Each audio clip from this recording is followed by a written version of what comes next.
as the days at Aqueduct are dwindling down to just 3 more days until we move on from the Big A.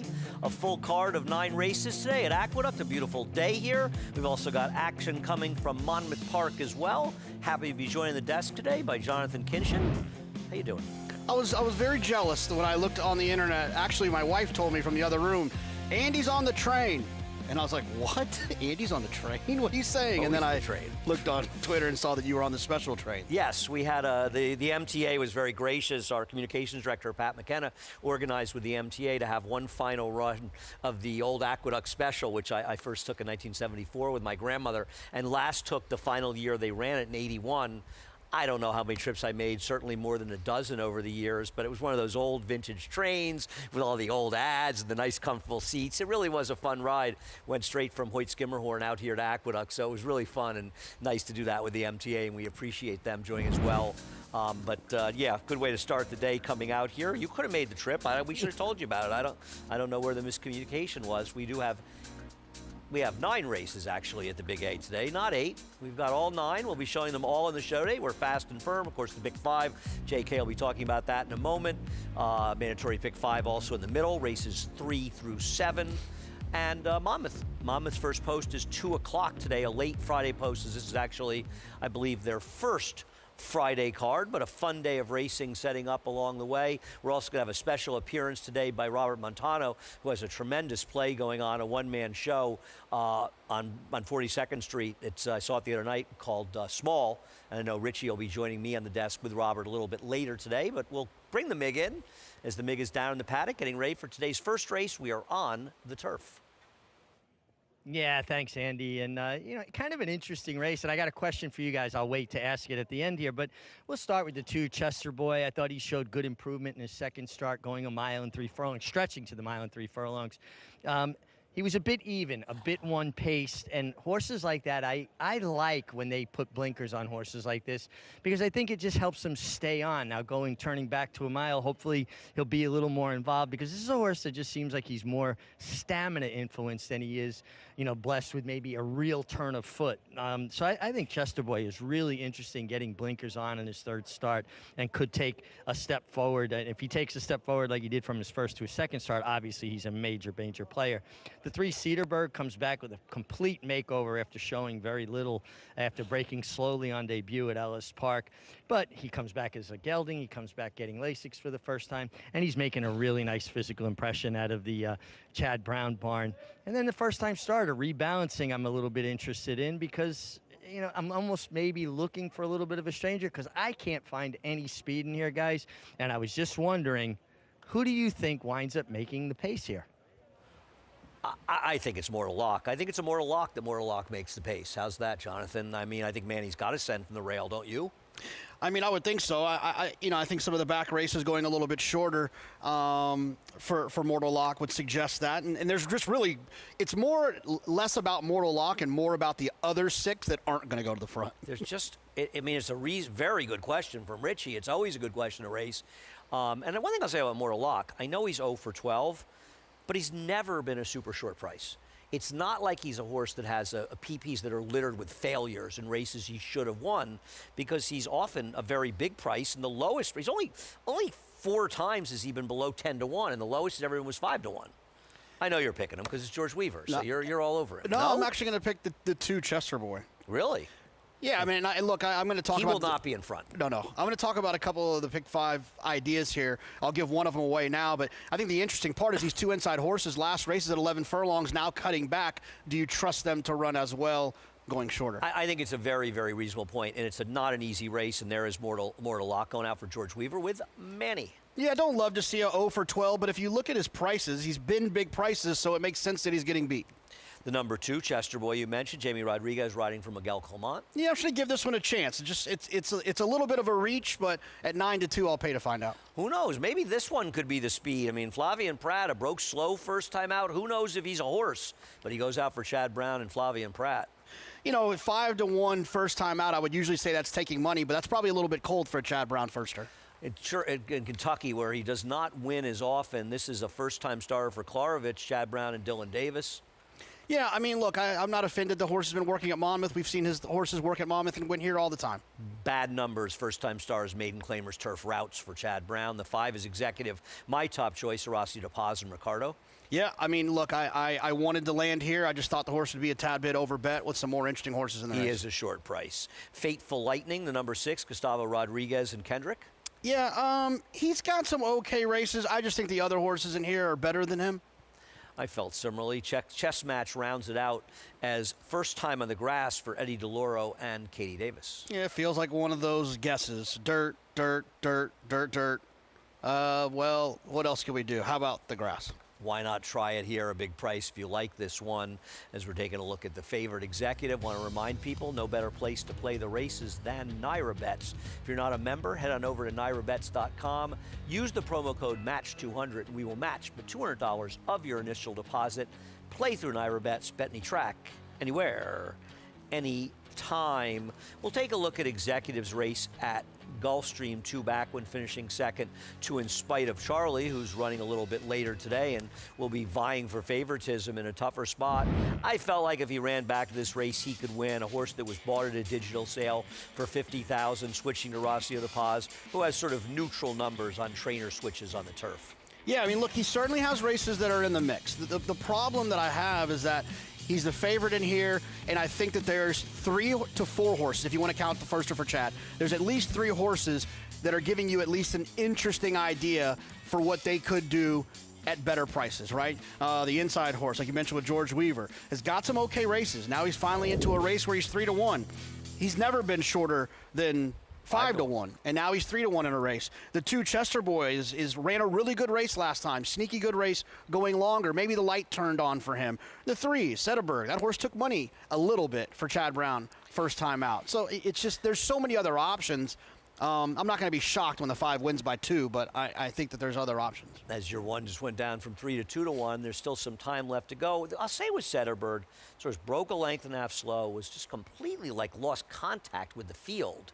And, you know, I'm not going to be too hard on him. In a lot of ways, he's kind of like a first-time starter, isn't he? Yeah, I mean, I'm sure you might know this, but I just thought about it. This is not a very Chad thing. He does not run a lot of horses at Ellis. He does not run a lot of horses that run very well, I'll tell you that. Yeah, I mean, I think that his you can't win at Saratoga move is run him at Monmouth. Yeah, he's had a stable in Kentucky, and other than shipping down, you know, specifically for Keeneland or specifically for Stakes Derby weekend, the numbers are not good down there. So I think it's probably a positive that this horse has been training with Chad Brown in Saratoga recently. So I won't be surprised if this one runs better. I have no idea if he likes this horse or the first-time starter. I just stayed away from rebalancing. And listen, it's important to note, Klarovich and Chad Brown combined with a 7 to 1 first-time starter in yesterday's first race. They do not have to get bet to run well. No, I mean, it's a lot of times, if they don't have those big flashy works or there's no real, information, not a big purchase price, sometimes they'll fly right under the radar. Because they also, Chad and Klarovich also, in my opinion, they do really well with just some kind of under the radar pedigrees. It doesn't have to be these big boisterous pedigrees all the time. I think sometimes they can be ignored. And the answer to that question is he's had a first-time starters 19 times in the last 5 years at Ellis Park. 0 winners. Yeah, no, they don't seem to win. But also, looking at rebalancing, first-time stars, maiden claimers in the turf. Chad Brown's 1 for 21, 38-cent ROI. In routes, 1 for 19, 42-cent ROI. For a trainer that has some of the most impressive stats I've ever seen for a top trainer as far as win percentage and ROIs, that's a pretty awful number. Yeah. So certainly. What are you doing in the pick 5? Yeah, I mean, I think that there's 3 questions here, and these aren't the most enlightening, but I think the sequence is pretty wide open. I think at early pick 5s, it feels like, especially in New York, there's always one horse I feel like I can single. I don't feel like that's the case today. I do think that the inside 2 horses are interesting, although their last 2 races were 3 furlongs. Their last races individually, 2 races combined, were 3 furlongs longer than today's distance. And then the other thing is in the last race, I think that it's pretty simple. I think you only need Chad. I actually preferred the 8, but I'm not one that typically plays in the musical 5th race. In the 5th race, excuse me. Yeah, the last leg. I prefer the 8. and I'm not one that plays musical jockeys. I think it's a game that you can get jammed up trying to play because there's so many things that happen behind the scenes. But it sure feels like this is a situation where Flavien picked the 4 iron sight. Feels like it. I picked iron sight. Who did you? Is that who I'm you taking like? the 8. I like both of them. I think I like the 8 the most. I'm going to pick the 8, but my answer is that I believe you only need those 2 and the last leg of the pick 5. Yeah, my problem with the 8 is that he has failed. He's got 3 seconds and 6 starts with a third. He's lost at 8-5, 5-2, 9-5, and twice at 3-1.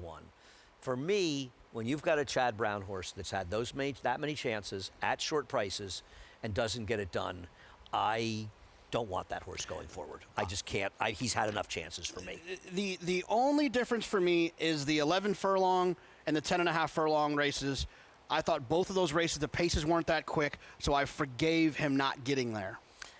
He could find himself in the same position here, but at least I know he wants this distance. With the inside horses, you're still kind of wondering if they want to go I this far. agree. I don't like the way British Invasion finished last time in 1 mile and 1/16. I know he's a 2-year-old at that point. Both he and Duty, though, I think Miguel Clement does have kind of a hammerlock on that race from a pace perspective. He kind of has the 2 speeds, and he kind of can control the race. I took Iron Sight, who I thought just was acted up before the race. He's been gelded since then. Acacia reminded me how he caused, I think, quite a tantrum before the start of that race. And I thought, considering how the race was run, he made quite a run into it because the winner did wire the field. Maybe the gelding will help because in all 3 of his starts, he's not broken well. Hasn't worked for me, but I mean, in some ways, I guess you could say it has. As they're getting ready to head to the gate. Yeah, I was disappointed, to be honest, in some of the scratches today. I mean, a horse I really liked and I wanted to bet in the 7th race, the number 3 Executive Order. Obviously, his price going to be cut down quite a bit with the 7 scratching in there. I did not feel as though I had a lot of strong opinions, though I am going to try. Do you like the 4 Master Freud in race number 3? I do. I thought I prefer the 3 over the 4, but I like the 4 a lot more than the 6 who's going to take money. Okay. Well, thank you for that. They're heading into the gate for race number 1. Chris Griffin starts off the 9-race card with a call of the first.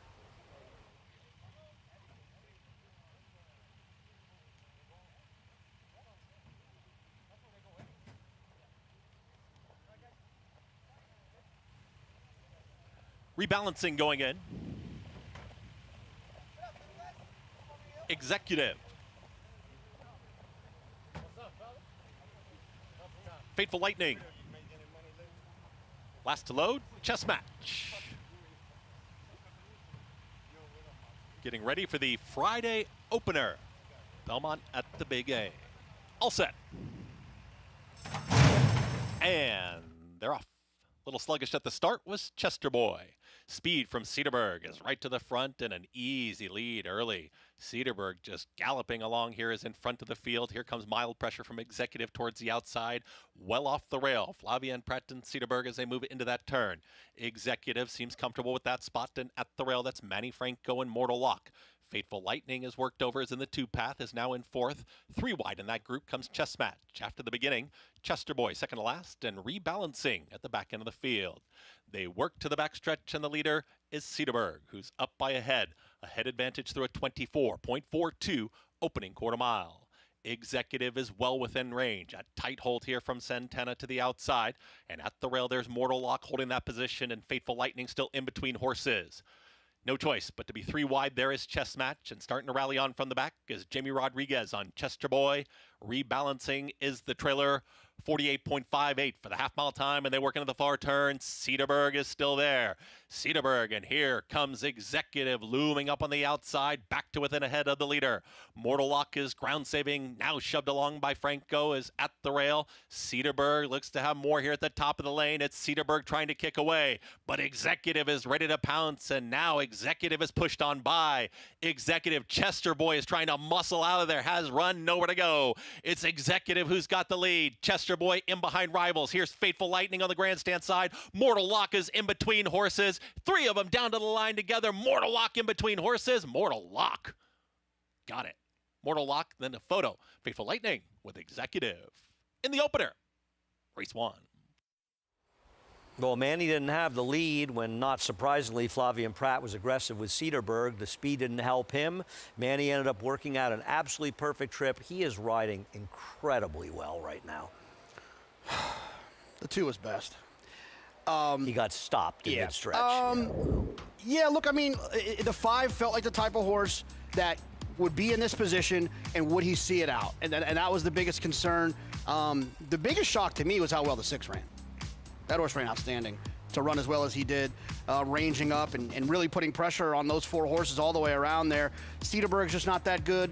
The 2 will likely win a race up at Saratoga, maybe stretch him back out to go a little bit further. I thought he ran well in here, just got shut off.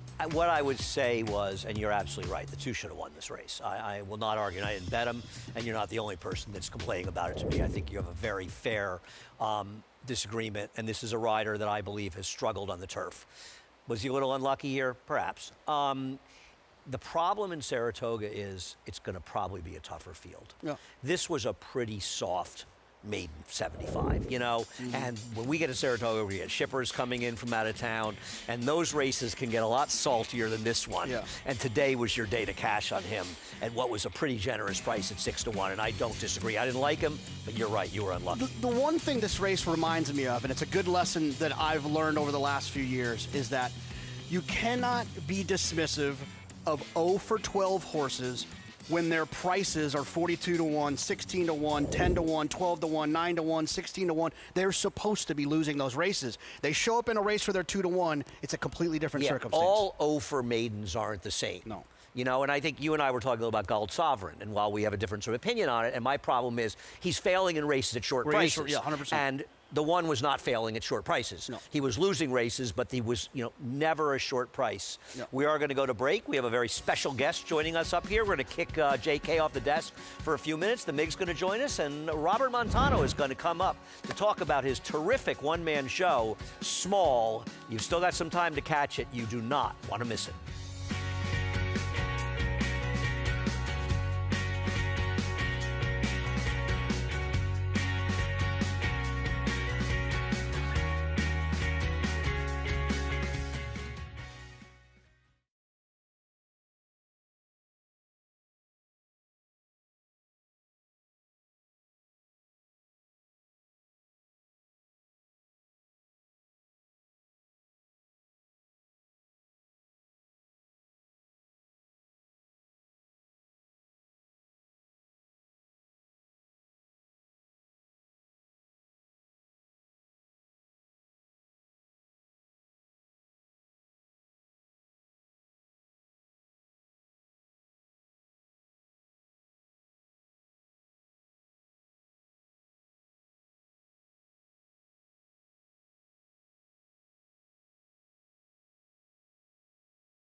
Welcome back to America's Day at the Races. There has been objection lodged while we've been away. The second place finisher, the rider Kendrick Armouche, claiming against Manny Franco, the rider of the eventual winner, the one Mortal Lock. And frankly, Jonathan Kinchin and I are not really sure what happened here. Richie, have you had a chance to look? And it feels like this is not going to be a change.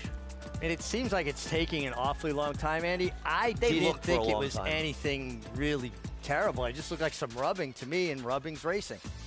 I mean, if anything, the 6 came in. I have absolutely no idea what this is about. I think they're just being careful. This would be, in my opinion, a preposterous disqualification. Yeah, I didn't see anything, at least the shot that we're getting, that would warrant a disqualification. I'd be quite surprised myself. They leaned on each other there, but I actually feel like that was more the onus on the inside horse coming out into the eventual winner. Yeah, I don't disagree. I don't see, you know, if anything, Kendrick kind of comes in a little bit there. But He doesn't make any contact either, but I don't. They gave, and they took the same. To me, it was a 50-50 deal. I don't see anything that would say definitively it cost one horse a placing or not.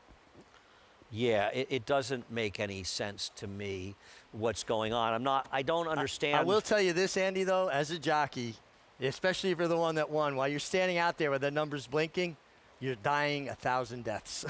Yeah, listen, as a horse player, I can certainly relate. You know, we've all sat through those, and you know, if you bet they made a already change. Took his tack off. They made a change.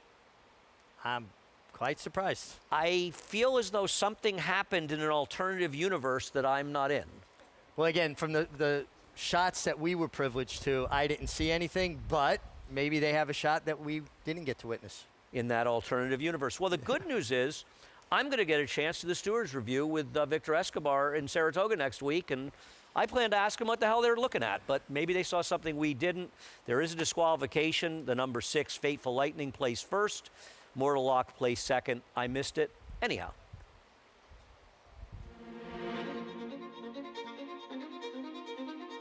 I was the smallest kid in my 7th grade class who constantly got his ass kicked because of my size.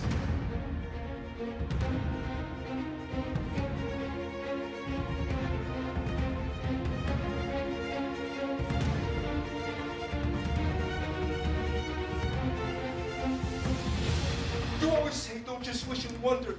Do something about it. Follow your dreams. Oh, why not me, Pop? Why not me?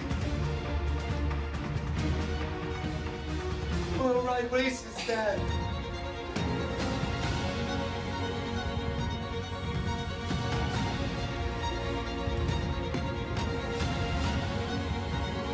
Bobby wants to be a dancer, an artist.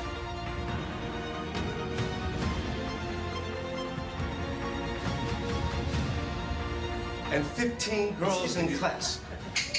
This is the bar to be at, not this one.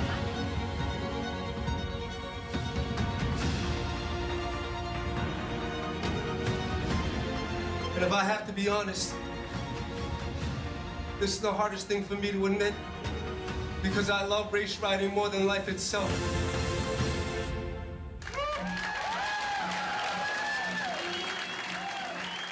Welcome back to America's Day at the Races. Andy Serling, happy to be joined by Richard Migliore and a special guest, Robert Montano, whose one-man show Small is wowing audiences on 42nd Street.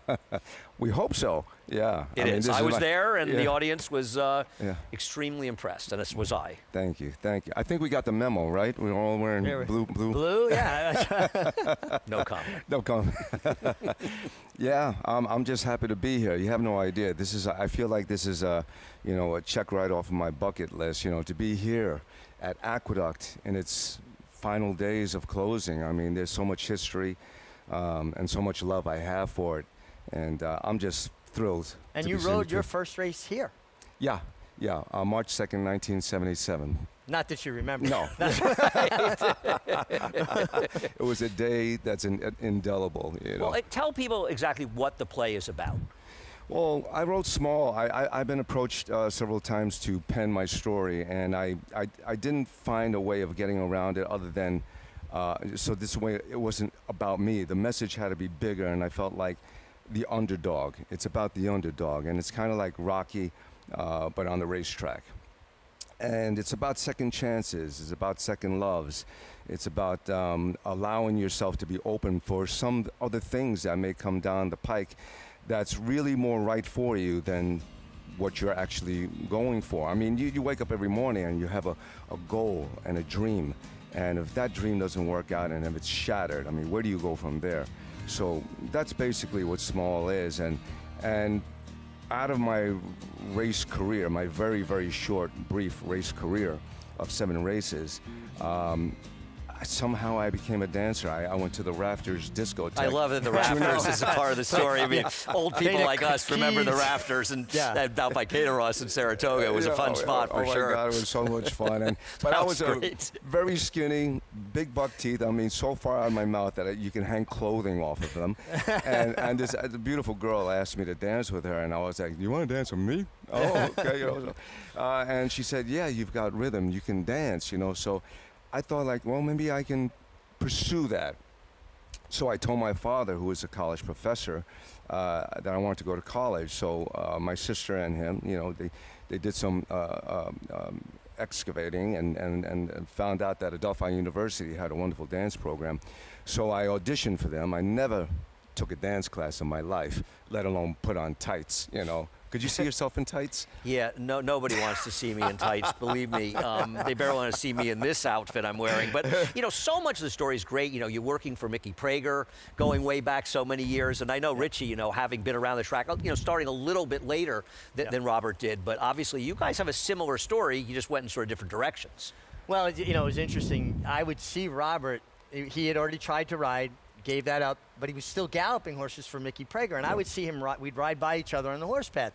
Hey, he's a couple of years older than me, good-looking guy, he's cool, and he already rode races, and then you would hear stories that he's going into Manhattan for auditions, different things, and, he would always give you a wink and a nod, and you'd be like, that cool guy said hello.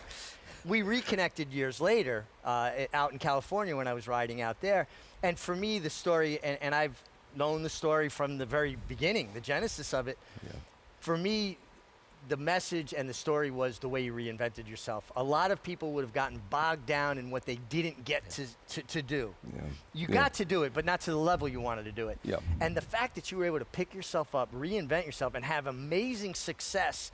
I mean, for people that don't know, you were in Cats, West Side Story, Kiss of the Spider Woman. You were in Chicago, the movie, as Catherine Zeta-Jones' dance partner. That's right, yeah. I mean, he's highly accomplished. He also has one of my favorite roles in a movie, Shame. That's one of my favorite movies, where he plays an obtrusive waiter. That's one of the great scenes in that crazy, crazy movie, directed by Steve McQueen, who's probably about as hot a director as there is in the world right now. Has made some real 12 Years a Slave and a lot of really great stuff. But, I mean, I can't tell you how much I love the play. And the other thing about it is, it's so impressive that you're on stage for over 90 minutes and you never stop moving. I mean, I don't know how you do it every night, and some days twice a day. Yeah, and when we started rehearsal, I said to my director, Jesse D. Hill, I said, who wrote this? Because I was like, I'm like exhausted, after like the first 15 minutes of the play, and I go like, wow. So I had to figure out, ways of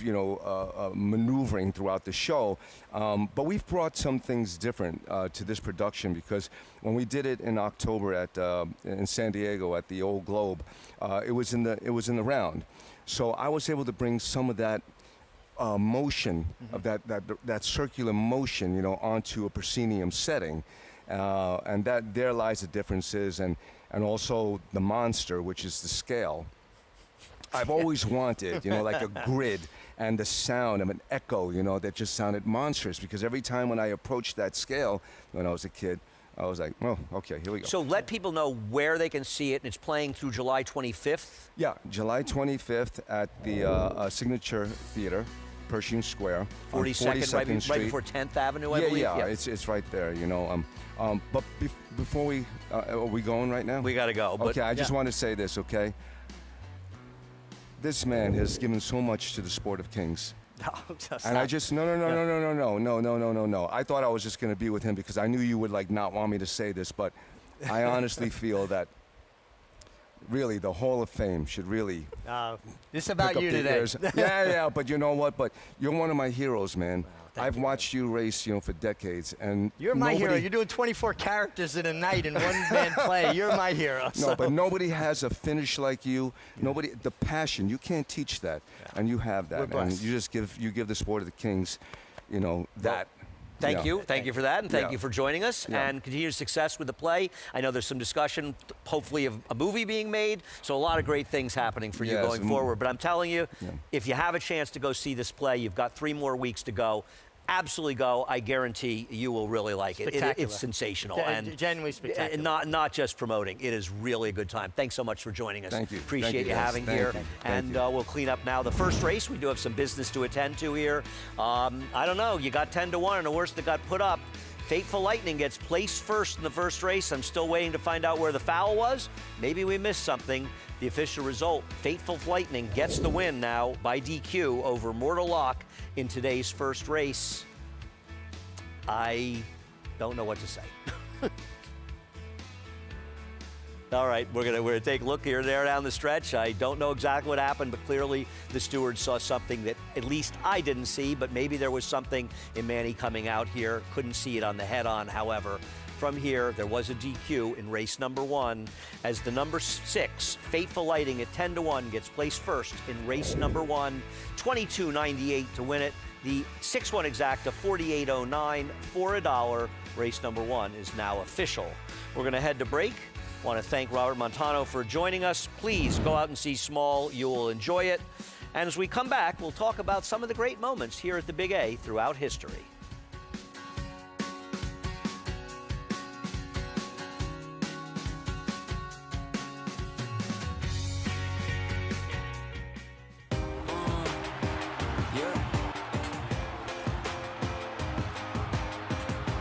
Can wait no more. 3/4, 111-3. Lion Lake attack and fits right. Angles out for the drive behind them. Kind of a stubborn Lion Lake.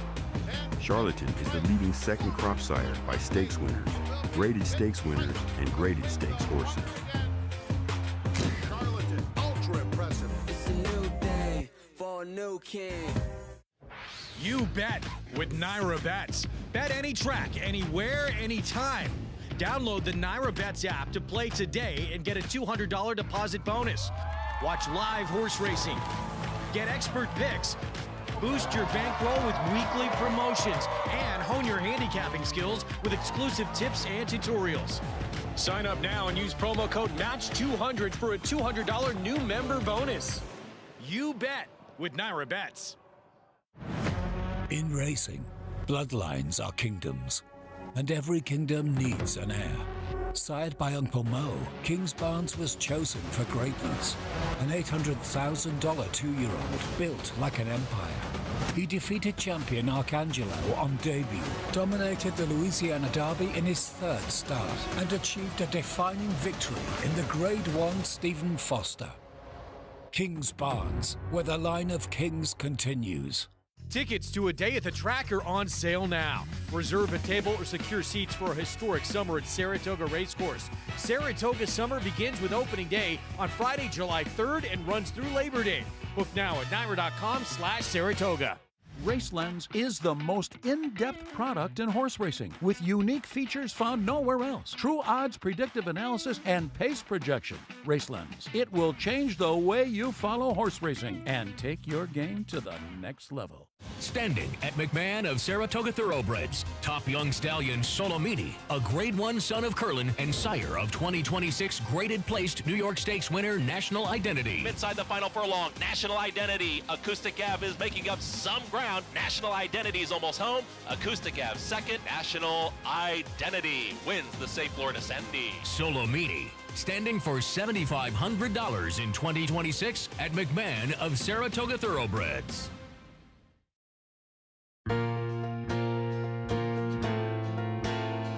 There's so many things that happened at Aqueduct that are memorable, that some of them even happened before you and I were around here, and one of them was Secretariat. I mean, it's unusual for a horse to make a farewell and draw the kind of crowd that he did without even racing. I think it had been 25 years since the last Triple Crown winner, and what he did with such style, such flash. I mean, his Belmont Stakes will be talked about forever. And I think also people don't even talk about as much they should the diversity of his campaign and how frequently he ran. There's always sort of a big deal made about races he lost, but he won some amazing races, including crowning his career running in the turf, both in Belmont Park and in Canada, but coming here for his farewell. Just a huge crowd coming out, and we still talk about American Pharoah working in Saratoga that morning, the big crowd, but it was a much bigger crowd just to see him retire. Yeah, it really was a much bigger crowd. And the one thing I do remember too is Ron Turcotte galloped him up the stretch during the ceremony, and he got really on the muscle. And Ron Turcotte's arms were bulging, trying to keep him in check because he wanted to run. He's like, hey, I'm here to race, let's do it. It was a very special day. Not too many horses stand the test of time, but Secretariat certainly was one of those horses. Welcome back to America's Day at the Races, and had a fun time doing those vignettes, but without the hard work of Ernie Munich and Eldon Phillips behind the scenes putting them together, they wouldn't be anything really worth watching. It's really their work it's underappreciated here, and they do great work for us. Yeah, those are fun to look at, fun to watch, and just to remember the history. It felt different walking in here today.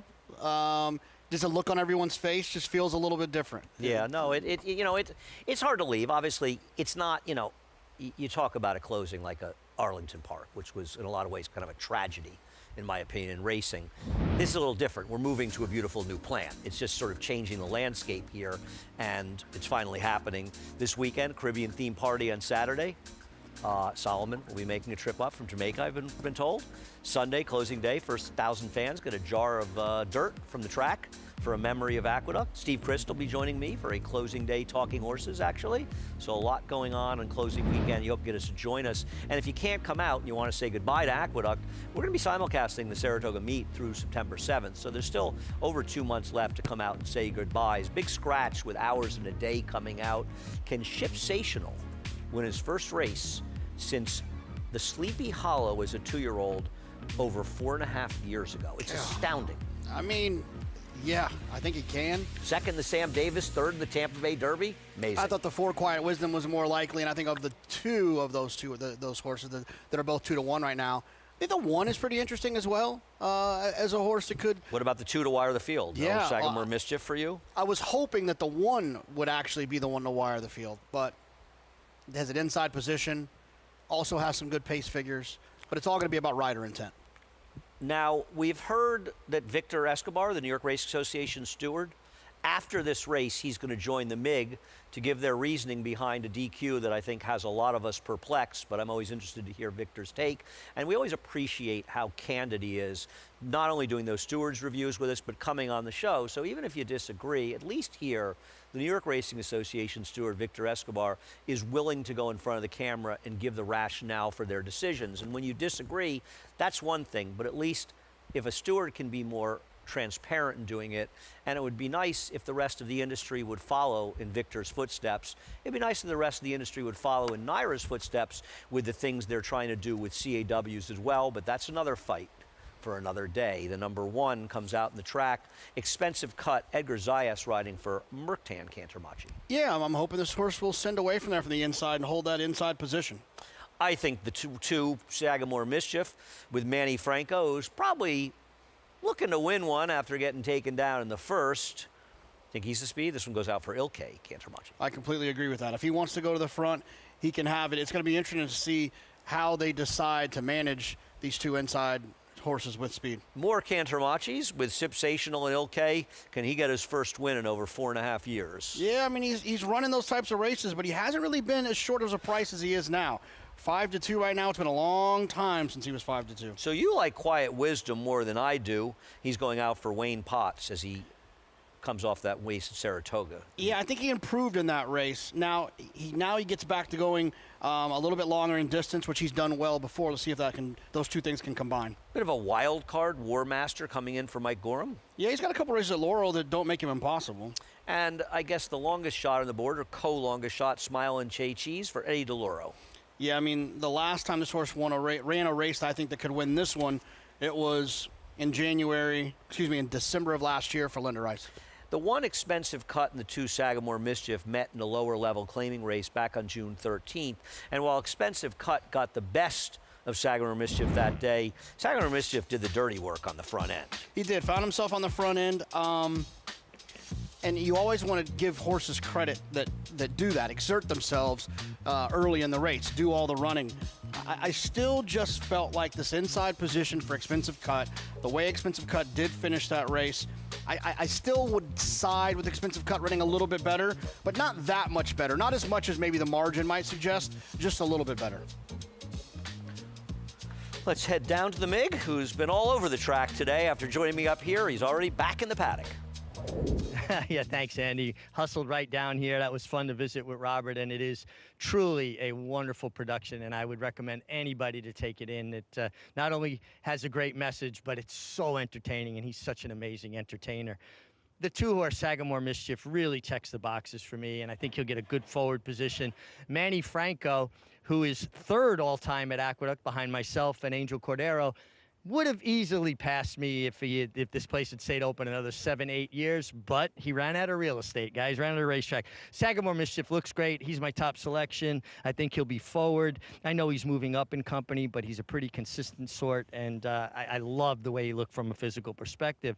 The three, Shipsational, he makes a lot of sense, but boy, it's been a long time between drinks for this guy. He hasn't won a race, and those 3 wins, 9 seconds jump off the page at me. He's a horse that likes to run with horses, not necessarily away from horses. And then the 4-horse Quiet Wisdom with Javier Castellano.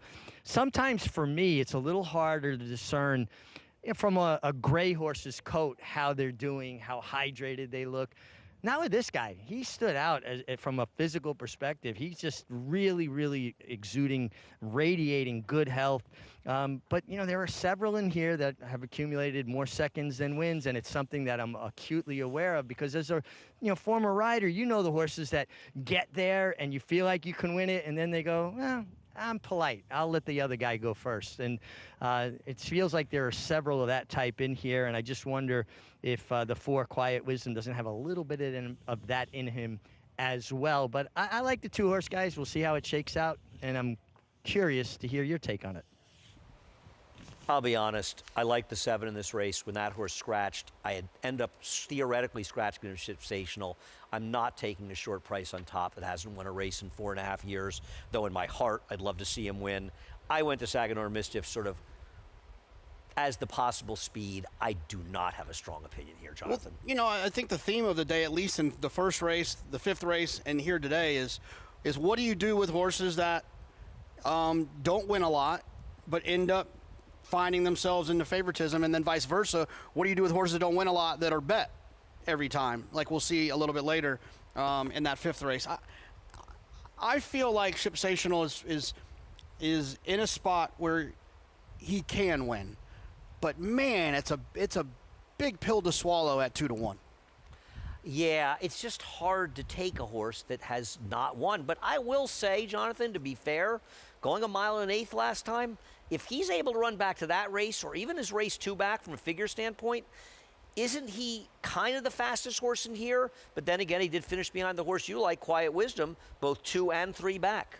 Yeah, I mean, that's the thing I think that makes it hard is that on paper, based on his last couple races, he's arguably the fastest horse in here.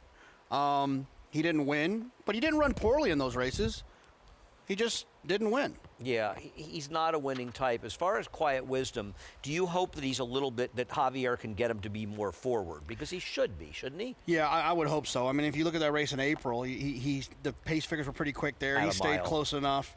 So he's got the speed to do so. I think this is one of those races where I think sometimes there's races where the pace is completely murky. There's races where the pace is very obvious of who's going to make the front. And then there's races where it's not so much that it's murky. You know who the horses are that could take the lead. It's all about rider intent. 100%. All about who decides they want the lead. Because, in my opinion, if the 4 wanted the lead, he could get the lead. If the 3 wanted the lead, could potentially get the lead. The 2 and the 1, same situation. If they want it, they can get it. and we'll see who goes out there and gets it. Do you take into account the fact that you've got Matt Cantermachi training expensive cut, Ilke as the 2 and 3? Now, I don't think that Shipsational's fast enough to be in front in this race. But I think between the 1 and 2, the 2 is faster. Do you think that comes into play? And I will say both Manny Franco and Edgar Zayas are both aggressive riders. Exactly, but I think to your point, it although they're running under different names, it doesn't seem as if it makes a lot of sense that you and your brother find You're not going yourselves after each other. Yeah, I don't disagree. I don't think you'll see that going on in here. We'll see. I mean, it's hard to know. I mean, they're obviously both trying to win the race, and if they're going to, as Matt said, if I lose, I guess I hope my brother wins. But they're trying to win races. An interesting chess match coming up. Can Shipsational get that elusive win? The last time he was in the winner's circle was October of 2021 as a 2-year-old. Chris Griffin has the call, today's second. War Master. Smile and say cheese. Katie Davis, last to load to the outside. Goes in. All set.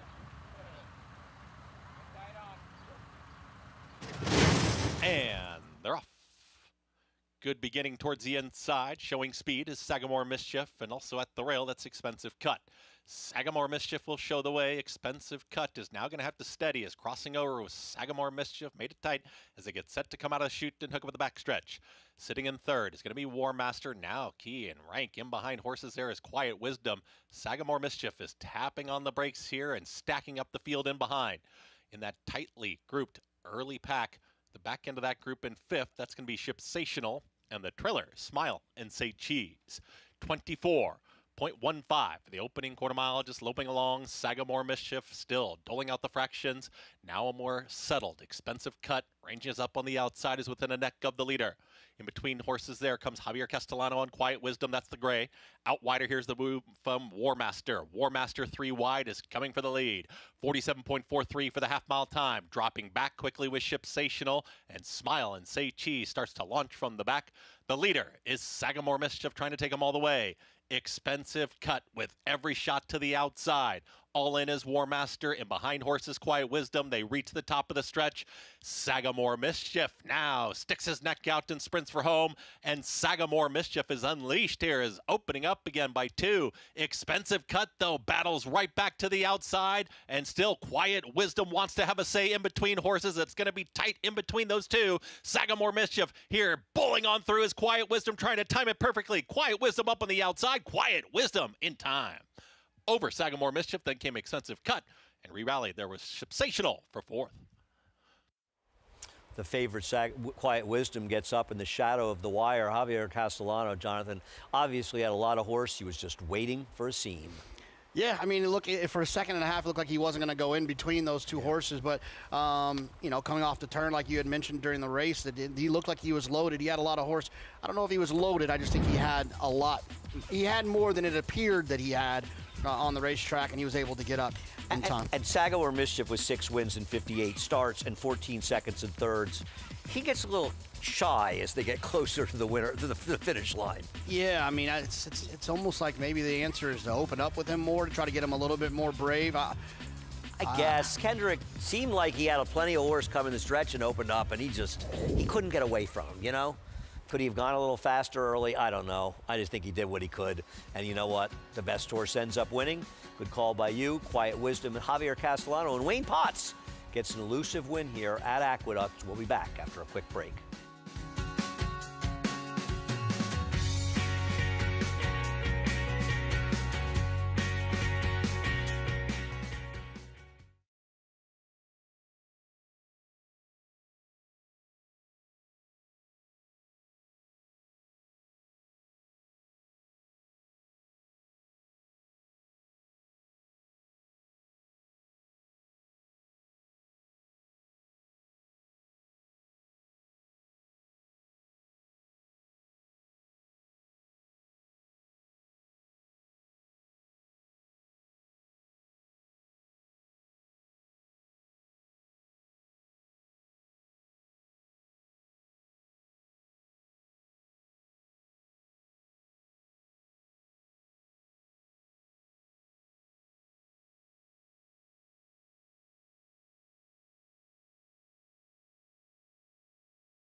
Here at the new Belmont Park, history is important to us.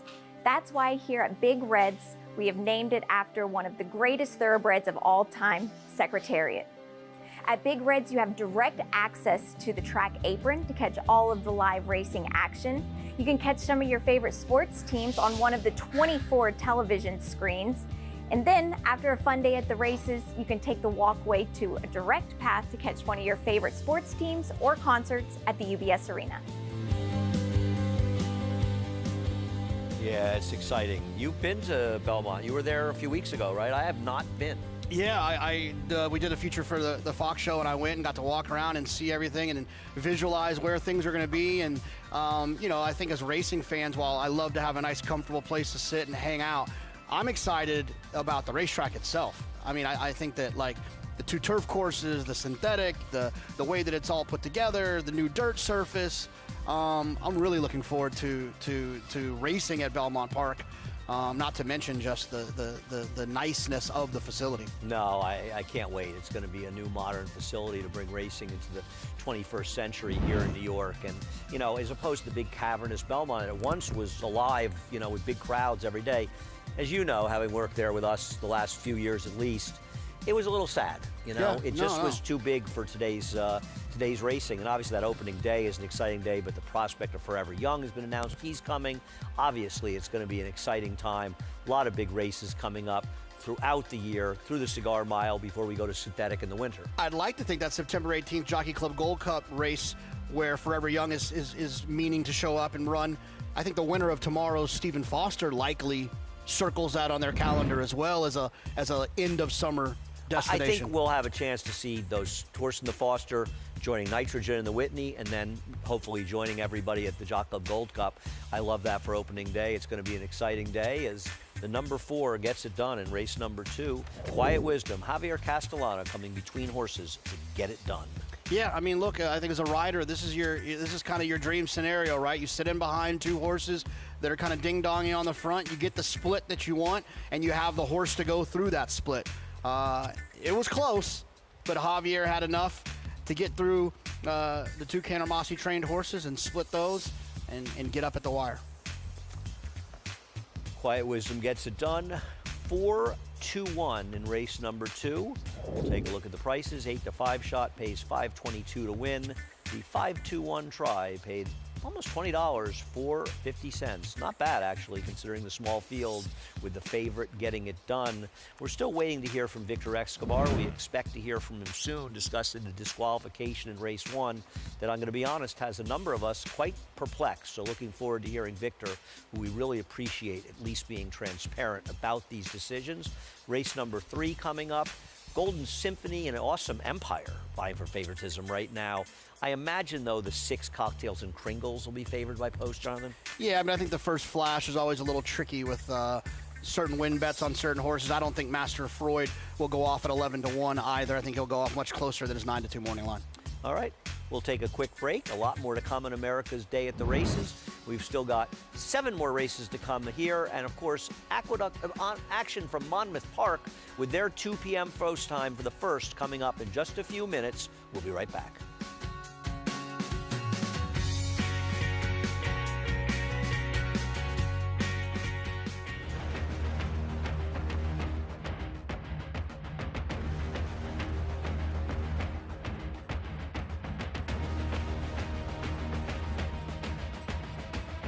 They're coming down for the finish, and it is Silver State.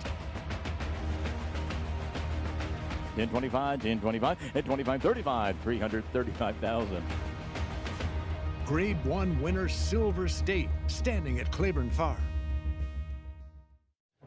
You bet with Naira Bets. Bet any track, anywhere, anytime.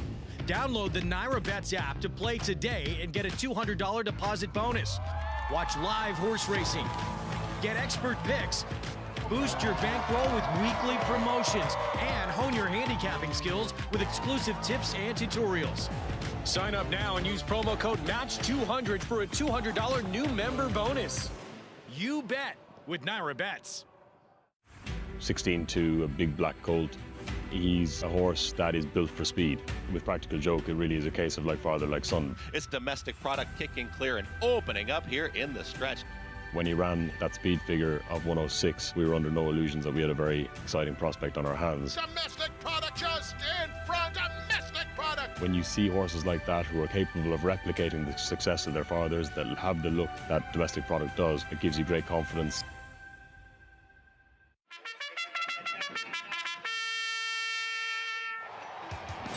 Monmouth Park summer season rolls on with live racing action every Friday to Sunday. Monmouth's 2026 season proudly features a low player friendly 15% takeout on all daily doubles and pick threes. Play our new $3 late pick three and $5 late double. First race 2 p.m. Fridays, 12:50 p.m. weekends. Get in on the action at Monmouth Park Racetrack.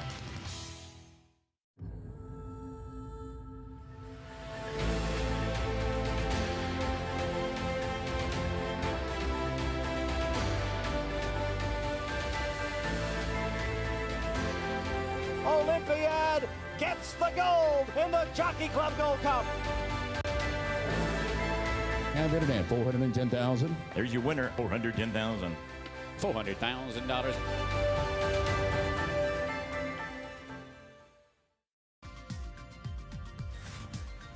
Welcome back to America's Day at the Races. Always a lively scene in the Grand Central Promenade, Grand Central Station, one of the really great places in Manhattan.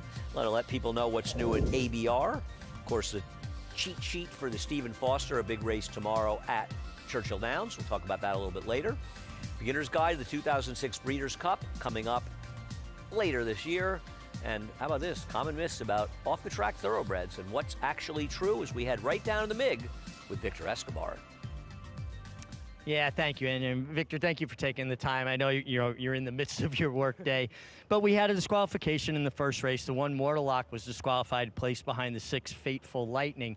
Now, we were watching the head-on up on the set, and it didn't appear to be a great deal of contact to me. There was some contact, but I thought they kind of both gave and got at the same time, kind of a 50-50 deal. But you were telling me off camera that it happened a little further back, actually, more around the 5/16 pole. Correct, thank you. Richie, yeah, taking a look at this objection, coming out of the final bend, just at the top of the straight, number 1, Mortal Lock, is going to veer out, initiating contact with number 6, Fateful Lightning, who is knocked off stride. Subsequently, shortly thereafter, number 1, Mortal Lock, continues out, continuing to force Faithful Lightning off of his intended running line. Faithful Lightning maintains a running path thereafter and only misses the margin of a better position within a head. As a result, we were ultimately satisfied that a demotion was warranted. And did that play into the final decision process here, the margin of victory? Yeah, it certainly was a big consideration, was the final margin of victory. Now, it appeared, though, that maybe Manny Franco was, trying to create some room for himself. Turf racing, they're all bunched up. You think it just should have been a little bit more of a subtle move? Yeah, it's a non-contact sport at the end of the day, Richie. Anytime a horse is knocked off stride or taken off his intended running line, we have to take cognizance of that. It is a foul, and then we have to be satisfied ultimately that it altered the outcome of the race or affected the horse at an opportunity at a better placing, to which we were satisfied. Well, Victor, thank you so much for taking the time and explaining this to us and giving us some transparency here. Thank you. Guys, whether you agree with it or not, you got to respect and appreciate that they take the time to explain the decision process. Thanks, Richie, and thanks, Victor. And I completely agree. I mean, Victor is setting a standard that stewards all around the country need to start following. And I will say, Jonathan, after seeing a little of that footage and talking about what happened, it's a little bit easier to swallow. I mean, most DQs are, if when explained, you can digest them a little bit better. I still feel like that's a thing that happens all the time that doesn't get disqualified. That would be the part that's harder for me to digest. But I'm not like disgusted by the. I agree. I agree with all of that. I think that's a very, very well said. Speaking of well said, let's head to our man LaDuca. He's down in Monmouth. Well, thank you, Andy. Thank you, JK. The racing week starts on a Friday, the first Friday here in Oceanport, New Jersey. 2 o'clock post time. We'll be back to our 12:50 post time on Saturday and Sunday. The Jersey Girl tomorrow. New Jersey Breds will go a mile on the turf. You got about less than a minute to get to your NYRA Bets app to wager on this first race and get your early pick 5s in. I think the key to the next couple days of racing, if you're out there playing along, Paco Lopez is not here. He's not going to be here for the next couple days, along with Sonny Leon, along with Sammy Marin. Now, Sammy Marin had an injury earlier in this meet, but those are the 3 leading riders. Last year, Paco Lopez, 47 wins already. That's 54 wins. That's going to be gone for the next couple days. Both of those riders, or all 3 of those riders, will be lying at Colonial Down. Don't forget, you have a $200 deposit match. Promo code MATCH200 at NYRABets.com. When you get to this race, Melissa Iorio is going to be on the 2 in here. This is her first ride in 9 months after her leg injury. And I think the 2 in here, Oxplasticity, I guess you say that, for Terry Pompey. I probably said that completely wrong. I think the horse that can go from gate to wire here, definitely the horse to catch from My Purple Haze stable and Terry Pompey. Not a bad effort. Was able to almost clear a 10-horse field at Tampa. Hasn't been seen since April. The 3 in here, April Spun. Good race last time for Kathleen O'Connell. I can understand how the public was landing here at 6-5. The first-time starter, house horse here for Dennis Drazen. Talked to Dennis before, and this is his best mare. This mare has thrown out a ton of winners, 1 turf winner, some dirt runners as well. And then Be My Dreams, the 6. I'm going to give one more look here because this horse has been working way too well in the morning. This filly, by my standards, got left in the gate last time. Maybe she can prove to be a little bit better today. Whew. It's hot and muggy, but the rain stayed away here in Oceanport, New Jersey. Let's go upstairs to Matt Dinnerman for the rest of the load of the call for the opening race of this 8-race card. 2 back, By My Dreams, post 6. And to the outside, Imagine Aaron. The rider hopped off. Ramon Moya will load back inside the gate. Once the mare is loaded, she is. Ramon Moya going to climb back aboard here. I'll let you guys know.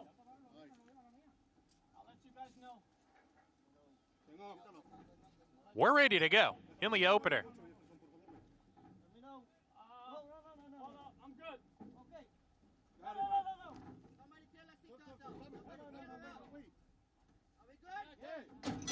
We're off and running at Monmouth Park. Good start from the favorite April Spun. Osplexity put into play from the inside. Osplexity grabs the lead. Imagine Aaron moving up alongside to come and challenge. Caitlin Said Run is level 3rd now with April Spun, who's back to 3rd, and she's 3 lengths off the pace. By My Dreams to the outside of that pair. Another 2 lengths to point to that star, and Hurry Up Haley is at the back of the field as they go into the far turn. Osplexity, Imagine Aaron, they spar on the lead, and they've opened up 5 lengths here. April Spun, a clear 3rd rounding the far turn. Caitlin Said Run trying to lug out a little bit in 4th, losing position rounding that turn. Then By My Dreams, point to that star trying to get underway as they come to the top of the stretch. On the lead, Osplexity with Imagine Aaron. They're side by side coming down the lane, but they're coming back to the group after going very fast early. April Spun trying to rally on. Point to that star, diving on the inside and finds daylight and comes punching forward. Point to that star, grabs the lead with a 16th to go, and it's Point to That Star and Kendry Rivera. Nice ride there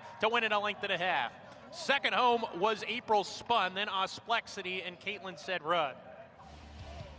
Well, Point to That Star got back to doing what she did best earlier in her career, which is running turf sprints. Not sure what they were doing running on synthetic all this time and ending up off the turf. This is, Jonathan, what she's wanted to do, right? Absolutely. And look, that's not a move that works very often. Ducking to the inside in between horses doesn't typically work, but she had a ton of horse left, and in that mile race last time where she didn't do any running seemed to set her up just fine for this one. Isn't this a good example of what you were just talking about? An 0 for 20 horse, but you dissect it and you say, well, she's only run 8 times in the turf, and she does have 3 seconds, and she's a big price in all of those races, and now she's coming into about as weak a maiden claiming race as you'll ever see. I mean, I know it's after the race, and I wasn't on before it, but 8-1 for one of the few horses with any turf form seems a little surprising as we're back at the Big A for race number 3, and horses are getting ready to go back on the track.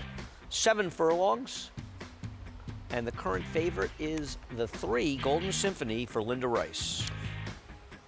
Yeah, look, I mean, she makes sense to me. I thought that her last 2 races were pretty good since moving to Linda's Barn.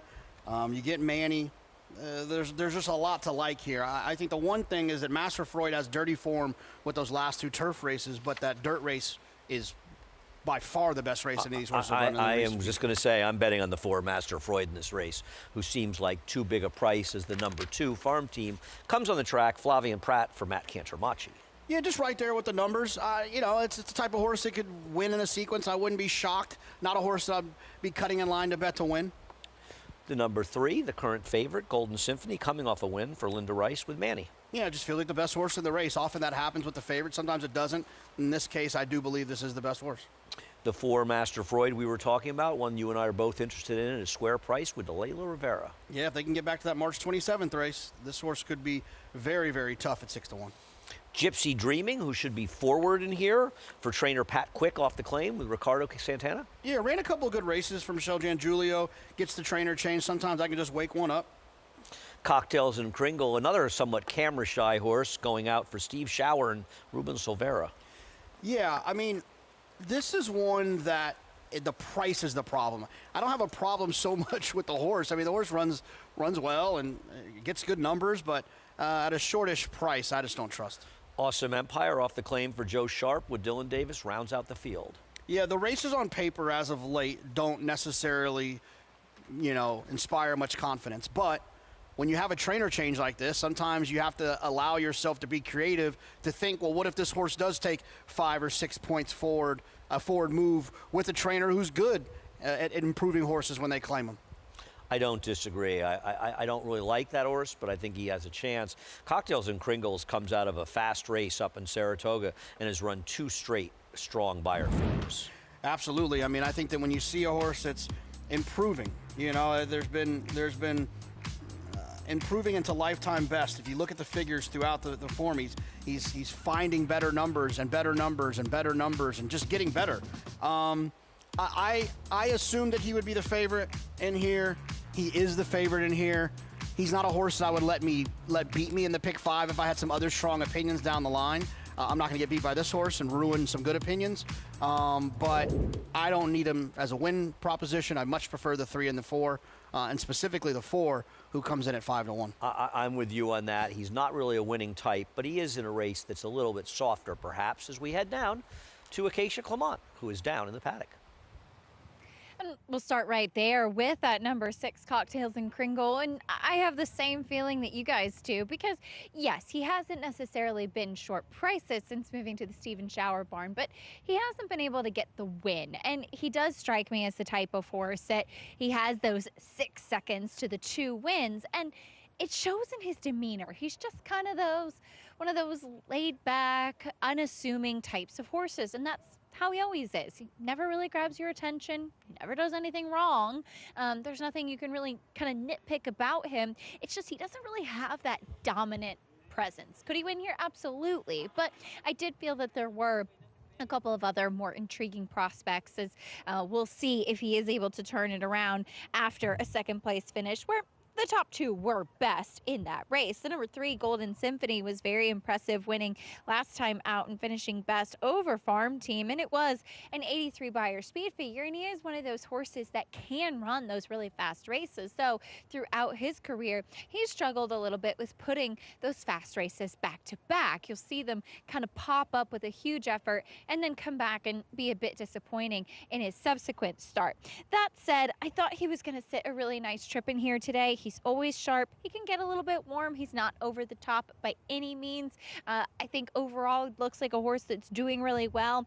And he's eligible for the starter, which you often see Linda Rice claiming horses and eligible for this condition. So taking advantage of it and coming in here after winning last time out, we'll see if he can put a good race back to back. They certainly aren't in there for a horse, like I said, who should sit a nice trip.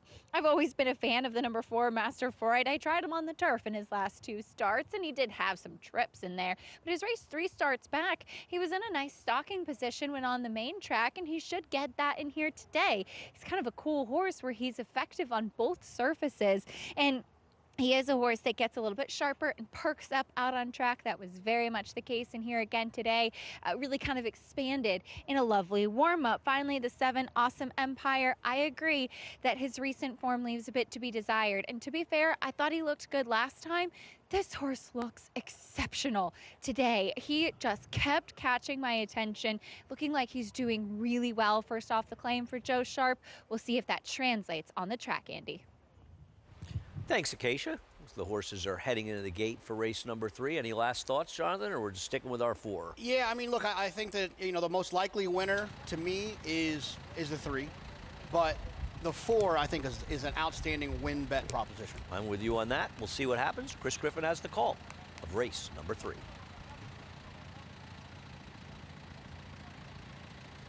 Cocktails and Kringle. Awesome Empire. Last to load.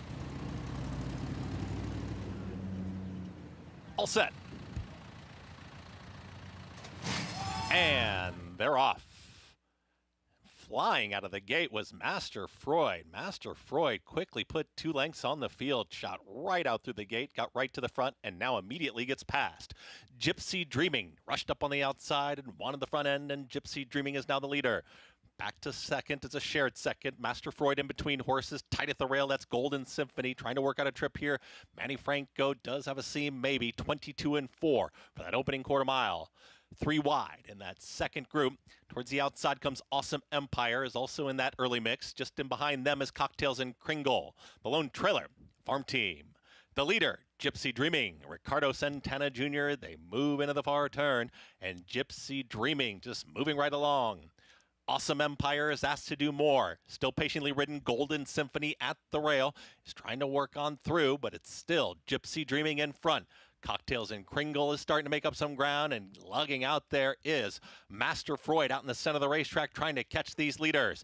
Gypsy Dreaming is kicking on. The rail's now open for Golden Symphony. Cocktails and Kringle is ready to pounce, and here comes Master Freud. Has kind of had an adventurous journey, is up on the outside of the leader, Cocktails and Kringle, who's got more. Cocktails and Kringle. Golden Symphony is now diving down towards the inside. Cocktails and Kringle won it. Golden Symphony second, Master Freud third, and Farm Team. Well, it was the number 6 getting it done, Cocktails and Kringle, narrowly over the 3, Golden Symphony down on the inside. Trying to figure out with the number 4, who appeared like it's possible he broke through the gate early. We need to see the whole field, but okay, I can't tell from that.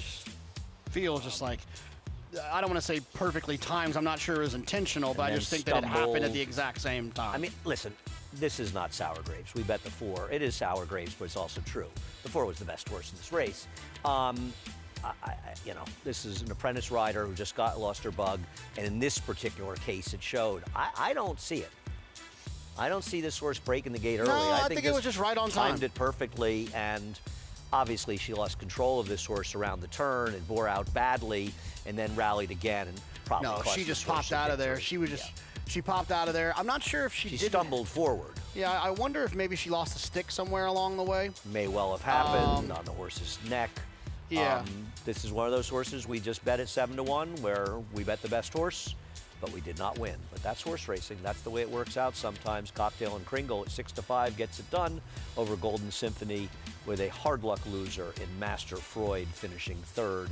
6-3-4 in today's third race. Nobody ever said it was an easy game, Jonathan. No, If it was. A lot more ways to lose than there are to win in here, as perhaps the best horse, Master Freud. Much like the horse you liked in the first, you're on a roll. Doing well. Losing with the best horse. We'll be back on America's Day at the Races after a quick break.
and White Abario in with a good chance. 3 wide as they come off the turn here. Sovereignty on the inside. Journalism. White Abario confidently handled by Irad Ortiz, and he goes to the lead now. Sovereignty has given way to second. Journalism third. 16th to go. It's White Abario's win. It's his Oaklawn handicap, and White Abario, an awesome champion, a veteran of the game. How cool is he?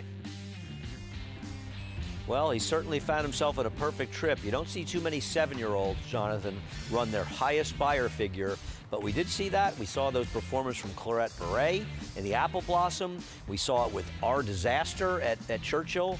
Can White Abario continue? It's been quite a surge in some big races for trainer Safi Joseph. You know what's funny about White Abario is he's not the most consistent type, but he's run like 3 sensational races in his career, right? He has. 4. You count his Whitney, you count his Classic, his Pegasus World Cup, and then this race. I mean, he's run some sensational ones, but he'll also show up and give you a clunker. Yeah, I don't know what to do with him. It's funny, a lot of people liked him in that Oaklawn race. They thought he'd be the controlling speed. He ended up seeing the perfect trip, be on 2 unlikely speeds. What's going to happen tomorrow? I would think that Magnitude will be forward. Yeah. I think that the conversation for me is about the 3-year-olds, right? I think Sovereignty ran a lot better than people might think based on his comeback race getting beat. I thought that he showed a lot more pace, which I think is a good thing for Sovereignty. I still wanted him to have won that race, but I think that's more of a fan talking than a legitimate horse player handicapper. Baeza for me is the horse that you almost are obligated to play tomorrow. At that price, he's likely to go off at the 4th as the 4th choice. He's got to be 4th choice. And the way that he ran on Derby Day Oaks Day was sensational. Yeah. I thought he was outstanding. And his thing last year, over and over, we heard it from everyone who knows about horse racing and horses, that he needed to grow up. The other ones were a little bit more mature than him. Well, now he's had a chance to grow up, and I think he could turn the tables and make the rivalry be Sovereignty and him, rather than last year it was Sovereignty and Journalism. I'm with you. I'm with you, but I am my heart rooting for Magnitude because I feel at some point I'm going to justify picking him in the Travers last year. It's going to be the last thing I ever do. Nothing that he does. He could win the rest of the year, win the Breeders' Cup Classic. It was still a bad pick in the Travers, but obviously Magnitude is starting to put it all together. And couldn't he be the speed tomorrow? I mean, he certainly could, especially with some of the scratches. He'll be forward, and the scratches definitely help him out quite a bit. And look, I'm not saying he's Gun Runner 2.0, but he's a similar type of horse where he was a good 3-year-old. He's turned into a much better 4-year-old. If he goes out there and wins by 4, I wouldn't be shocked. I just don't see that happening.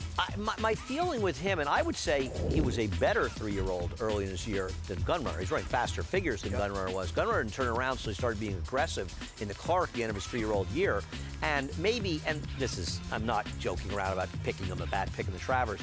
It was asking a lot of him to come off that just the one race in Iowa. But, I mean, this horse that ran a huge figure in both the Risen Star. He got hurt. He came back in the Iowa Derby, I think, one of those races. One of the and he middle ran of the another world big derbies. figure. He was as fast as just about any race that Sovereignty ran, except for Sovereignty's incredible performance in the Travers. Yeah, and I do want to say this. I think in racing we love to complain about things, and we don't always give people credit where they deserve it. I think Churchill boosting the purse to make sure that they get all the big players for this race, I thought that was a cool thing to do. And as you say that, the 6 and 7 are scratched, in case you're interested from that race. The other ones are the ones that matter. You take the big 4 out of that race, and you put them in the Whitney with nitrogen. I'll take that 5-horse field. Oh, they could certainly. be put in Forever Young. They could be the 6-horse field in the Breeders' Cup Classic. It would be a great race. The number 6 Cocktails and Kringles gets the job done, getting the victory here for trainer Steve Schauer and rider Ruben Silvera. Yeah, it's, I don't know. I'm sure if you bet the horse, then you don't agree with this. If you didn't bet the horse, you like the horse, you use the horse. This is one of those annoying results where the 6 was primed to get beat at a short price, and they still went out there and won. Those types of horses aggravate me at times. I mean, like I said, nothing against Cocktails and Kringle. I just thought there was an opportunity to try to beat him, and he still was able to get the job done. The tough thing in the game is you get that one chance. You don't get a plethora of chances with ideas. And if you bet Master Freud, and I know others did, you're frustrated, and you're rightfully frustrated. You've got to turn the page and move on. That's the way the game goes. Sometimes you get lucky.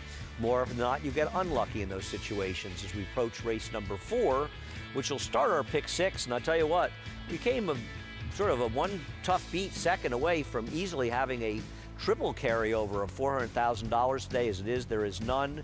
And right now, the favorite, and it looks like in the double, the favoritism will vie between the 4 Spiteful Storm and the 6 Aristide Malois.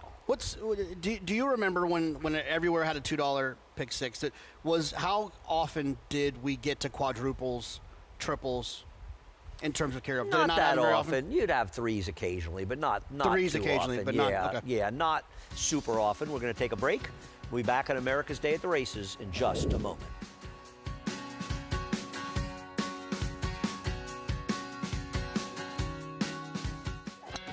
Excelling on a cross of New York turf and Kentucky bluegrass.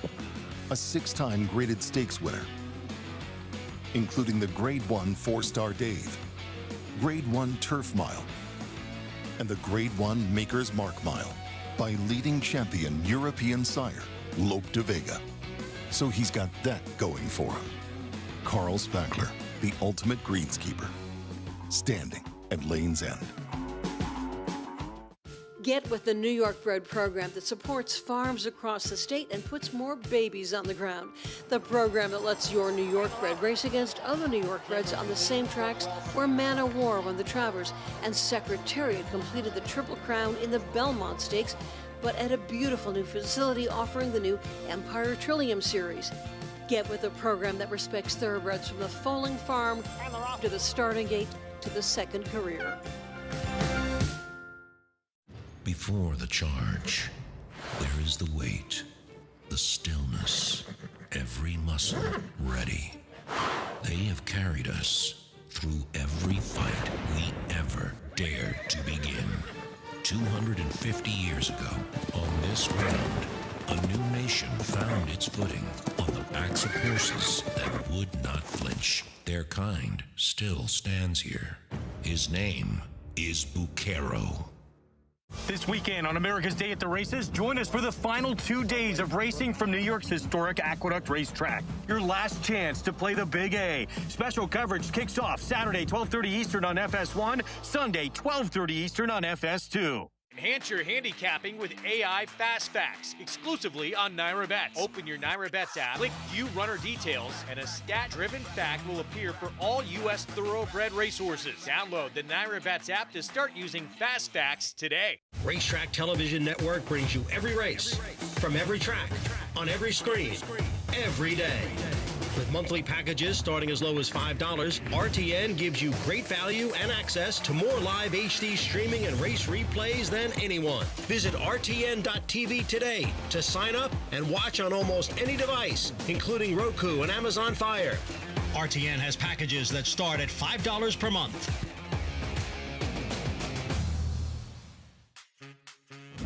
Welcome back to America's Day at the Races as we continue with the action here and Monmouth Park as well as horses are on the track.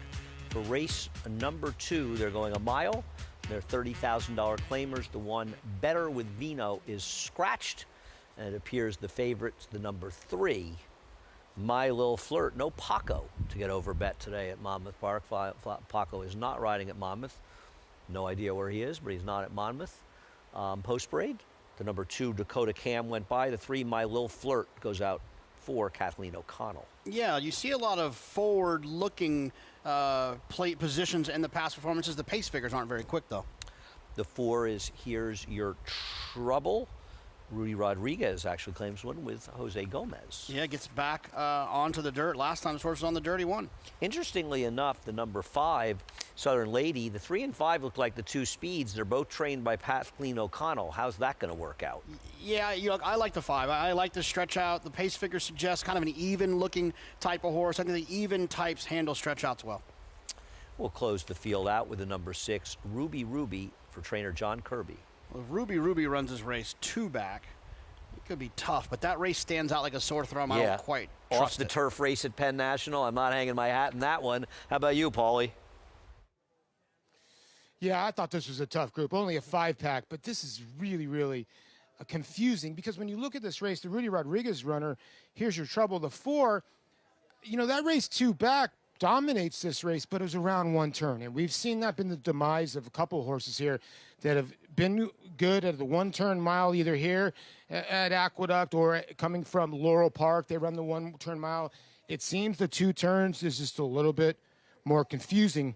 I do like this mare by Munnings. Now, she's the lone 5-year-old in here. The other 4 fillies are 3-year-olds, so they're going to get a little bit of weight on her. The 2 Dakota Cam, I can't really get behind her, but you look at some of her numbers, and she's okay. The worry I have with her lone win is by a nostril at Delaware Park at 3.5 to 1. Lindsay Schultz is a heck of a conditioner, and she just really has not done much. This is, I guess, a little bit of drop in class, although she was beaten by My Little Flirt, but that was over a sloppy racetrack. Now, My Little Flirt is now 8 to 5. Andy brought up a good point. The 2 speeds in here are the 3 and the 5 in here. Now, I would think My Little Flirt maybe concedes the lead to Southern Lady. The worry I have with the 5 Southern Lady, the last 2 races, there's only been 7 runners combined. So where does she really fit in here? If she gets an early lead in here, she's going to be tough. Maybe she gets to the front end and her stablemate kind of can track. Like I said, I landed on the 4 in here, Andy. Here's Your Trouble, the 5-year-old mare by Munnings. 7 to 2. I'll take a little bit of a price here. Andy, I wanted to ask you last week for Father's Day. I was reminded by one of the patrons in here and my father. He said he used to back in Aqueduct. I know we're at the closing, couple days at Aqueduct, and one of the memories my father had was he remembers going to Aqueduct as a kid, ripping the program, and then going to Meadowlands and selling the ones to the patron of the Meadowlands for $1. I think, Paul, you mean the daily racing forum. Absolutely. People used to do that. And a lot of times there would be a van that would leave. I know it left by the walkway to the Long Island Railroad at Belmont to go to the Meadowlands, and you do that for harness or thoroughbreds. But I think there was also that van here, which you could go there. And I got to tell you, Jonathan, you missed out in the days of the double headers at Meadowlands. Let me tell you something. You live near me in the city. If it was the old days of the Meadowlands, you'd have been taking that bus out with me more than a few times. You'd probably be divorced by now, but you would have been heading out to the Meadowlands. They're almost in the gate for the second. Let's get the call from Matt Tinnerman. We're 2 back. Southern Lady. And to the outside post, Ruby Ruby to round out the field.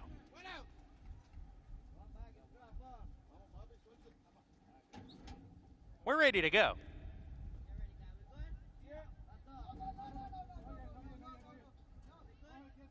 And we're off. Good beginning for all the runners. Southern Lady put into play. My Little Flirt taking the second spot. Ruby Ruby on the far outside, a little wide as they go into the first turn. Now the 2 outside runners are tucking over. Southern Lady getting towards the rail, showing the way, clearly ahead now. And the margin's about 2 lengths. Ruby Ruby tracking right behind in second. 2 more back to My Little Flirt, 1.5 lengths to Dakota Cam.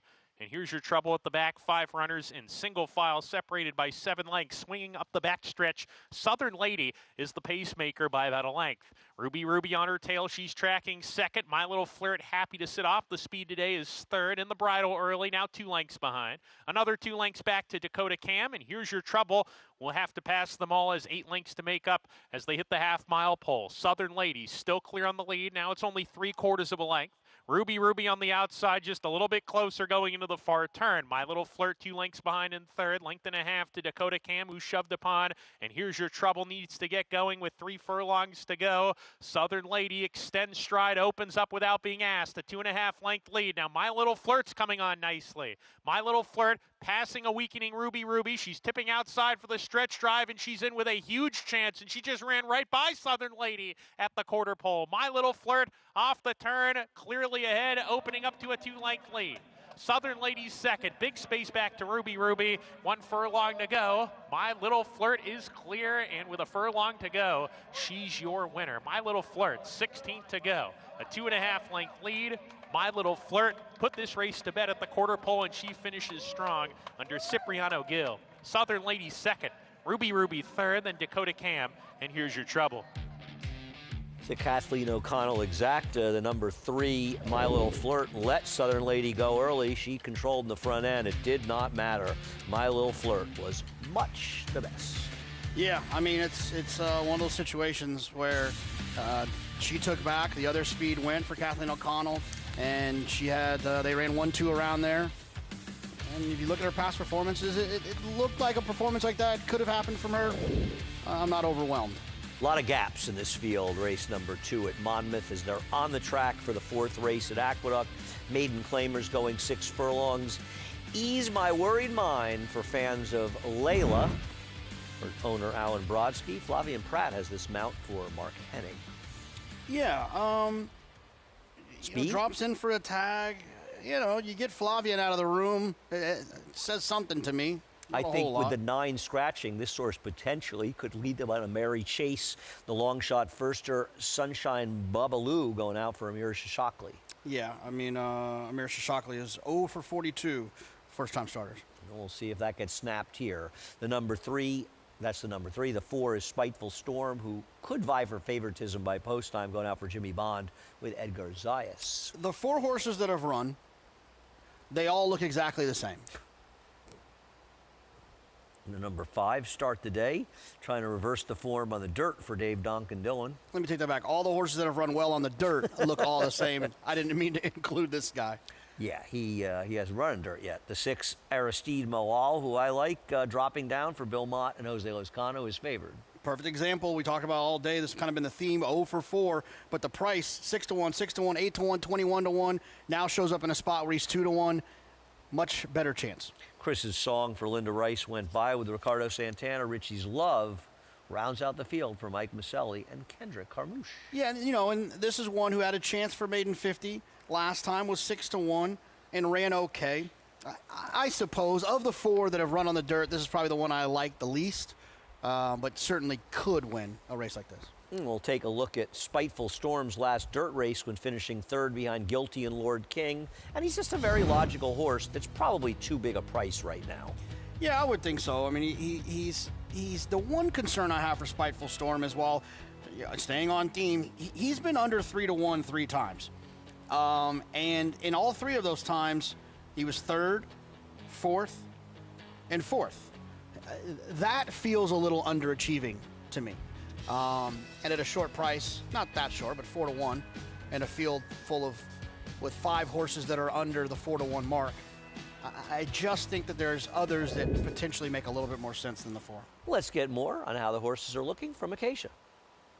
And we'll take a look at a couple of horses that are dropping in class, beginning with that number 6, Aristide Maillot, who, as Jonathan said, some of the horses that have run and have had a few chances have similar types of looks to them. And for this horse, he is getting a drop in class. He's facing softer company versus what he faced last time, where he had no speed, and he kind of made a little bit of a middle run, I should say, and did have to steady a little bit coming into the turn between horses. Maybe not the most comfortable, but not as much kick as you would have liked. And sometimes it really just amazes me as he takes a drop in class when you see horses running against softer company, just how much better they look. You know, facing maiden special weight last time and then in for the 50 today, you can see it. He looks like such a different horse in comparison to his company. Completely dappled out. He has a very narrow frame type of build. He wears that breastplate, but warming up beautifully.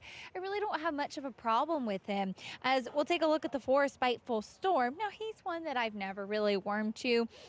He has taken some attention in his dirt races, in particular 2 and 3 back. The blinkers do come off for the first time. He still wears that shadow roll. He's always a big, heavy-bodied type of horse. He never really looks quite that fit, but he is coming back off of a little bit of a freshening from mid-April after a turf try. He ran fine behind Guilty 2 back, who's certainly a useful horse. Had a pretty quiet warm-up out there with the pony. I understand with the drop in class. I just feel like he's had a few chances, and at some shorter prices that have started to build up. I like the 2, Ease My Worried Mind.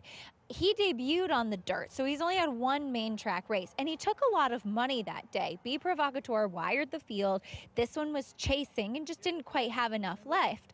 That was with Flavien Prat. Flavien's back aboard today after they tried going long on the turf last time, and I wrote in my notes, looks more like a dirt sprinter, and that's what he gets back to doing today. I think this is what he wants. He had a very aggressive warm-up and moved really well out there on the track. I'm with Andy. I think they're going to be aggressive with him in here today, and I just think he's going back to the level and the conditions at which he belongs. Andy? Where are you going here, Jonathan? I mean, you know, look, I think when we talked about at the beginning of the show, the early pick 5 being wide open, this is a race in which I thought you would probably need the most horses. Before the scratch of the 1, I thought it was a 1, 4, 6, 7, 8. I think it's 4, 6, 7, 8. I think one of the horses with experience wins. I don't like the price of the 4. I got no problem with the 6. But if I think they're all kind of equal, give me the one that's the longer price I trust. I landed on the 7. Yeah, I have no problem. I think that horse is dangerous, should be in a good position outside of the number 2. Ease My Worried Mind. Ricardo's aggressive, and I don't disagree as a player. I kind of like Aristide Mawal, who I just think sort of made a big middle move last time against a tougher field, and has had some tougher fields, had a bit of a trip the dirt race before that on March 14th. I don't know. I'm contemplating betting to win at 5-2. It's just not really my cup of tea, betting short prices, but I prefer that horse. But I don't disagree with you. I think any of these. Listen, I think the case you made for Ease My Worried Mind is a reasonable one as well, perhaps being the speed. The problem is Chris's Song probably not looking to let that one get too far away as they're heading into the gate for race number 4. I'm going to be leaving after race number 4. Greg Wolf will be joining us on the desk. I can see he's over there raring to go. He's ready. Ignoring everything I say is the number 3 Sunshine Babalu. The first-time star goes in. Edgar Zayas with Spiteful Storm. Just 2 more racing days at Aqueduct after today. Going to be a fun weekend, though. Coming out for Caribbean Day tomorrow, and then, of course, Sunday. Get a chance, if you're one of the first 1,000 people, to get your jar of dirt from Aqueduct, the number 5. Getting ready to go into the gate. We'll head upstairs to Chris with the call of the 4th. Aristide Mayol. Chris's Song.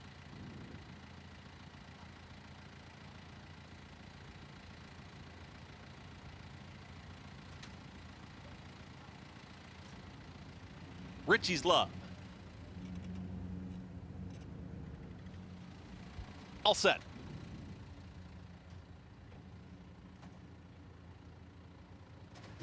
And they're off.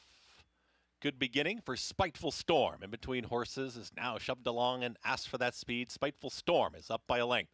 Aristide Mayol is going to stalk from second on the far outside. Here comes Richie's Love to join those early leaders. At the rail in 4th is Ease My Worried Mind is in behind horses now, and out wider comes Chris's Song, who's now taken that 4th spot away, and that's going to push back Ease My Worried Mind back to 5th. They're followed by Start the Day and the trailer Sunshine Babalu. 22.24 for the opening quarter mile. Spiteful Storm is the leader. Only ahead in front, Richie's Love is ready to pounce to the outside. Aristide Mayol is drafting right in behind this leading pair, is just in behind horses now and will move to the outside for Jose Lezcano for an outside run. They reach the top of the stretch, 45.43 for the half-mile time. Spiteful Storm is now gutting it out towards the inside, but Aristide Mayol is trying to push on by, and Richie's Love won't go away either. Inside the final furlong, these 3 coming to a wire together, a 16th left to go. Now edging clear late, Aristide Mayol. Jose Lezcano will get the victory. Photo there for second, Spiteful Storm with Richie's Love, and Chris's Song finished 4th. As I said to Jonathan around the turn, if Aristide Mayol doesn't win today, he ain't never winning. Goodness. That was some trip Jose worked out with him. Yeah, I mean, look, it was one of those situations where the 4 horses that had run on the dirt were likely to be in the mix, and it was a slugfest down to the wire, some might say, and the 6 was able to get up at 5-2. I mean, he just got a delicious trip to get it done in this race, sitting behind what was a pretty solid pace there. Very, very close for second. Looked like heads bobbing between the number 4. Let's see, Jonathan. I can't call it. That's a tough one between the 4 and 8 for second. Anybody? That was tough. It's a tough bob, wasn't it? Yeah, we had a second Greg? angle there that didn't help. Greg, make a call. Greg. Greg's not willing They to take actually a shot just came here. in my ear and said that you can't come on the air if you don't get this right. Looks like the 8 got him. Greg Looks said like the 8, he was got right. him. Greg didn't say anything. Don't be nice. Just because you have to sit there with half an hour. Oh, you did say the 8? Okay. He said the 8. All right. Greg said the 8. You're rid of me. I'm going. He'll be here for a little while longer. A professional host will be stepping in. Greg Wolf will be stepping in for the last 5 races. A lot more to come on America's Day at the Races. Can Solo Shot get the final stake at Aqueduct? We'll see. Amelia Green as well. We'll be back in a few moments.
Back with you on our continuing live coverage on Fox Sports 2 of America's Day at the Races. It's brought to you in part by Hillendale at Alapa. Do you hear any music?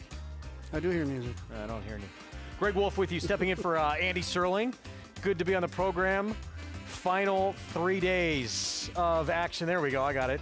Of New York City's racetrack. And if you can get out here this weekend, Andy mentioned giving out little pieces of the racetrack here. Good memento to have. I'm going to try and get one myself, but hope to see you out here. If not, we have you covered. But it's going to be an emotional weekend. It is. You know, it's when I'm walking around, you just can see it in people's eyes that they, you know, it feels a little buzzier than it normally does on a Friday. It just feels like people are thinking, you know, hey, this is the last day and or last weekend, excuse me. And did you see the Twitter thing with Andy? Did you see him on this old train? I did the Saratoga or the Aqueduct special. Yeah. Yes, that was. What if they stopped I at wish I Ralph could have Ave? taken it. I'm just kidding. It's an inside joke about Ralph Ave that me and Wolfie have. Yes.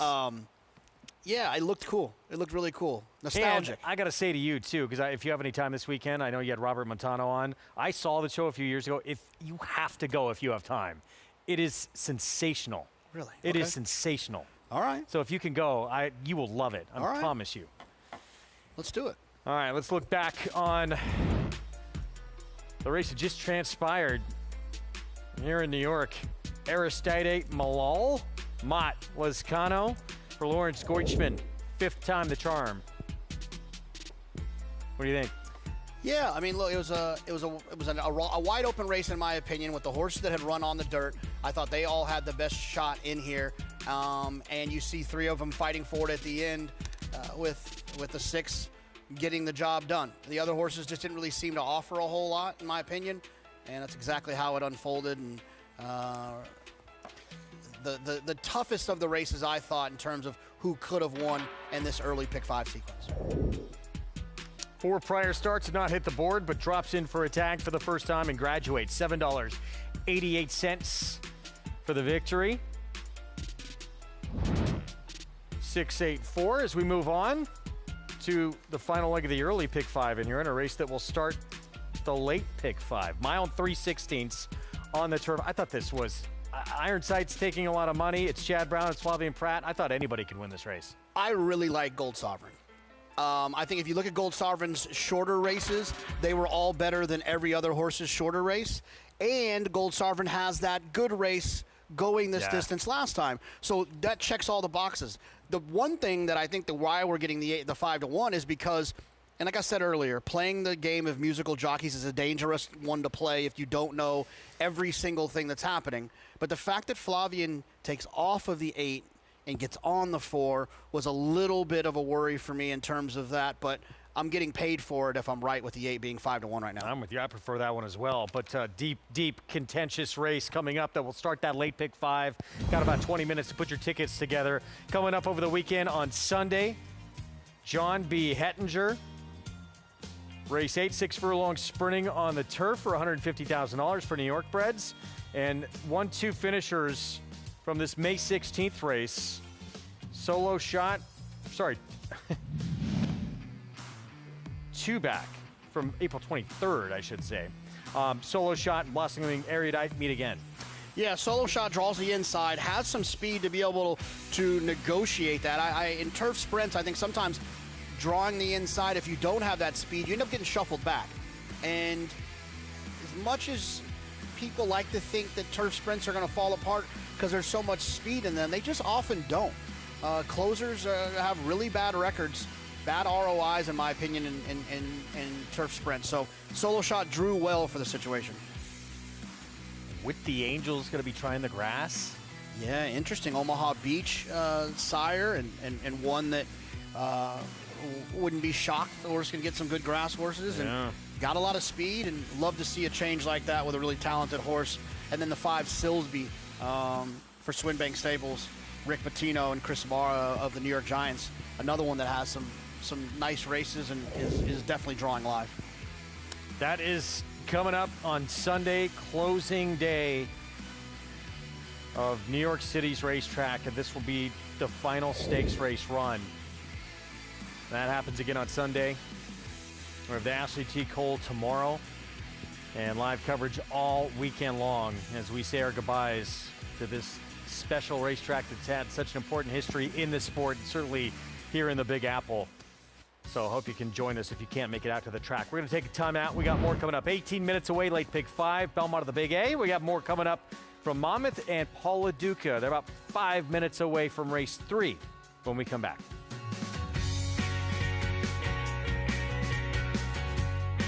Up alongside of Knightsbridge, and now these two will turn for home together. Imagination on the outside to the front.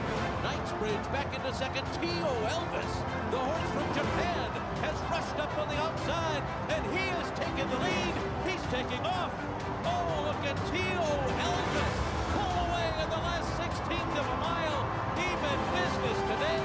Japan's T.O. Elvis crushed them. Elvis is in the building. Yes, he is.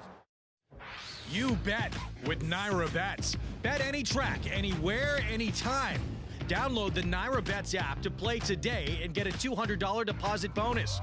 Watch live horse racing. Get expert picks. Boost your bankroll with weekly promotions and hone your handicapping skills with exclusive tips and tutorials. Sign up now and use promo code MATCH200 for a $200 new member bonus. You bet with Naira Bets.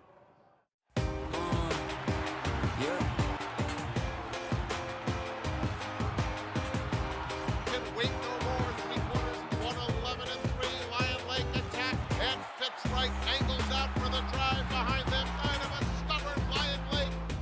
Charlatan is the leading second crop sire by stakes winners, graded stakes winners, and graded stakes horses. Charlatan, ultra impressive. It's a new day for a new king. The official Saratoga Barstool Sports Collection is here. Check out the hottest styles of the summer. Shop this limited drop before it's gone. Get yours at shop.naira.com. Get your ticket to the longest season in Saratoga history. Season tickets and season passes are on sale now for 46 days of action at Saratoga beginning Friday, July 3rd. Lock in your summer plans at naira.com/Saratoga. Gratefully and Saratoga Special, nose and nose for the wire. Gratefully Saratoga Special, gratefully would not be denied. Welcome to Adelphi Racing Club's unparalleled partnership experience. Exclusive access to the backstretch at Belmont and Saratoga, premier accommodations on race day, and of course, experience excitement like no other. Contact us today to get a taste of the Adelphi difference. Back with you on closing weekend at Belmont of the Big A in our final few days to appreciate this racetrack. New York City's racetrack before we move into our new permanent home in the new reimagined Belmont Park. You can play all the action this weekend all summer long at Saratoga and beyond at Naira Bets. Bet any track anywhere, anytime. The code to use for new members to sign up, match 200. Get that $200 deposit match customer bonus as we go to Monmouth. Race 3, 6 furlongs. And fillies and mares 3 and up in a conditioned $5,000 claiming race for Don't Tell Tamo. Here's the one, the 9-5 favorite. Yeah, doesn't have a lot of speed from the inside. I don't love that in a dirt sprint. Dwella Dent next door drops in class. This one does have a little bit of speed. I'm looking for this one to kind of pop away from there and try to take that inside position away from the one. Here is C Maiden, 3 for 31 lifetime, 6-year-old mare. It just doesn't seem fast enough if the top horses show up. Winky, blinkers come off. Yeah, I mean, I think his last couple of races are probably a little bit better than they look on paper. Get a little bit of money, too, here. And then Miss Neo outside. Yeah, trainer change might wake this one up, but what we've seen out of this horse lately, it doesn't instill much confidence. 2 minutes to post here in the third. It starts the 20-cent Jersey Shore 6. Let's go to Paulie. Yeah, I thought a very interesting race, but I'm kind of on the same lines with Jonathan in here. I was looking at the 2 inside horses. Dwella Dent, the 2. I might be able to get away from there. I think Charlie Marquez, if he can just get away from the gate and go. You look at all of her 6 lifetime wins, it's when she has the lead going to the top of the lane. And obviously she had the lead at Delaware in her last 2 wins at Monmouth Park. Now, she's on a 4-race losing streak, but she was behind Unsolved Mysteries. I mean, that horse has won 7 in a row in 9 out of 10. Just a really hot horse that goes to the front end, and I just think that Dwella Dent was just no match. So the horse on your screen is the one. Jonathan made a good point, a horse that doesn't have a ton of speed, but this is the lowest that we've seen her. Now, she did run for 62.5 when she was in the Carlos David barn, but that was at Gulfstream Park, and she did get away from the gate a little bit better that day. You know, she's probably the horse to beat on numbers, but I think the 2 can get away from there and maybe be able to put a little separation between her and Don't Tell Tamo. Now, the 3 outside horses in here, the 7-year-old mare taking the blinkers off, Winky. She hasn't had the blinkers off for a long time. Now, she does possess a little speed. She's not the greatest horse out of the gate, but she seems like she kind of rushes up, and maybe taking the blinkers off, trainer Silvino Ramirez and Kendry Rivera, the jockey here, probably going to play a little bit of lay off the 2 in here and see if you can finish the 4 C Maiden, the horse on your screen. Good win, but that was at Penn National in a 4,000 non-winners of a year. Is 1 for 11 here at Monmouth Park.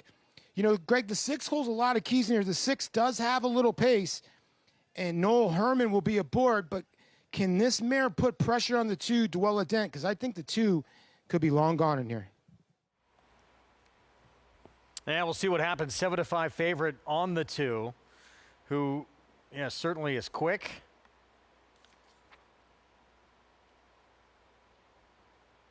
Anyone else you think can be forward in here? I mean, why not the 5? Sure. Yeah, I mean, the 5 does have a couple of races where he's shown some speed, but I think that when you have an inside draw, and you have speed, you might as well go hold that position. When you have an outside draw with speed, there's no reason to, unless it's given to you, to overtake the field to make the front, when you could just sit comfortably outside of another horse. You think about how these horses train in the morning. A lot of times they work just two together, and it's a nice comfortable spot for them to sit outside of another horse. So when you have an outside draw, tactical speed, you got a horse to the inside that wants the front, there's no reason to get cute. Just sit to that one's outside, and whoever is the best horse will win. Can the 5 make the front, Wolfie? He sure can make the front, but I think he'll sit outside the 2. Starts, as we mentioned, the Jersey Shore 6. We're sprinting on the turf for the next race. A state bred maiden special, race 5. Certainly looks like a turf sprint, race 6. I thought some very wide open races the rest of the way. It seems like a difficult race to try and kind of or sequence to narrow things down really anywhere. Monmouth is like that sometimes. You got a lot of horses shipping in from a lot of places in the Mid-Atlantic. You got the Jersey breds. It's a tough place at times. Sometimes you'll get some smaller fields like this, but they still don't feel like easy slam dunks all the time. And with Paco not there, no one's going to know what to do. Exactly. Post time coming up. Race 3. Start of this Jersey Shore 6. Matt Dinnerman to get us started.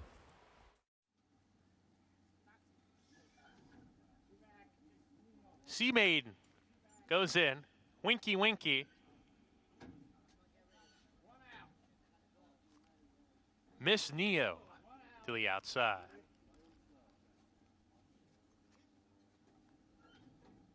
We're ready to go.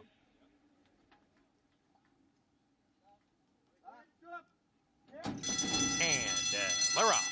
A very awkward break from Sea Maiden, who checked right at the start and drops back many lengths. Would have to do something special if she were to win it. They head down the backstretch. Winky Winky has a challenge on the front end. Duella Dent right there. These two stride together. Miss Neo right behind in the 3rd position, about 2 lengths behind.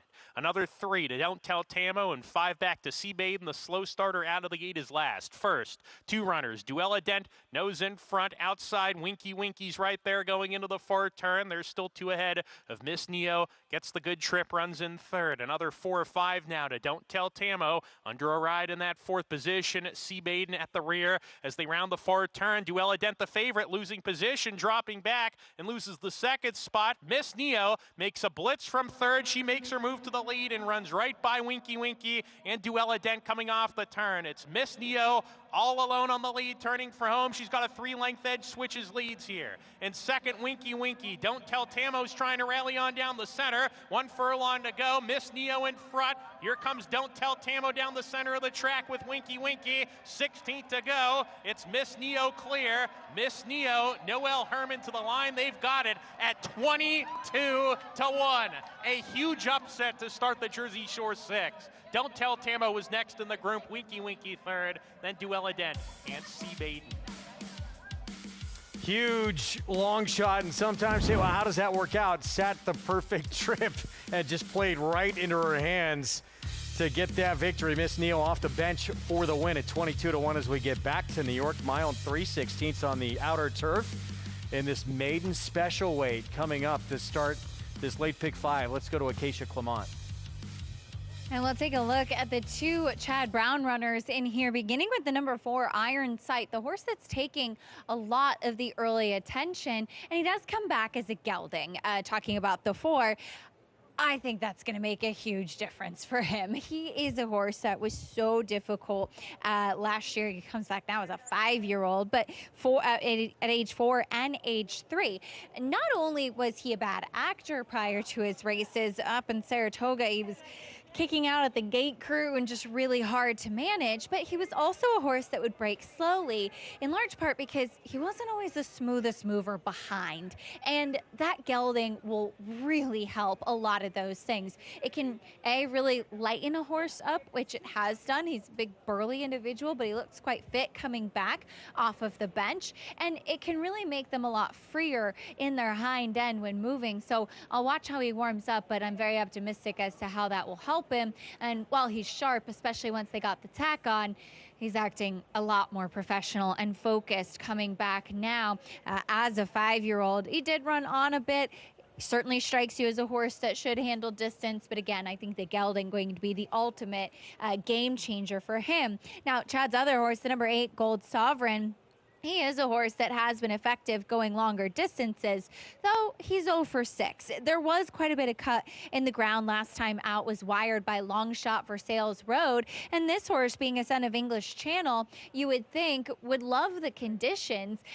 He's a horse that is kind of that lighter, unassuming English Channel type of frame, and there wasn't much movement in the running of that race. So I guess it can make you a little bit concerned that he wasn't able to get the win last time, and maybe concerned that he wasn't able to get the win 2 starts back as well. But he has shown a proficiency for the distance already. He's gotten a bit more perked up once they got the tack on him, and we'll see if he is able to have a bit more race tactics in his favor today. Greg? All right, Acacia, thank you. Here they come onto the track. Post-parade coming up. We'll start with British Invasion, Miguel Clement, Manny Franco, and the 3-year-old debut.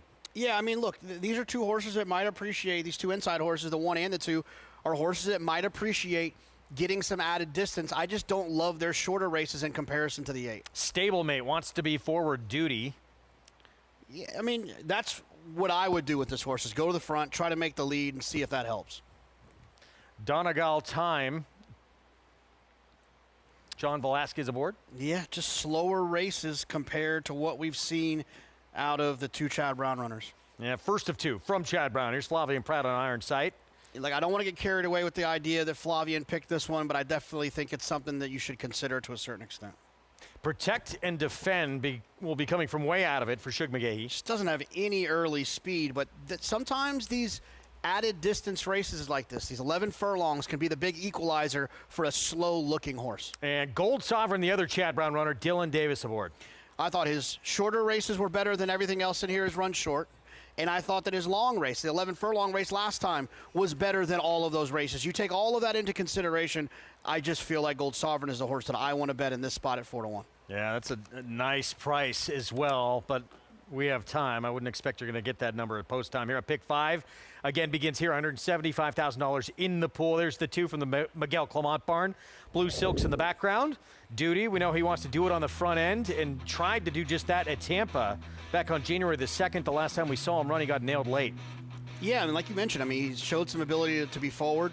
And I think when you have a race like this where they're going longer, if this is what they want to do, that's a weapon that he has in this race. He can make the front, get comfortable on the front end, hope the fractions aren't very quick, and then kick for home when they turn for home.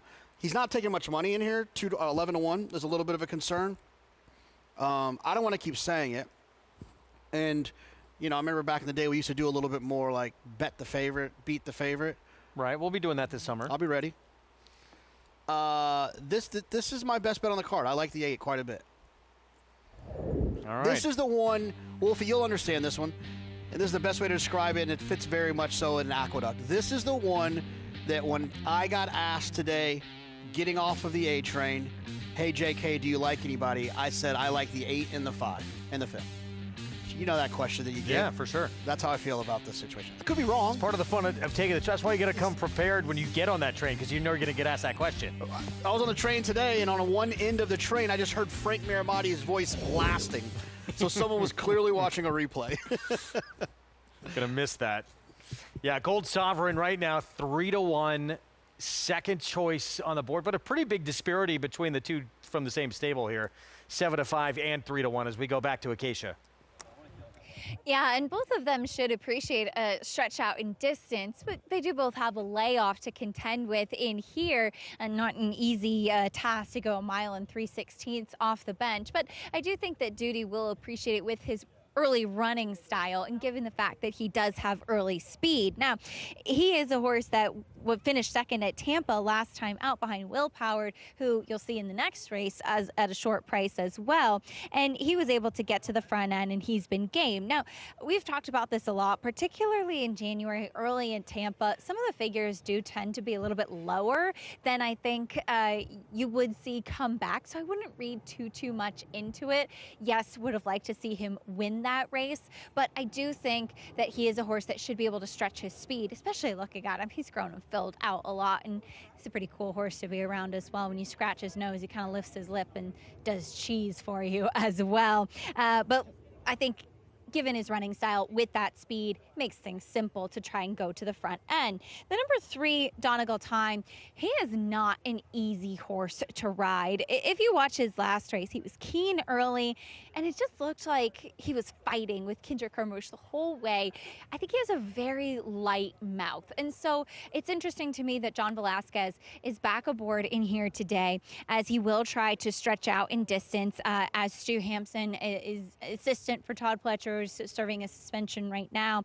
But this is a horse that I do think it's how he's ridden that makes the biggest difference. You could even tell in his warm-up, you gotta have to stay out of his mouth, stay away from his face, and that will make the difference for him at 8-1. We'll see if he can settle to stretch out today, Greg. Thank you, Acacia. That pick 5 pool up and over $200,000. You love the 8. Did you play the pick 5 today? Did not. Okay. I did not, but I do like the 8. Okay. I mean, I liked the 8 a lot more at 4-1, obviously. I still like the 8 at 5-2. I still don't think you'll get too much more of a crash in number because the 4 is going to hold that position. You know, look, one of the first things people learn when they're handicapping is like the whole concept of, oh, this rider picked the other one.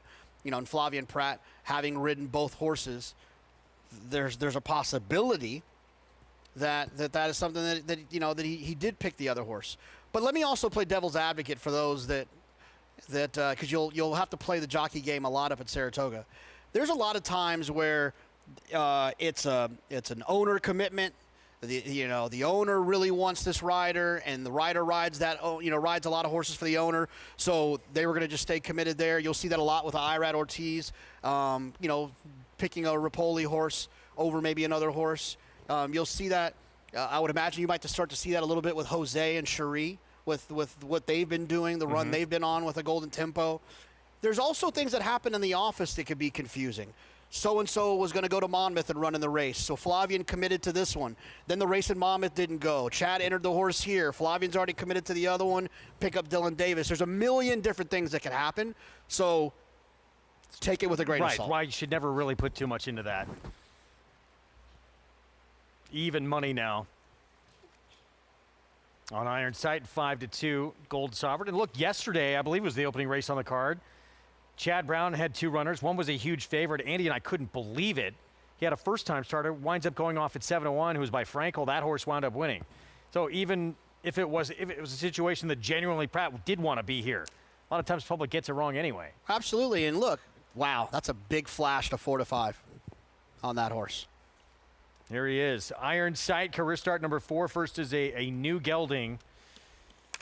And first start now is, and look, a 5-year-old still trying to break his maiden. Don't love that. Don't love it. We talked about it a little bit. I know lightly raced. Yeah, excuses in those long races where you got beat. Off slow every single time he started. Start of the leg pick 5. Chris Griffin the call. And they're off. Duty flashes that early speed, and Duty right to the front is the lone leader. Protect and Defend will be stalking so far, and at the rail there's British Invasion. Just having a tap on the brakes there was British Invasion, very keen there. Donegal Time as the leader slows things down towards that first turn. Jamie Rodriguez on Duty is the clear leader, still up by a length and a half. Protect and Defend, happy with his position, and Jose Lescano is stalking second. At the rail saving ground as British Invasion starts to move forward. Still tough to handle as Donegal Time is in the 4th spot towards the back end of the field. The 2 trailers, Gold Sovereign and wide running Iron Sight into that turn. Duty just moving right along. 24.25 in the opening quarter mile. Duty is the leader. Protect and Defend is watching them, is still in second as they really are slowing things down now. Trying to ration out that speed. 49.71 the half-mile time. Donegal Time, more settled now, is outside of Protect and Defend, has taken a shared third, as back to 4th will be British Invasion, who's now ahead back in the 4th position. Gold Sovereign, second to last, and no move yet from Iron Sight. Tightly bunched field, less than a half mile to go, and they get set to work into the far turn.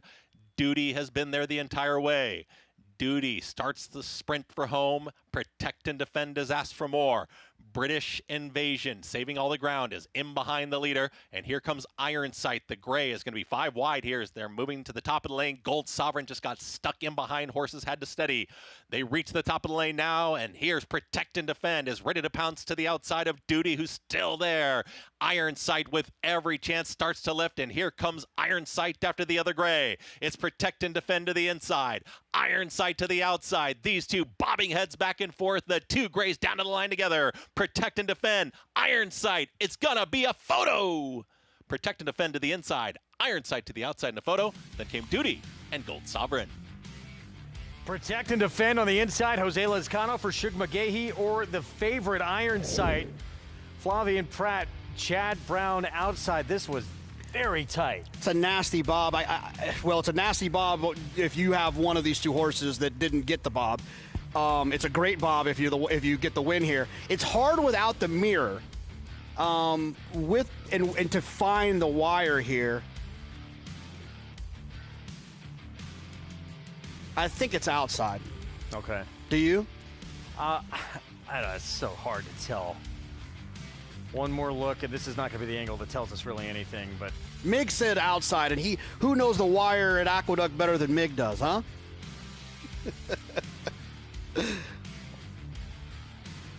even money or 7-1 as we slow it down. That's, I believe, the first time the 4 actually put the head in front, back to the inside.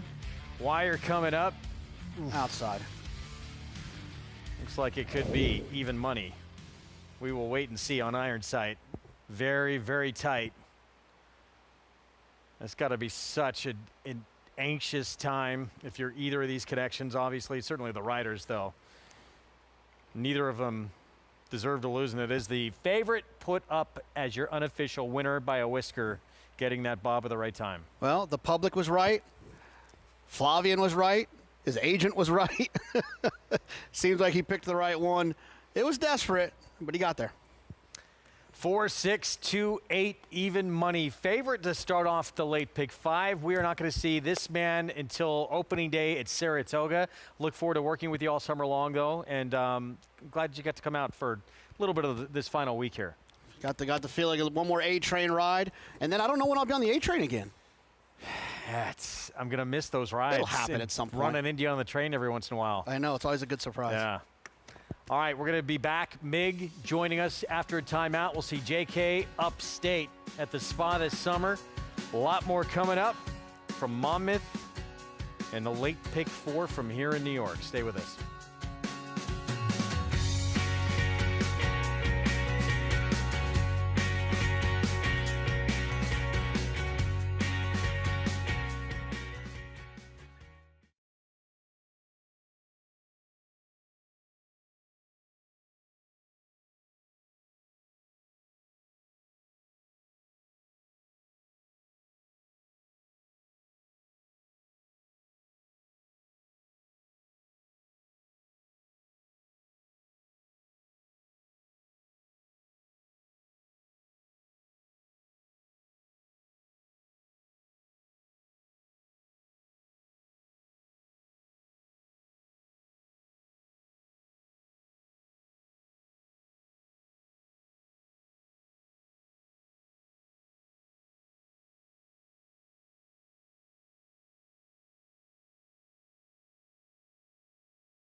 Aqueduct means everything to me. I mean, honestly, this is where my life started. You know, as a kid growing up in Brooklyn, I never felt like I quite fit there. But I got here and I instantly knew this is where I belonged. This was like coming home. And walking out onto the apron at Aqueduct was like the first time I ever went to Yankee Stadium. You know, the bright green, the tobacco brown of the dirt, and I just knew I wanted to be a part of this atmosphere for the rest of my life. And when I was coming back in 1988 after getting severely injured at Belmont, I was out a long time.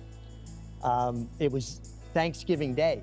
Naira put together a whole Thanksgiving dinner up there for my wife and friends and family and everybody, and to win with my first mount back on Glimmer Glen for Pete Ferriola was very special. I got to the 8th pole. I knew I was going to win, and I started seeing freeze frames of everything I had gone through over the last several months, the surgeries, the rehabilitation, learning to walk again. I started getting these freeze frames of all of that, and I started crying. My goggles pulled up with tears, fogged up. That was a very, very emotional time for me, and it just seemed fitting that that comeback ride and win was here at Aqueduct. My 4,000th win came here at Aqueduct. And my daughter Gabrielle maybe was 5 or 6 years old, and she's bounding around the paddock so excited. To see her here now as an adult, as a young woman, pretty remarkable. Aqueduct absolutely changed my life. Everything good that I have in my life comes from horses and horse racing.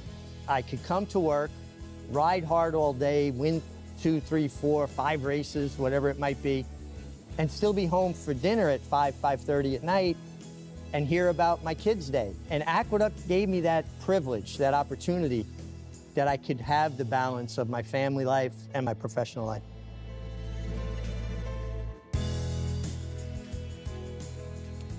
The MIG, the winningest rider in the history of this racetrack. This place I know means so much to you, as we just saw. That was a great vignette.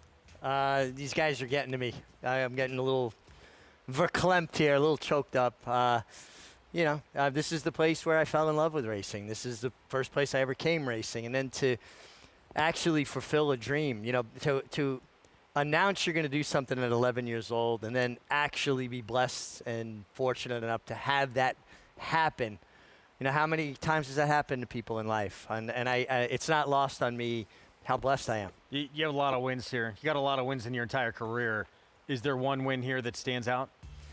It's such a hard question, and I've been asked that a lot. You know, obviously my first win here was huge. The Knickerbocker Handicap, I think it gave me the best ride of my career. The Wood Memorial. My last grade one was here, the Gazelle. 3,000th win for that. I mean, it's just too many to pinpoint one. Most jockey wins, I should say, ever at Aqueduct, and the MIG will hold that record for eternity. As this weekend, our final 2 days of racing action from New York City's racetrack. If you cannot come out to be part of the action, and so many great things going on to say goodbye, be sure and tune in. We'll have coverage all weekend long. Iron Sight takes the 5th Belmont of the Big A as a short-priced, even money favorite. Chad Brown and Flavien Prat. Flavien Prat earned his money here. Iron Sight was giving him a hard time. You can see he's trying to lug in, Greg.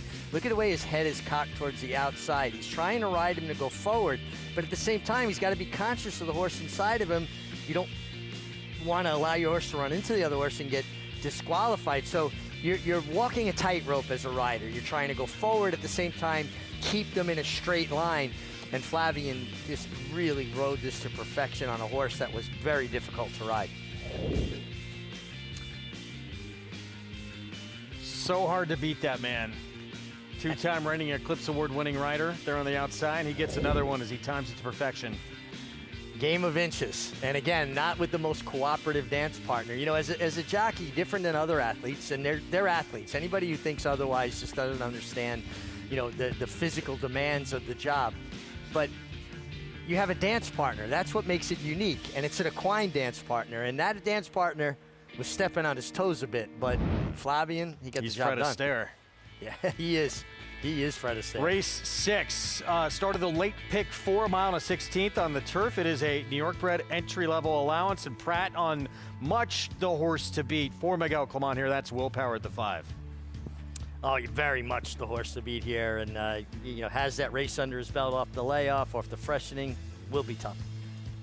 All right, much more on this race when we come back from a timeout. We'll get into race 4 at Monmouth as well. 5 furlongs sprinting on the lawn, $40,000 maiden claiming race. Check in with Paul LaDuca for more on this one to start the pick 5 from the Jersey Shore when we come back.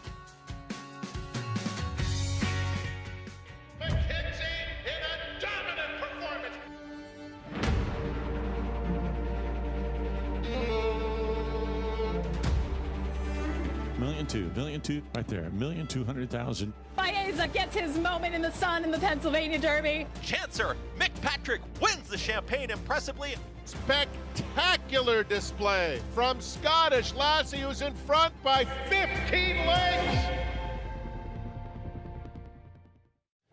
You bet with Naira Bets. Bet any track, anywhere, anytime. Download the Naira Bets app to play today and get a $200 deposit bonus. Watch live horse racing. Get expert picks. Boost your bankroll with weekly promotions and hone your handicapping skills with exclusive tips and tutorials. Sign up now and use promo code MATCH200 for a $200 new member bonus. You bet with Naira Bets.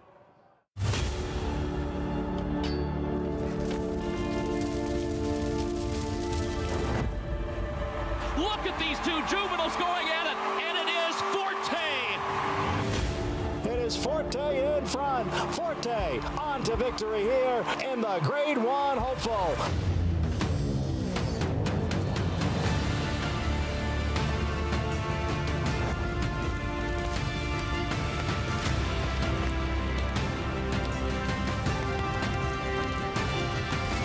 The two of them coming down to the wire. Forte on the outside, and Forte to win the Breeders' Cup Juvenile. Forte starts to gather in the top horses. This is going to be very close, but the champion prevails. Forte wins.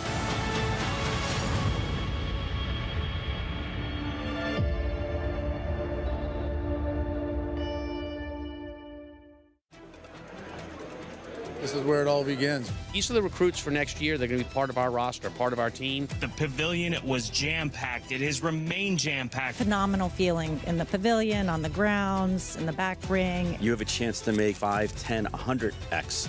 Big sale with a lot of quantity, but they're going to sell over 4,000 horses here. We had quality race horses today, I believe, that will go on and we'll be reading about in years to come. Keeneland Sale, you got to be here.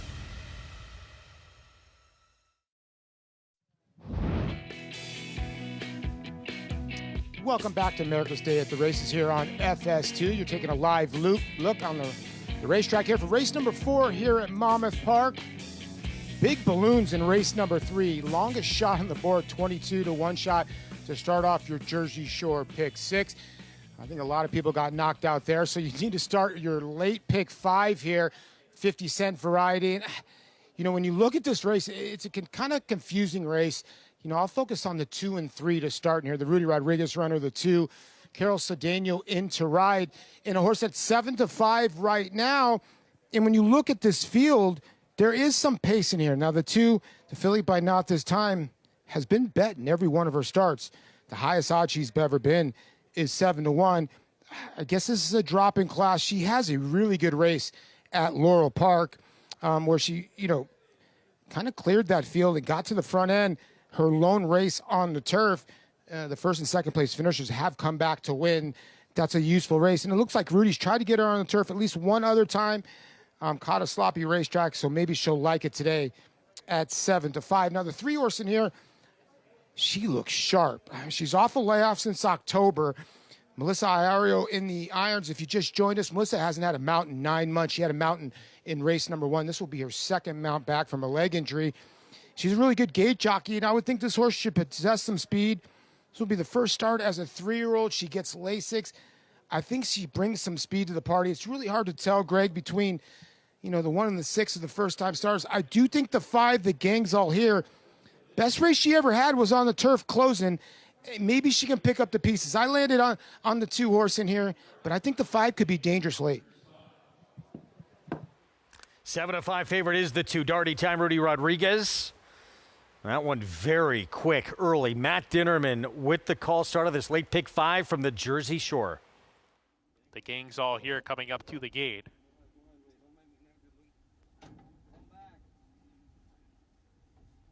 And to the outside. Hard Luck Woman.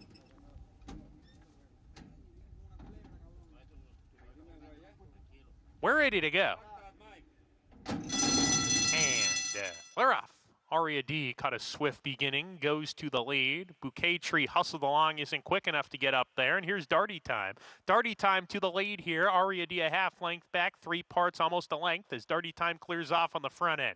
The gang's all here in the 3rd position. Hard Luck Woman to the outside. Bouquet Tree is down on the inside, 7 lengths behind, 3 clear of Into the Mystic as they go into the far turn. Darty Time on the lead, a length and a tail. Aria D playing catch up now, 3 parts of a length behind on the outside second. 4 back to the gang's all here in 3rd. Bouquet Tree slipping inside of a weakening Hard Luck Woman. She calls it an afternoon. Into the Mystic has a lot of ground to make up from the back of the field. They're off the turn. Darty Time still clear, opens up. Darty Time opens up 2.5. Now it's 3. Now it's about 4 with a furlong to go. Darty Time and Carol Cedeno have run away from the competition here. And Darty Time was much the best. Darty Time darts away from the competition to win by 4.5. Aria D was second, tight for 3rd, went Into the Mystic over Bouquet Tree. Finally able to get this one back on the grass, and second time on the turf. She breaks her maiden here, Rudy Rodriguez, and as you heard, Carol Cedeno aboard for the win. This horse was impressive. He just powered away. She just powered away at will, and to put that kind of daylight, that separation on a field, turf sprinting, this was an impressive performance. Good call by Paul, and a little peel on that turf course there at Monmouth. He's trying to come off the turn, so a bit of that turf peel up there, and that was Rudy Rodriguez's 1,700th and first winner. Not bad. When you get that kind of separation, too, as you said, in a 5-furlong turf sprint, that is... I know this was maiden 40 level of competition, not the strongest.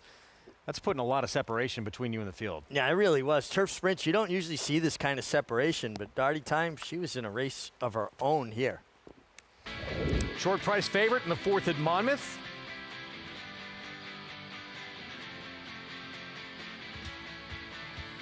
Two, 4, 1, 3 finish. Let's go back to New York. Mile and a 16th on the turf, race 6. We approach the 9-minute mark to post in this state-bred entry-level allowance. Willpower the 5, the favorite, but here's the 2. In spite of Charlie for the Barkley Tag Barn, we'll have Manny Franco aboard. Let's go down to Acacia. Yeah, and we'll start there with In Spite of Charlie, as this horse just got beaten in nose last time out when he kind of made that first move into a race that was falling apart, and he hit the front, opened up, and just got run down late. And he was off of a bit of a layoff that day too, and returning to New York bred company, coming back up from South Florida. So I think some excuses to suggest that he should be able to run stronger second time out. I wasn't in the paddock for that last race, but having seen him quite a bit as a 3-year-old last year, he is a horse that sometimes can get a little bit hot, especially when he's had some freshenings, and he looks tremendous today. Very settled, forward but not over the top, incredibly fit, second off of the bench, and I think he was mid-pack and kind of running on between horses last time.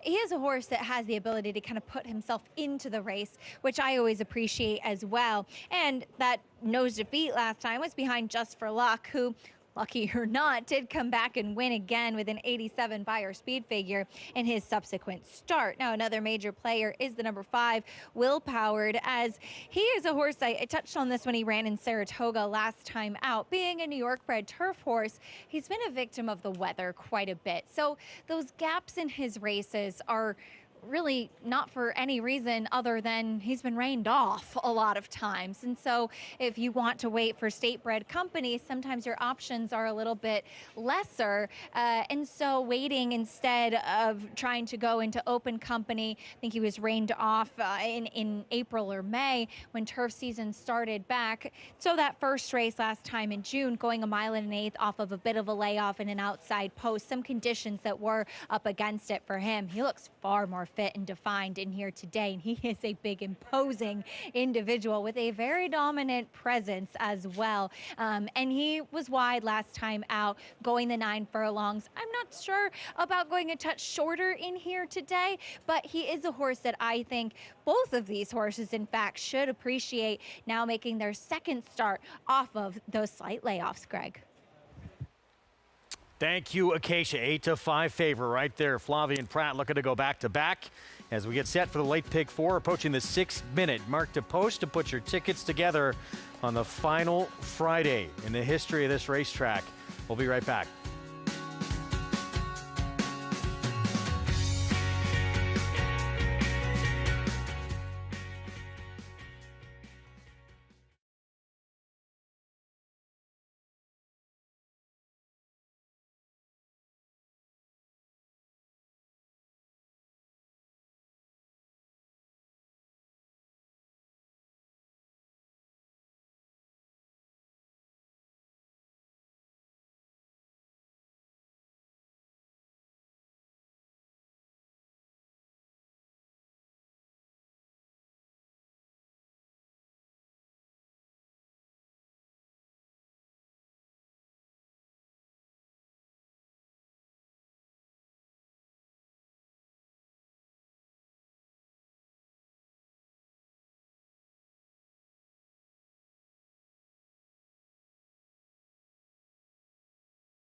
Back with you on America's Day at the Races on the final weekend of this special racetrack that has played such an important part to this city, to this sport.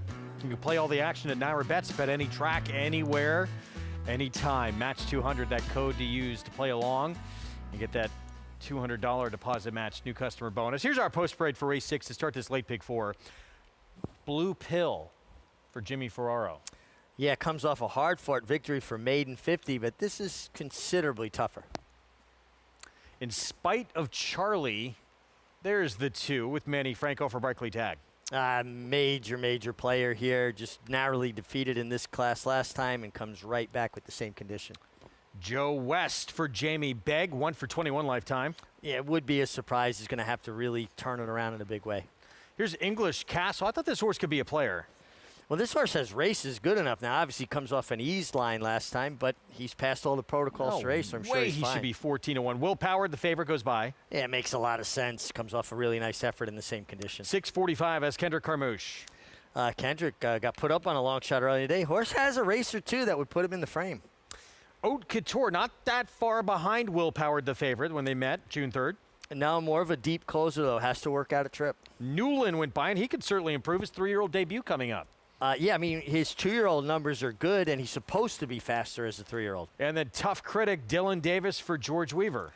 Yeah, another one kind of the same situation. Turf sprinted, now stretches out.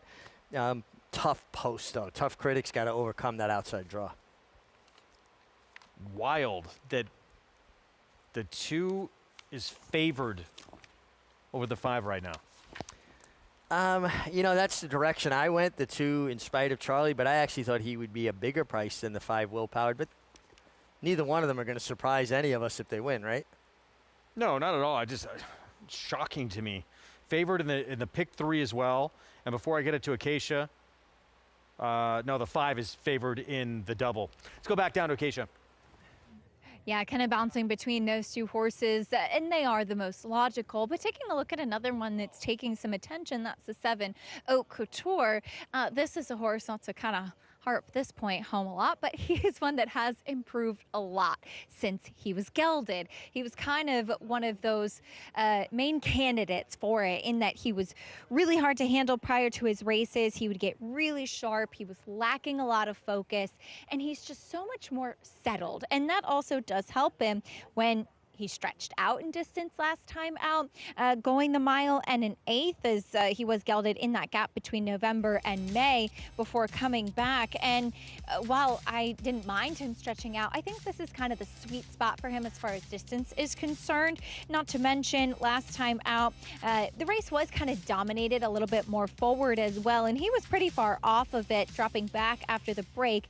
Hopefully he doesn't need to be that far back. Jose Lascano has given him a big warm-up as he's now 3rd off the bench. But like I said, his focus has improved dramatically since coming back. Now, as a 4-year-old, the number 8 Newland makes his 3-year-old debut in here, so facing older for the first time. And while his figures at first glance do appear to be a bit slow, they are 2-year-old figures that, with some natural progression, could make him a horse that might be a little bit of a player. He's one that I think physically might need a race just as far as the fitness perspective is concerned. He is a son of Munnings, but he's a big burly type of horse, and he did get pretty hot back in the paddock, which sometimes can be an indication of a horse that needs a race off of a layoff.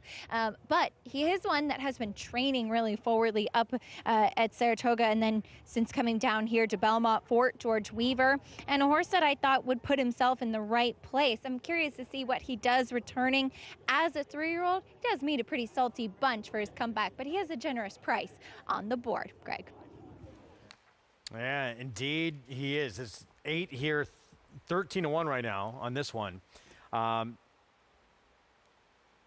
Numbers light, definitely would need to take a step forward, but horse has shown talent on the lawn. The last time we saw him, he won, and you expect to see that big jump from 2 to 3. Consider it like human athletes. As a 2-year-old, he was more like a high school athlete. And he ran decent enough numbers, and he got it done, and all of his races were pretty consistently good. Now, as a 3-year-old, he's more like a college athlete. So he's supposed to have developed, gotten stronger and faster. At least that's what the hope is.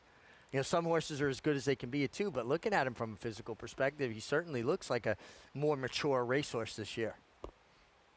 So 15-1 on that horse off the bench as we get set to kick off this late pick 4. Back to the favorite, or not the favorite, I should say, second choice, 9-5 Will-Powered. So Miguel Clement, Flavien Prat with those familiar West Point silks with the black star and the gold. And just has had some gaps, hasn't really been able to put together back-to-back starts yet. Yeah, no, this is the first time he's actually getting to run back in close proximity, so that should, help him from a physical fitness standpoint. And this is only his second start against New York breds on the turf. Obviously he broke his maiden at Tampa, came back with a good second at Tampa, and that race in Saratoga was very good. And he was basically chasing a pretty sharp pace there. But he is your solid second choice, the favorite, the Barkley tag runner. Both you and Acacia have gone with in spite of Charlie. Manny Franco will be aboard, just missed by a nose last start, and that was off a slight short layoff. Took the lead in the stretch, got caught by a next out winner. Both these two obviously major players. Would you be surprised if it was someone outside of these two? Either that or one of George Weaver's. I wouldn't be a stretch. And the horse that was eased last time, English Castle. Those are the 4 that I would lean on, but I really like the 2 in spite of Charlie. Chris Griffin, the call to kick off this late pick 4 in our Friday coverage from Belmont at the Big A. All set.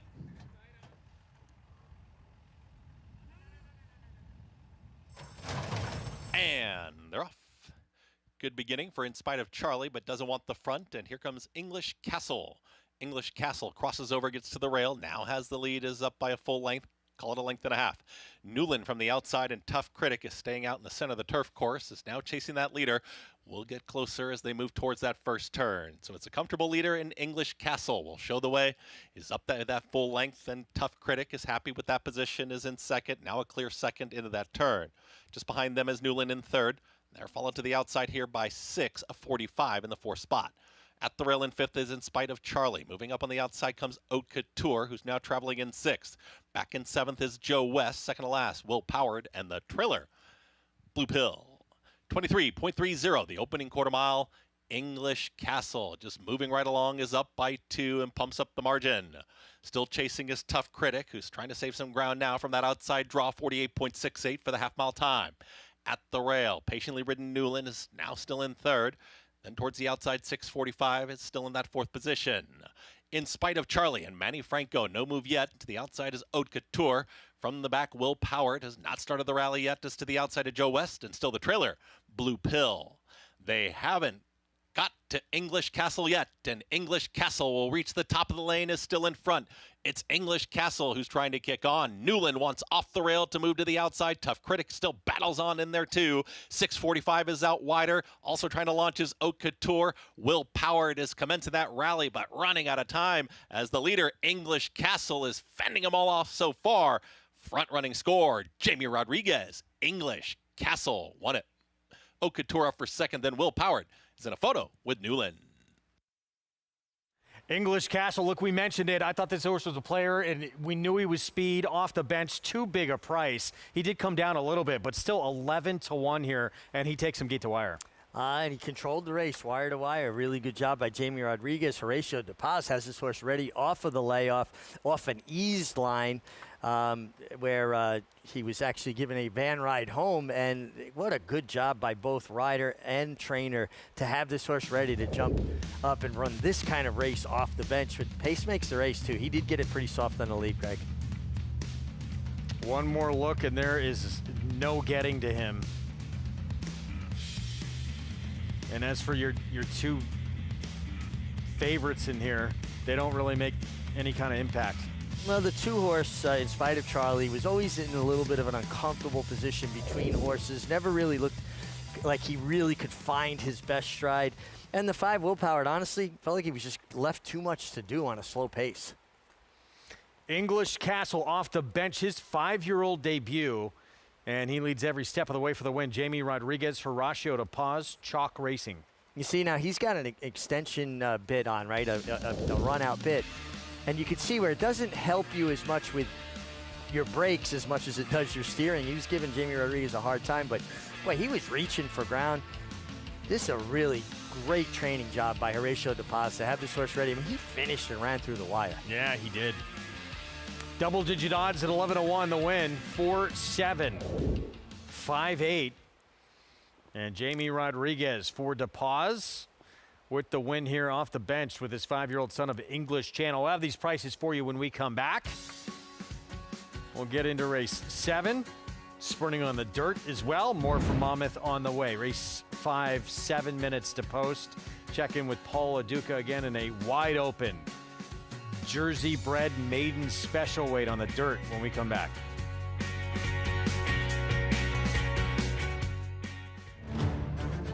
A surging debut at 2, an international tour de force, an explosive winner of 2 sire-making Grade 1 races. Raging Torrent running the race of his life, and Raging Torrent and Frankie Dettori cruise to victory in the Malibu. Raging Torrent's coming out party is in the Metropolitan Handicap. Raging Torrent, the next wave in the Lane's End stallion-making tradition.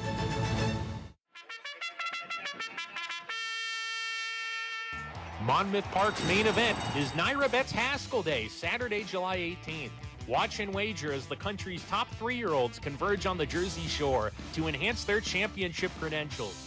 Play our $400,000 guaranteed pick 4 and $300,000 late pick 5 on a card that includes 6 stakes races. First post is 12 noon. It's all Naira Betts Haskell Day, Saturday, July 18th. at Monmouth Park Racetrack.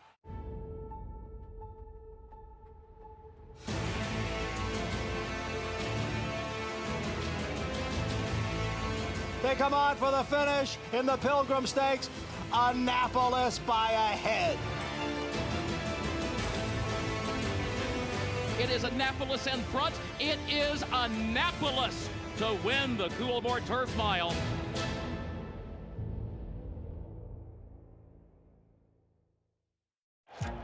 Every racehorse has a beginning. For Bond Racing Stable, it all begins right here. At Song Hill Thoroughbreds, generations of horsemanship come together to breed, foal, raise, break, and train the thoroughbred athlete. From first steps on the farm, to mornings on the racetrack, to the winner's circle, every horse is cared for like family. Want to be part of Bond Racing? This is where it all starts. Visit Bond Racing Stable today. Racetrack Television Network brings you every race, from every track, on every screen, every day. With monthly packages starting as low as $5, RTN gives you great value and access to more live HD streaming and race replays than anyone. Visit RTN.tv today to sign up and watch on almost any device, including Roku and Amazon Fire. RTN has packages that start at $5 per month.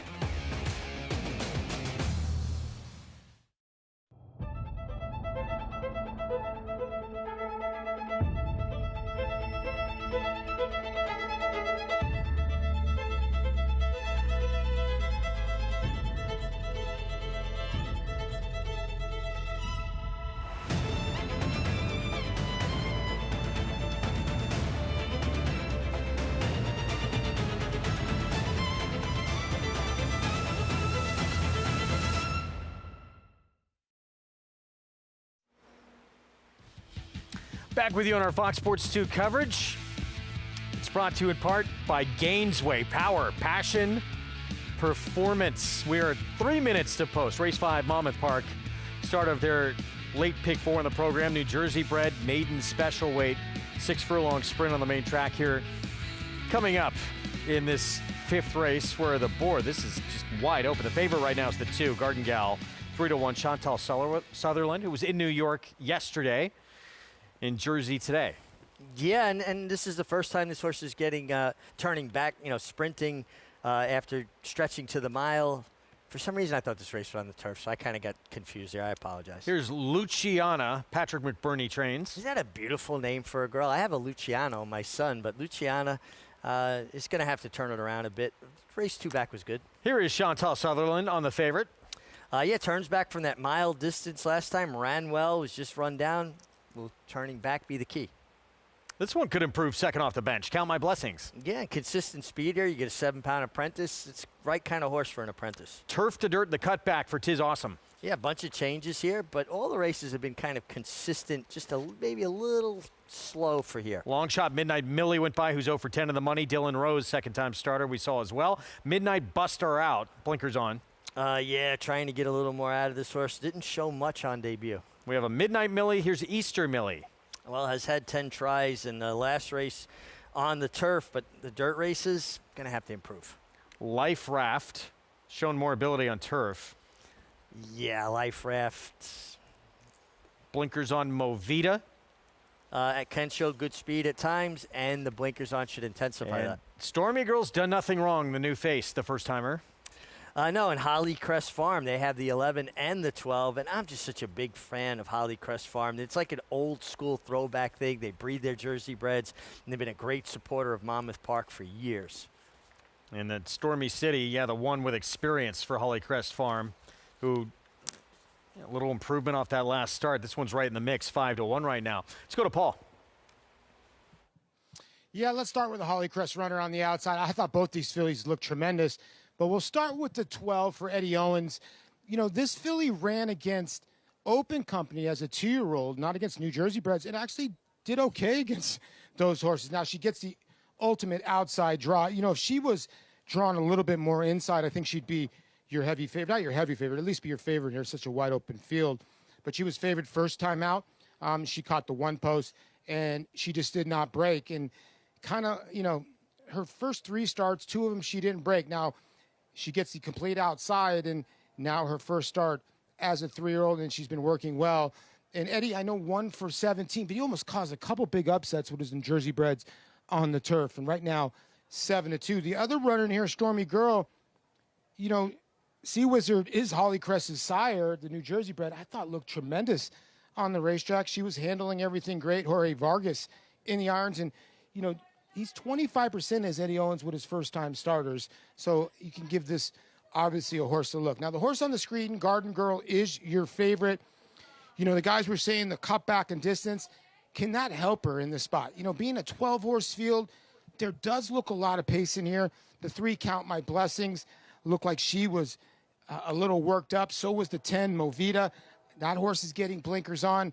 So the 2 cutting back and distance, can she stay intact with a lot of these runners early on? You know, 2 back, she ran a really good race after being left in the start. So she's shown that she can pass horses in here, and you're getting 5-2.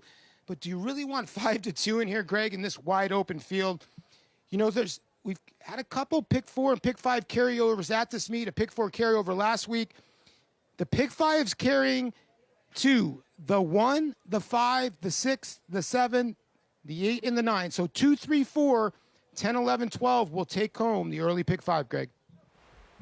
All right, Paulie, thanks for that. Mig, your thoughts on Garden Gal?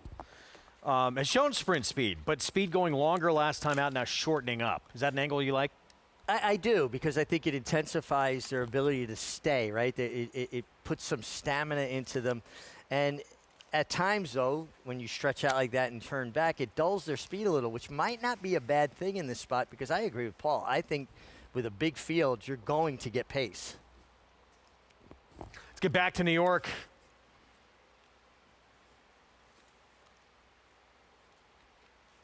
I believe. Yes, English Castle. Gate to wire under Jamie Rodriguez in the return. First start as a 5-year-old for Horacio de Paz. Winner Circle lead-in brought to you by the Fasig-Tipton July Selected Horses of Racing Age sale. July 14th in Lexington, Kentucky. Nominate your racehorses today. Yeah, I mean, I've always been of the belief that it's harder to get a speed horse ready off of a layoff because they have to run more of the race. So kudos to Horacio de Paz to have English Castle ready to take them gate to wire, and also to Jamie Rodriguez, who really controlled the pace here. And pace makes the race, particularly in these turf races. Back to Monmouth as they load up for race 5 here. Start of this late pick 4. Wow, while we were gone, big hit on the 2, down to even money on Garden Gal with this cut back in distance. 7th time trying to get that first win of the career for this 4-year-old filly by Motown. Let's go to Matt Dinnerman for the call.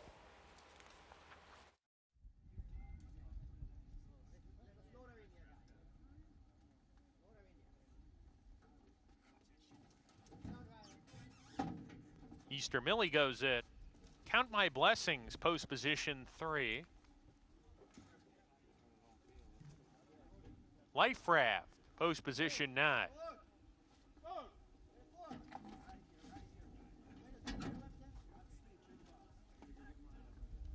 Tis Awesome coming up. Movida goes in. Tis Awesome goes forward. Midnight Millie, post position number 5.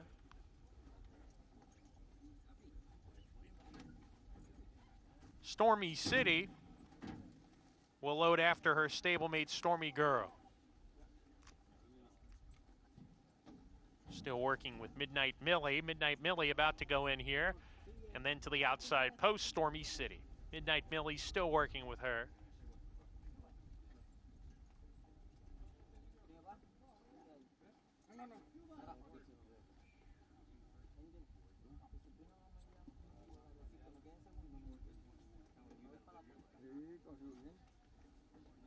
Midnight Millie goes in. Outside post, Stormy City to round out the field.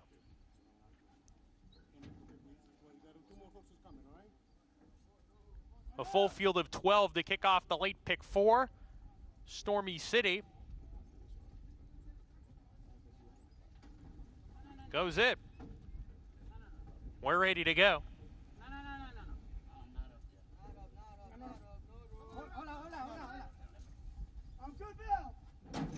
And we're off. uneventful beginning. From the far outside, Stormy City put into play with Stormy Girl, the first-time starter. Stormy Girl grabs the lead from Stormy City, who's right behind running in second. Luciana down on the inside, making up some ground on the rail to come and challenge that front runner. Luciana and Stormy Girl, they're even down the backstretch run. Stormy City runs in third, 2 lengths off the pace. Garden Gal to the inside, a gap of 2 to Count My Blessings. To the outside is Movita. They're a length and a half clear of Dylan Rose approaching the turn. Midnight Buster out in midfield, a length clear of Life Raft, a gap of another length to Tis Awesome, 2 more to Easter Millie, second to last, and Midnight Millie, your stablemate, well behind as they round the far turn. Luciana rounding the turn along with Stormy Girl, and these two are together. Stormy Girl going on with it now. Stormy Girl at the top of the lane, putting a length and a half on that early leader coming off the turn. Luciana, she's back in second, and Stormy Girl is turning it on. Stormy Girl down the lane, opening up with a furlong to go, and she's increased her lead with a big burst of 5 lengths. On the outside, Movita, Count My Blessings is trying to rally on too, but as they come to the finish, it's Stormy Girl, well prepared by Eddie Owens Jr. on debut, wins by open lengths. Count My Blessings was second, Luciana third, Stormy City was fourth. It is the lone new face in the field. Stormy Girl, first-time starter for Holly Crest Farm Homebred with the win. Yeah, and I'm always interested in a stranger in spots like this. And if you look at the work tab for Stormy Girl and Stormy City, her uncoupled stablemate who had run already, they both worked the same exact distances on the same exact days and even out of the gate the same exact days. And Stormy Girl's works were better the last But I know you love to see a 5 furlong drill in there too. Yeah, because it talks about putting that foundation into them, the stamina that they're going to need, the fitness level they're going to need. So she's got that 5/8 there, but that day she went 103 and 4. Stormy City, went 105 and 4. The same distance, the same day. Then they both came and worked out of the gate in 49, but every single work for the two of them were the same distance on the same days, and the last few works it looked like Stormy Girl was just going better of the two. Jorge Vargas Jr. aboard for the win, this first-time starter at 4-1, 11-3, 1-12. The stablemate winds up fourth. Prices for you when we come back. We'll get into race 7 when we return. There's the current favorite in this non-winners at 3 life claiming race. Manhattan Chrome, I would not expect to be favored by post time, but we'll see when we come back.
America's Day of the Races is brought to you in part by Resorts World Casinos in New York City, Catskills, and the Hudson Valley.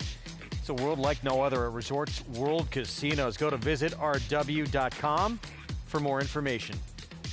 I don't live far from the one in the Hudson Valley, Greg. Got to make a little pit stop there. Yeah, come on up. We'll go hit up Resorts World. We're 8 minutes away, race 7. And we showed you the favorite going to break. Now, I got obviously a huge scratch in this race with the 7 coming out. The 8 was a bit of a player as well, but 7 a big change. This one right now still favored. It's Brad Cox. It's a horse who has put together back-to-back wins to end his 2-year-old campaign, and this will be his 3-year-old campaign. He didn't start till late. For me, he really has to take a step forward to improve against some of the players in here, like the 1, certainly, and the 6 even, I thought. I agree with you. Manhattan Chrome's only run 3 times, has the 2 wins. That's going to catch people's attention right away. But it feels like he's got to get a little faster to compete with some of these in here. And he has improved in every race, so maybe he will take that next step. But I've always been a little bit leery of taking a horse as the favorite, hoping they're going to take that step forward. Yeah, like part of it, people see the back-to-back wins. You see Brad Cox. But, this horse just has not been quick enough yet at all to compete with the likes, certainly, of Nance inside. Even the 6, I think. But we'll see. Horse could be forward, too, and has speed in his corner. But there's some other speed to his inside. There's some other speed in here. I even thought the 4, Epitaph, had a bit of a look. The last races on the turf, put a line through that, and it just feels like the form gets a little dirtied up. And those are the kind of horses I like to look for because sometimes you get a little bit more of a price. But the race 2 back was in front with Dalila Rivera and ran a 71 buyer figure. I mean, this horse is a player at a price. Yeah, I would agree. 6 minutes away, 7th race coming up. Edgar Zayas will be aboard. There he is in those royal blue silks with the yellow chevrons, about to hop aboard. And Wayne Potts had a winner earlier in the card. Zayas. What do you think about him on the circuit? He's done well. He's done well. Tough circuit to break into. Talked with him on the way out to the parking lot last night, and he's excited about riding Saratoga. He's ridden there, but on a day pass. This is the first time he's actually going to be there for the entire meet. Hard to get business at Saratoga. It is, but you know what? Go up there and work as hard as you humanly possibly can, and even if you don't see the results there, it will pay dividends going forward because the owners and trainers, everybody's out in Saratoga, and they like when a rider has a big work ethic. Here is Nance. Hello, friends. Off the claim, Matt Cantermachi. Major player here. Race is good enough to win. Oh, and by the way, get Fabian Pratt. Indeed, 5-2 right now. Executive order, Lisa Bartkowski barn, and the second start of the 4-year-old campaign. Yeah, but the better races, other than the debut, have been on grass. Horse does have some races, though, that would fit. Epitaph, you touched on with Edgar Zayas. Yeah, I just thought this horse was a little bit interesting. Has races that could put him in the frame at a big price. Manhattan Chrome trying to win 3 in a row. Well, 2 for 3 lifetime. You understand why this horse is gaining attention. I don't want this horse as the favorite. Typhoon Fury, Raylu Gutierrez aboard. Player. Dropping down to the lowest level he's ever competed and should be well placed from the start. And this one becomes the favorite now, 2-1. And then the 9, Sebastian the First, outside for trainer Jose Delgado. Yeah, another one. Some nice efforts, kind of consistent type, but has 2 wins, 5 seconds. And I'm really, for me, I shy away from horses that are accumulating far more seconds than wins. Maybe not for my exactness, mind you, but for the win spot. Yeah, I mean, someone that certainly has to do it, who's doing it against. Been racing, though, most recently, Monmouth, Tampa, but has won here in New York. We'll see. Bet all the action. Closing weekend here. Final weekend ever at Aqueduct Racetrack. All summer long at Saratoga and beyond at Naira Bets. Go to nairabets.com. Match 200. Again, that code to use at sign up. Get that $200 new customer bonus. We have so much to look forward to this summer. This will be the longest Saratoga season probably ever. just so many intriguing matchups. We just announced, the other day, Nitrogen's going to tackle the boys in the Whitney. Always a great race, but this older horse division seems like it's stacked this year. And now off that performance she ran in the Ogden Phipps, which was out of this world. I mean, she might go into that race as the one to beat based off that performance. And she runs that race again. She's going to be very tough to beat. And all of her best races have been in Saratoga. Loves it up at the Spa. Meanwhile, closing in here on the 7th, let's go back to Acacia. Favoritism moving around between a few horses, and we'll start things off with the lightly raced number 5 Manhattan Chrome as he comes back off of a layoff, not having run since March, and it's my first time laying eyes on him, but he's an interesting horse. He debuted against New York bred maiden special weight company, yes, in February, but behind Be the Donald, who I think is a talented enough horse for Horacio de Paz, and then immediately dropped in for 25,000, got the win that day, went right in for the non-winners of 2, got the win, sidelined, now in for the non-winners of 3, a very kind of cautious campaign, not getting overly aggressive or ambitious with this horse, which I think is a little bit of a negative sign. And yes, on figures, he does need to take a step forward, and this is the logical next spot for him. He's a smaller, kind of underwhelming type of build. He's very fit off the freshening. He's getting a big warm-up from Manny Franco, who's kept him moving. I do wish he was extending himself a little bit more, but he has been moving nonstop out there, I think, really to kind of get him to be a little bit more fluid and bending a bit, which I think is a positive for Manhattan Chrome. We'll see what he does and if he can make it 3 in a row for a horse that does have a couple of recent wins to his name. I thought the 3 executive order would have taken more money. He is taking a big drop in class as he does make his second start off the bench. Now, he was disappointing last time, but the racetrack was sealed over at Monmouth, and Andy Sterling had brought up a good point that it did seem, looking at the races on the second half of the card where the track was sealed that day at Monmouth, being down on the rail was not really where you wanted to be, and this horse was glued to the rail the entire race as he was off a little bit slow, got himself into a decent position, and then really just kind of folded after that. But he debuted in Saratoga, I know, a couple of years ago, but with a very impressive first-time out win. Tried the Champagne, has run some fast races throughout. I think now second off the bench, taking a drop in class. He's a horse that kind of just makes sense to me. And I am pleased with what I see from him for a horse that sometimes can be a little bit weaker in his hind end. Probably the strongest that I've seen him since the start of his career. Now the number 6, Typhoon Fury, a horse I agree is a player. Now he's really not a winning type, but does come out of a live race, first and second place finishers, came back to win. He went to his knees at the break last time out as well, as he's typically one that is more forwardly placed. Very solid, dappled out, marching around, all good things for him, and he's run fast races. It's just that it's been a long time since he's seen the winner's circle. We'll see what he can do stepping forward as Nance, first off the claim for Matt Cantor-Massey, has now become the favorite in what I thought was a pretty wide open race, Greg. All right, Acacia, thank you. Yeah, Nance 9-5 favoritism on the one, and this horse has shown speed in the past. You got Pratt from the inside. Got to expect he's going to be aggressive. Yeah, listen, Flavian understands the importance of position, and he's a guy that gets his position going forward. And having the rail almost simplifies things. You have to be aggressive enough that even if you don't make the lead, you don't get shuffled back. Top choice on the board first off the claim, Matt Cantor-Massey. Let's go back to the one you like at 12-1, Epitaph in here, and one who is certainly wants to be forward as well. Longest shot in the field. I'm daring to be great, but I've been buried before by horses I like. Epitaph, get it? See?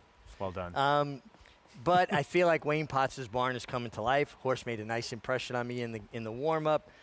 And I just think that turf race last time kind of is giving me a couple of extra points there on the board. And there's dirt races on this horse's form that at least would make him competitive. Well, last time he went turf to dirt, he won. So we'll see if that recipe works again this afternoon, but may have some company up front with a couple of other speeds in this race. There's the Brad Cox runner in those Robert LaPenta Silks, Manhattan Chrome. And Typhoon Fury, Raylu Gutierrez. Race 7, 6.5 furlongs, final Friday. of Aqueduct Racetrack here at Belmont at the Big A on our Fox Sports 2 coverage. Let's go to Chris Griffin for the call. All set. And they're off. Breaking inward shortly after the start was Nance. The speed is Executive Order, and Executive Order is now up top, is up by a half length. Manhattan Chrome is ridden along here by Manny Franco, wants to be closer, is now within a half length, is back there in second. At the rail comes Epitaph, is now followed to the outside. The Green Silks is Sebastian the First. Towards the back end of the field, Typhoon Fury, and after the beginning, Nance is the trailer. 22.33, the opening quarter mile, they're chasing Executive Order into the turn. Executive Order up by a full length. Manhattan Chrome trying to cut into the margin, and here towards the outside, starting to move up. Here comes a run from Sebastian, the first three wide. At the rail, that's Epitaph just waiting for room. Typhoon Fury starts to run on from the back end of the field. Nance is the trailer. 45.47 the half mile time, and the leader is Executive Order. Executive Order trying to sprint away. Sebastian the First is ready to pounce, and here comes Sebastian the First, and Ricardo Santana Jr. is chased to the outside here by Typhoon Fury. Down to the inside, Epitaph now finds some running room to chase Sebastian the First, who has a final 16th to get. It's Sebastian the First, but here comes Epitaph down on the inside. Sebastian the First will get there. Sebastian the First won it. Epitaph second, then came Typhoon Fury and Nance. Sebastian the First returning to New York. He's now 2 for 3 on the surface. And just got a nice trip, was forwardly placed under Ricardo Santana, who's just such a strong finisher. I thought I got a little bit of a thrill there with the 4. Epitaph trying to come up the inside. It was just not quite good enough, Greg. Gave it a shot. What he went off at 11-1 in the end, but 8-1 on your winner. Sebastian the First now 3 for 28 lifetime after an 0 for 6 start to this year. Finally picture time. It's a Marshall Yeh, 5-year-old, that was so good on the grass. And this is the kind of horse that I think Ricardo Santana gets the most out of. I mean, he demands from a horse. He doesn't ask a question. He makes a statement. Hey, this is what we're going to do. He's not a pilot. I mean, he's not a passenger. He's a pilot. Upset on this Friday card. The second biggest price on the board. And yes, Santana for Jose Delgado, who owns this one as well. You have to go back to New Year's Eve at Tampa. The last time he won, he had been 0 for 6 coming in this year. So he hasn't won since last year. New Year's Eve, right? Indeed. 9-4-6-1. Prices when we come back. We will set up race 8, mile 3/16 on the turf. And we'll continue to remember this terrific racetrack and its history here in the Big Apple on a final weekend of racing at Aqueduct Racetrack here at Belmont at the Big A when we come back.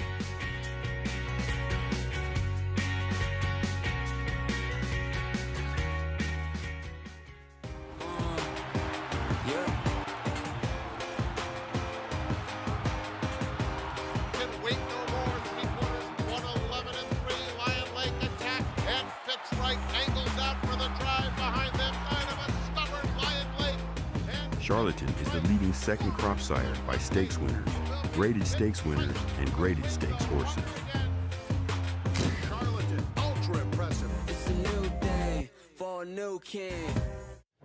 You bet with Naira Bets. Bet any track, anywhere, anytime. Download the Naira Bets app to play today and get a $200 deposit bonus. Watch live horse racing. Get expert picks. Boost your bankroll with weekly promotions and hone your handicapping skills with exclusive tips and tutorials. Sign up now and use promo code MATCH200 for a $200 new member bonus. You bet with Naira Bets. This is what you get when all your wishes come true. Cody's Wish right alongside. Down to the wire. Cody's Wish. The Horse of the Year trophy. Cody's Wishes Horse of the Year trophy. Start the quest for your award. Cody's Wish has rocketed past. Cody's Wish is drawing away. Cody's Wish. His first yearlings are selling now. It's time for the first major yearling sale of the year. A sizzling source for success on the track. The July sale is the most underrated sale in America. July produced 2 Breeders' Cup champions in 2025, She's So Spicy and Splendora, as well as Grade 1 winner Argos. Plus, recent graded stakes winners Chip Honcho, Forged Steel, and Roja. The Fasig-Tipton July sale of selected yearlings, July 14th in Lexington, Kentucky. Where will you be? Perennial leading New York sire Central Banker, sire of a $325,000 2-year-old colt in 2026, and the leading New York sire of stakes horses again, including Hot Currency. Hot Currency up by 4, 5 widening lengths, approaching that final furlong. No catching a geared down, dominant winner of the 4-star Crook. Give it to Hot Currency. Central Banker, standing for $7,500 at McMahon of Saratoga Thoroughbreds. Back with you on our Friday coverage, America's Day at the Races on Fox Sports 2. We're up to race 6 at Monmouth Park at the Jersey Shore. 5 furlong sprinting on the grass. Starter optional claiming field. We have an even money favorite, the 3, Obstreperous. Moving to a new barn, used to be with Jose D'Angelo. 4-time winner on the lawn. We'll start with True Spun, though, from the inside. Speed from the inside, too. The speed's the name of this horse's game, and the inside post certainly simplifies things. For Kathleen O'Connell, terrific trainer. Here's Rogue Justice. Trying turf for the first time, has run on synthetic without success. Let's see how that translates to this turf race. Here's Obstreperous, the even money favorite. The horse they named for you, Greg, coming off a bit of a layoff. Should be well placed from the I know start. you feel that way, too. Allison Park at 9-2. Yeah, another one. Add some speed to the affair here for Pat McBurney, who is a longtime assistant to John Forbes. Blinkers come off the 5. It went by Starview Twinkle, who cuts back, and there's Money Magnets. Yeah, Money Magnets 0 for 3 on the turf is going to have to improve. And Aunt Joe to round out the field at 14-1. Yeah, Aunt Joe would be a bit of a surprise here. One turf race was just okay. All right, Paulie. Sorry. Let's check in with Mr. LaDuca. Obstreperous deserving of 6-5 favoritism here? Well, when you look back at her PPs, obviously she kind of does. I mean, when you look back at a couple of her races she had at Saratoga, but those were a little while ago, and they were in a different barn. Now she lands in a really good barn here with Michael Simone in here, and you get Cipriano Gill with all the guys out of town, and Cipriano, a very good turf rider. This is a tricky spot, right? I mean, 5 for 20 lifetime, never run here at Monmouth, but you keep going back to some of those efforts at Churchill Downs and at Saratoga. They win this race. Even a couple of races at Fairgrounds in the Tom Amos barn, our colleague. 5-year-old mare, hasn't started since October. I think you want to try to beat her today, maybe, but she's going to be tough in here. Richie and I kind of land on the same horse, and I landed on the 4, Allison Park. I just think she gets the best of the draws. When you look at this race, the 1 True Spun, I love the way she was warming up. But, if the 1, 2, and 3, Rogue Justice to me is an X factor in here because she's liked every other surface and she's been hot in the claim box. So she obviously has some ability, but maybe she can show up. But Allison Park, I just think you look at her efforts on the turf, she's incrementally gotten a little bit better with each start. I like the outside draw. We had Get Serious, the stakes race Get Serious. Get Serious was trained by John Forbes, and Patrick McBurney was the assistant trainer at that time. He was such a good miler. So I think Allison Park will run a big race. Looking at the 7 there, Aunt Joe just hasn't shown much. 1 for 33 lifetime, or 1 for 32, excuse me. So you're getting some big long shots here, Greg. I just thought it was the 1, 3, and 4. I love the way the 1 warmed up. And I'm thinking that Pedro Cotto Jr. has got to be up in this race, coming second off those route races, Greg, and maybe could be the one that will be charging late, but I'll take the 7-2. I thought it was these 3 mares in here. I mean, you look at True Spun the 1, Obstreperous the 3, just massive difference in the quality of the races they have been in. Although True Spun had been in some tougher races before that, 20,000 non-winners at 3. Back to New York, Sebastian the First, and an upset in race 7 with Ricardo Santana Jr. aboard for Jose Delgado. Yeah, and I think it shows the benefit of having that outside draw. He got into the race the right way, was tracking intently, and then Ricardo Santana demanded the best from Sebastian the first and got it. Epitaph ran on well, got a nice trip under Edgar Zayas, second best. All right, we'll get to the 8th when we're done running the 6th here at Monmouth. We're going to have a huge favorite in Kark Brothers, who comes in undefeated, 2 for 2 on the lawn for Rob Atras, 3-5 in that 8th at Belmont at the Big A. First up, loading here at Monmouth. So 6-5 favorite again. Obstreperous, 5-year-old debut, moving to a new barn with Michael Simone. And we'll see if she can get the job done here in her 5-year-old return to the races, looking for her 5th career win on the lawn. Matt Dinnerman the call.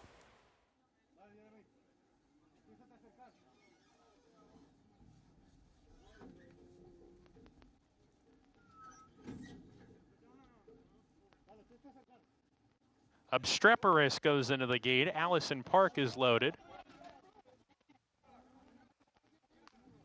Starview Twinkle will be next to load in.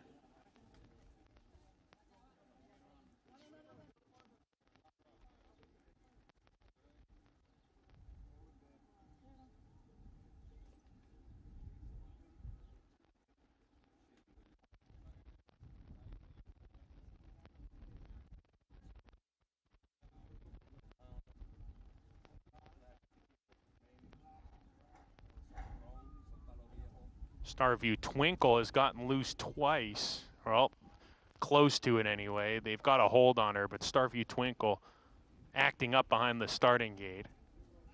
The other 4 are in the gate. Starview Twinkle trying to get her towards the gate first here.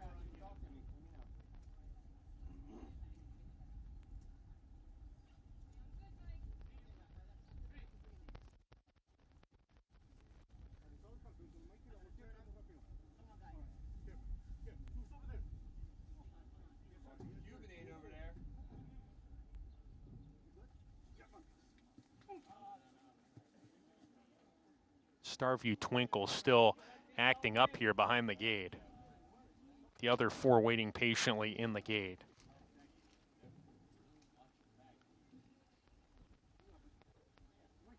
Now 4-5 for number 3, Obstreperous.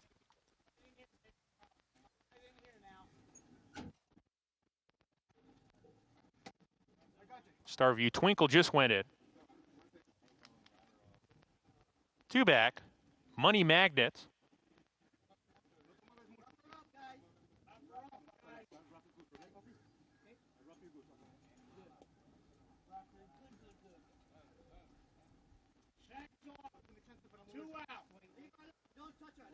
Money Magnets coming up. To the outside, Aunt Joe.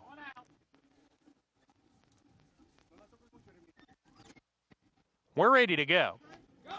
And we're off. Good beginning for all. Allison Park sent for speed hard as a share of the lead here. Starview Twinkle alongside. These 2 match their motors down the backstretch run here. True Spun in the 3rd position there. Money Magnets there on the outside. Obstreperous between horses now. 3 off the pace, 2 clear of Aunt Joe and Rogue Justice well behind as they go towards the far turn here. On the lead, Allison Park is cleared off into that turn and opens up 2. True Spun runs in second. Starview Twinkle giving way. Obstreperous is moving up into the 3rd position without being asked. Now she's getting outside for the final quarter-mile run. Needs to catch Allison Park, who hits the top of the lane. Still clear on the lead. Obstreperous is moving up to take the 2nd position from True Spun. They come down the lane. Allison Park in front. Obstreperous trying to run past her from the outside. Here comes Obstreperous. Obstreperous grabs the lead with a 16th to go, running by Allison Park. And off the layoff in the 2026 debut, it is Obstreperous to win it a length and a tail. Allison Park was 2nd. True Spun 3rd. Starview Twinkle 4th. Just had been facing a lot tougher company. She was in the Grade 3 Caress last summer at Saratoga against Future. Is now handles this field and wins for the 5th time on the lawn in her career. Yeah, I mean, she just got a lot of class relief, and you could identify midway through the far turn, she was traveling so well, eased out, and was best here. Obstreperous gets it done. Nice effort from the 4, Allison Park, just 2nd best. So picture time, Obstreperous 56-1. Final time goes off at 6-5. 3-4-1-5 finish. And Obstreperous gets it done. Future fans. Everyone can have a great time in Monmouth Park. Racing's for everybody. It really is. If you've never been to a racetrack, you're at home watching, make this summer the time you get out to one. And keep in mind, September 18th, there's a pretty cool track opening too. New Belmont Park, September 18th. Got Old Saratoga, though, before that. There's plenty of opportunities, and we would love to show you around. Good times ahead, indeed. We're going to take a timeout. We'll be back, and we'll look ahead to the weekend. And the Ashley T. Cole Warlow coming off a victory in that elusive quality. That was off the bench as a 7-year-old. Now looking to go back-to-back for the barn of Chris Engelhard. We'll have a preview next.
We talked about Secretariat coming here, right? His farewell.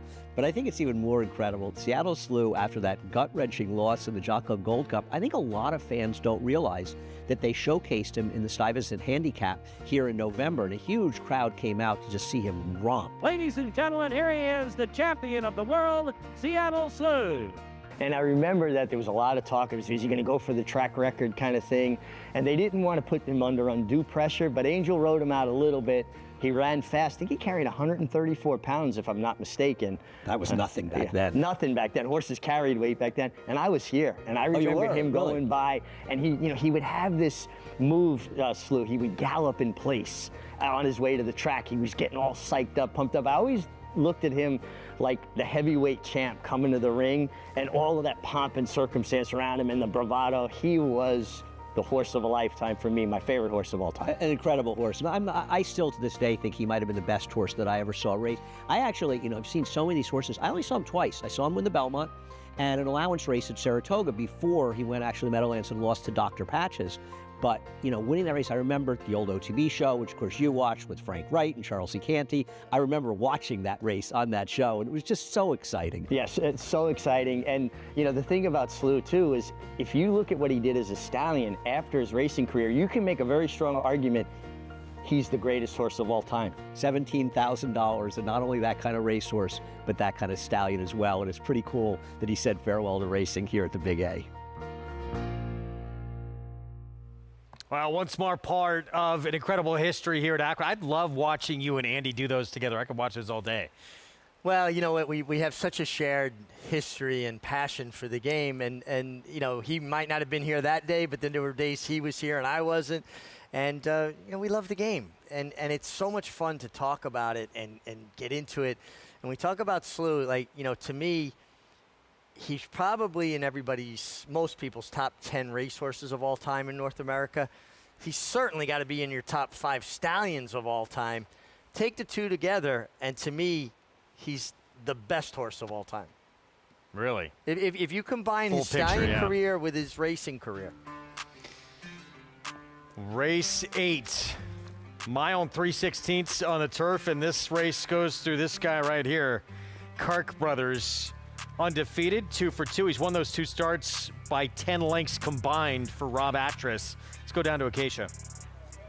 And much of this race revolves around how Kark Brothers is going to compete in here. It is my first time seeing him in the paddock. I was on the set for his last race, but he's a horse that's been dazzling in both of his starts. And I'm sure many people kind of looking back and saying, maybe I should have dipped in and claimed him for $30,000 on debut at Fairgrounds, where he was a generous price and he won by open lengths in a very impressive fashion. Then he came back for the waiver last time out, dominated once again, and improved his figure with that performance as well, able to drop in from an outer post too. So now he is stepping up in company, technically, but given what he's done so far on the track, I don't know if it really is that much of a step up in class. Now, like I said, my first time seeing him, but he is a son of Slumber, and typically they are a little bit on the smaller, lighter, and handier side, so that's exactly what he is, but very athletic, very professional acting, but strong, especially in this hind end, which I always appreciate that from a horse as well,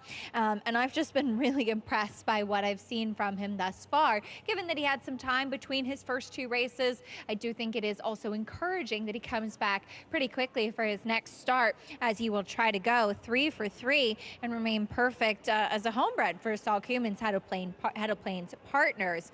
The number 6 Outsource is the one with more experience and one that I think has been running against some good company. His last couple of races, I think he faced some very good fields, including the New York Bred Stakes Company, and then 2 New York Bred Allowance races that were almost like mini New York Bred Stakes. So while he does face open company in here, I think in some ways he might be in a little bit of a softer spot. He has a closing type. He was off slow last time out, and he was last early by several lengths. He's a big, lanky type of horse that sometimes just takes a little bit of time to get his feet underneath of him in his stride, but a horse that has really improved since switching to the turf when Tom Worley claimed him was absolutely the right move. He also wears a burr on the left side, pressure on the left side of his cheek for horses that maybe have the tendency to wander or drift a little bit, give his rider a little bit more gentle steering with that added extra soft pressure. Maybe will help him when getting out of the gate as well. I don't know if that's necessarily a newer piece of equipment, just something that I noticed with him for a horse that I do think is another major player in this spot, Craig. All right, we'll get to the post-parade shortly. Going to briefly look ahead to tomorrow and the Ashley T. Cole 6 furlongs sprinting on the grass. But we talked going to break about this one right here, coming off a stakes win and his 7-year-old return to the races. That was a victory in the elusive quality. Yeah, came off the layoff to run like this. All of his turf races are good. 6 starts, 4 wins, 2 seconds. He's got speed. He's got the rail. He's by War Dancer, who's just been a tremendous sire in the state of New York. He's really been a great addition to the stallion roster in New York. And what I like about him, Greg, is his tenacity. He got a challenge from the inside, a challenge from the outside. He just kept sticking his neck out and fighting for it. Warlow at 7, maybe in the best form of his career for Chris Englehart. And there's a couple other speeds, but he's got the rail, and I think he is probably the speed of the speed. Can he control this race? I think he can, but the key to it is, as a rider, you've got to come out resolute. This is what I'm doing, because you don't want to entertain anybody the idea to get in the race with you. Here's our post break for the 8th. Salt Spartan, decent effort last start for David Donk. Yeah, nice effort in third start off the bench here. Dave's horses get better with racing. Here's Edgard Zayas for Bruce Brown, American Grant. Yeah, and, he's a horse that's just going to have to find a little more in the tank. He does have races in his past that would put him at least in the frame. Stretched back out to the turf last start, hard circle. That was a big performance. Yeah, 2 for 2 in his most recent starts on the turf, 2 for 5 all around. I like him. Here's Kark Brothers. He comes in undefeated, the 4-5 favorite. Super impressive in both his first 2 starts. By Slumber, who stands at Rockridge Stud in Hudson, New York, who's been a terrific sire. He's by Cacique, which is all that good Juddmonte pedigree. Rules of the road, there's Dylan Davis in those pink silks. Making his first start for Mike Maker. Outsource. Tom Morley, Barnes, Ricardo Santana Jr. Third off the layoff with him as well, and he's got races good enough to certainly be a contender. We'll be coming from pretty far out of it. Here's War Officer, Saffie Joseph Jr. Yeah, by Warfront, just an incredible sire for Claiborne Farm, and more of a deep closing type. Would like to see some speed on. Big price on Final Denial. Well, we just saw Horatio De Paz win the race 2 races back, and a guy who does an excellent job with his horses. Linda Rice Barn, Ruben Silvera. This is vintage Vino. Another one, lacks speed and kind of not that great post. Going to have to work out some kind of a trip. And start number 2, turf debut. It was a win. Dreams of Rome, Horatio De Paz Barn. But that was for maiden 50. This is, stepping into allowance company. Is going to have to improve, but is very lightly racing. Can take another step forward. Tough post. All right, no big secret as the board reflects and the record of Kark Brothers reflects. He's the one to beat. Race goes through him. 2 victories is mentioned by a combined 10 lengths. This was start number 2, May 23rd in his New York debut. 92 Beyer speed figures. He dominated this field as the favorite. And he broke from a wide draw. He was able to put himself in the race and just power away. And when horses win by open lengths on the turf, they're dominating the competition. Now, this was against easier. That being said, he still ran extremely fast. He's certainly the horse to beat, going to be very tough. I'm going to take a little bit of a stab with a help from a friend of mine that thought the 3 was a little bit interesting, hard circle. But I will box an exacta 3-4. Let's go back to Acacia. And taking a look at a couple of other contenders, the 7 War Officer makes his second start off of the layoff for Saffie Joseph Jr. And a horse I haven't seen in a while, but he is that typical Warfront build in that he's big, burly, not that big, kind of that more squat and powerful type of physique. So a horse that I've always thought throughout his career always looks like he needs to be more fit. So he probably really benefited from that last race off of the layoff. And he had an outside post as well. He was able to drop in, but just not quite enough. Now, right off Jerry, who won that race, did come back and win again, improving his Beyer speed figure 3 points in that subsequent start. Slight turn back, or I should say slight stretch out in distance for War Officer, which I think he should handle just fine. As the number 9 Vintage Vino is where I landed when doing the handicapping show, because I really thought that he was up against it last time out. He had a far outside post. He drew in from the also eligible list. His second time now back in the barn of Linda Rice. I like him going longer. That race was also wired by Complex Agenda, and there was just no movement in the race, and I really think the tactics were up against it for him that day. He's a generous price. I thought he was interesting. I really liked what I saw from the 6 back in the paddock as well at a price, and you'll get some prices if you have an opinion beyond the 3 to 5 Kark Brothers. Just to wrap up on the 3 Hard Circle, who Richie likes, they saddled him on the walk with the pony, very revved up back in the paddock. All very normal things for Hard Circle, as he is a very energetic individual. While he technically is stepping up in class in here, he does stack up with his company. My one concern is his demeanor, if he can keep a lid on it to stretch out to this further distance of the mile and 3/16, Greg. All right, Acacia, thank you. 3-5. Clark Brothers trying to remain perfect here and stretch that record out to 3 for 3. Yeah, listen, he runs either one of his first 2 starts. He's going to be very, very tough to beat. There's no doubt about that. And I'm a big fan of the sire Slumber. I'm a great believer with pedigree that cream always kind of rises to the top. And he's got a depth of pedigree, Slumber, being by Cacique out of a Juddmonte mare, that you're going to see the quality get there. And from not the biggest book of horses, he's been throwing runners and consistently throwing runners. I think Slumber is a very, very exciting and interesting stallion in New York. There's Manny Franco. He was aboard for that debut New York win in the second start of this 4-year-old's career. He has just been incredibly impressive each of his 2 starts, more impressive even in start number 2, but the going gets a little bit tougher here. It does, and he is definitely stepping up, in company somewhat. There is some other speed in here. Acacia made a great point, particularly about Hard Circle on the, stretching out. He stretched from 6 to a mile, now to a mile and 3/16, and hopefully he'll settle for Javier Castellano. But Clark Brothers is going to be tough to beat. I know that man right there. Najee Thompson on the right. Every time I just happen to turn on the radio at the right time when I'm at Saratoga, and he is doing an interview promoting the game, promoting Saratoga. Well, he's quite the man about town. He's the bon vivant. Yes, he is. Yeah. Here is the 3 stepping in Hard Circle. So you have wound up here. This one very impressive last time out. Stretch out to a mile on the grass. Yeah, the question is the mile and 3/16. There's no doubt about that. Clark Brothers is going to be tough to beat, but I bet a little bit to win on the 3. I bet an exacta box, and I pressed with the favorite over the top, just in case. Race 8, mile and 3/16 on the outer turf. Chris Griffin with the call on our Fox Sports 2 coverage. Last load.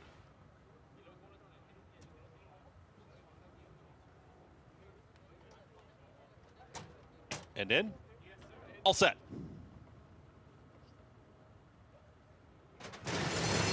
And they're off. Hopping slightly at the start was Rules of the Road. Salt Spartan has early speed. It's Salt Spartan in front, is up by a half length. Here's Hard Circle as a challenging second, very wide. Is going to be Final Denial, trying to save some ground, going to be 3 wide towards that first turn. Getting right over to the rail. Clark Brothers smoothly there in 4th. Is followed to the outside in the purple silk, so that is a Vintage Vino. Then behind them comes Outsource, is now a well-slotted 5th. Now back to 6th there as they work around the turn. They're followed by Dreams of Rome, who's going to be mid-pack. The back end of the group, that's War Officer, second to last American Grant. And after the start, Rules of the Road is the trailer. 24.09, the opening quarter mile for Salt Spartan. Salt Spartan has the lead, is up by 3/4 of a length. Hard Circle, Javier Castellano now has a handful as they want to move forward. 48.13 the half-mile time. Clark Brothers still ground saving, is moved to the inside here. Final Denial still challenging in 3rd, now in 4th. Just behind them, another pair. Vintage Vino is now ridden along. Can't keep up with Outsource, who's now taken 5th and starts to move forward. Dropping back was Dreams of Rome. War Officer towards the tail end of the field, American Grant. And still, at the back end of the field, the trailer. There's one far, far back there actually getting pulled up out of the race. That was the number 5, Rules of the Road, got pulled up out of the race. 1:11 and 4 for 3/4. It's Salt Spartan who's a neck in front. Salt Spartan to the top of the lane. Hard Circle has been there throughout, is ready to challenge, and now Clark Brothers is ready to launch the rally, and here comes Clark Brothers with those big bounding strides just up on the outside, and Clark Brothers has taken the lead. It's Clark Brothers who's starting to sprint away from the field, is now up by 2-3 widening lengths. It's going to be all Clark Brothers. Manny Franco to dominate here. Clark Brothers easily. Outsource up for second, then Salt Spartan and Hard Circle. Clark Brothers too good, now 3 for 3. Manny Franco, Rob Atras, head of Plains Partners. I really like that Manny took this horse back a little further, sat the pocket trip. This is giving this horse new dimensions, right? He went gate to wire first time. He stalked second time. This time he raided in the pocket. He's really getting a complete education as a racehorse, and he has a lot of ability. I think he's destined for New York bred stakes at some point. And again, I've been very impressed with his sire, Slumber. Looked like Hard Circle had a good shot at it, got the right trip. Did not stay on the mile and 3/16, didn't change leads and kind of flattened out late. But Kark Brothers, it was an ill-advised idea to try to beat this guy. He's just a little too good for this guy. Yeah, he is. New face on the New York scene. And after this performance, we're going to see him, I think, tackle tougher next time out this summer upstate. Yeah, and Rob Atchis does such good work. His horses always look good. They perform well, and he's winning at a nice percentage. Kark Brothers gets it done the right way. And we were just told, for Rob Atchis, trainer of Kark Brothers, 500th career victory as a trainer. Nice milestone. Hard for trainers to put up the numbers that jockeys can. Usually jockeys get more opportunities. You start getting up in there, rarefied air, it's pretty impressive. On this circuit, too, Yeah. That's a lot of W's. Well done, Rob Atchis. And nice job with Kark Brothers here. It looks like he is certainly a talent on the turf. Back to Monmouth Park. Minute to post, race 7, mile and a 16th main track. $5,000 starter allowance. And 9-5 favorite here. That's the 4 Brave Bear. Moving to a new barn and doing so off a win. Last time out was claimed out of that race. We'll start with the 1. Agara Mise Puedes, maybe? Pedro Cotto Jr.? I like the way you said that, and I'm not even going to attempt to repeat it, but this horse has absolutely no speed, and the one thing I think at Monmouth today, you want to be forward. Here is Denying Juan Avila. Yeah, it was beat by Brave Bear. Yeah, second best last time to Brave Bear. Had every opportunity, couldn't get by. Here's the 4, and Brave Bear 2-1, second choice right now. Yeah, listen, this horse took a bold challenge from Denying, was able to put that one away. Big effort last time. And he's trying to win his 3rd in a row. Here's the 5, Tiger Moon, Lindsay Schultz barn.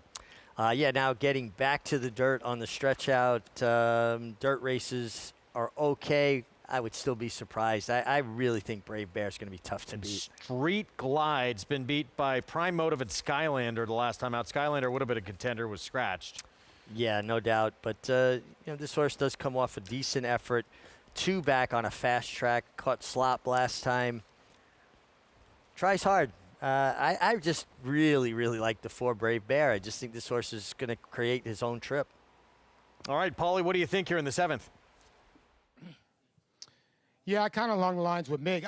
I'm just against the 2 in here because when you look at the 2 and you look at some of the other runners in here, the 2's won for 20-something in the last couple of years. And, you know, like Mick said, took the best shot at your favorite, Brave Bear, last time. It just could not go by. Now, Brave Bear does switch barns for the 3rd time in the last 3 races, but it seems like he kind of runs wherever he wants to here at Monmouth Park. He's 2 for 2. He controls probably the race from the outset in here. You guys were mentioning the 1, rider change to Pedro Cotto Jr. You got that, Greg, but this horse has got no speed. The 7 has got no early lick at all. So when you look at the body of this field, I mean, it's literally looks like the 3, 4, and 5 have to themselves. The 4 probably does. That's why I landed on the 3 Prime Motive. Sergio Rabadon is the trainer and jockey here. This is only his 3rd mount. Now, he did have a mount last weekend. He ran a good 2nd. He had a mount earlier in the card, Greg, and that 4 horse got left in the gate. They took a look at it, but it was just one of those things where the horse dwelt. So he's jockey and rider in here. I think this horse has an outside look, along with the 5 horse in here, Tiger Moon. Tiger Moon's got some gait issues, just another horse with no pace. So I landed on the 3 in here, but I'm with you guys. I think the 4 could be tough in here, Brave Bear, but Prime Motive will be my selection. Prime Motive, the 3 for Paulie, 7-1. Trying to win for the 6th time, 24 career starts. And 2 back, that was very impressive. That was a wet track, though, sloppy seal track that day. Yeah, you know, getting back to Brave Bear, has speed to be forward, but doesn't need the lead. And do you like that show, The Bear, about the restaurant? I've heard it is amazing. It's I'm not seeing it yet. It's great. You should Okay. watch it. If you start watching it, you'll binge watch it. It's the final season now. I think last night was the first episode. Okay, I'll put it on the list. 7th from Monmouth. Brave Bear, the 4, trying to win a 3rd straight, but trying to do so in the 3rd different barn during this streak. claimed each of the last 2 starts. Matt Dinnerman with the call. Brave Bear loading into the gate. 2 back, Tiger Moon.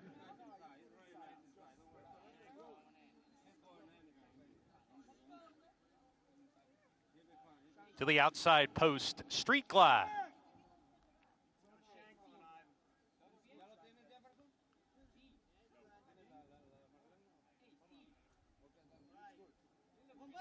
Waiting for Street Glide.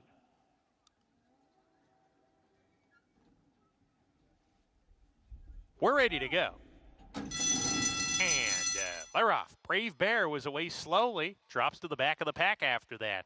Prime Motive up on the pace here. Tiger Moon right there to press. And Street Glide's going to ease off the speed. Denying not far away. Brave Bear taking the second last position away from Agaramisi Puedes as they corner into the first turn run. They sort themselves out here. Tiger Moon in the purple jacket going on with it. Strides a length in front. Prime Motive happy to track right behind now second.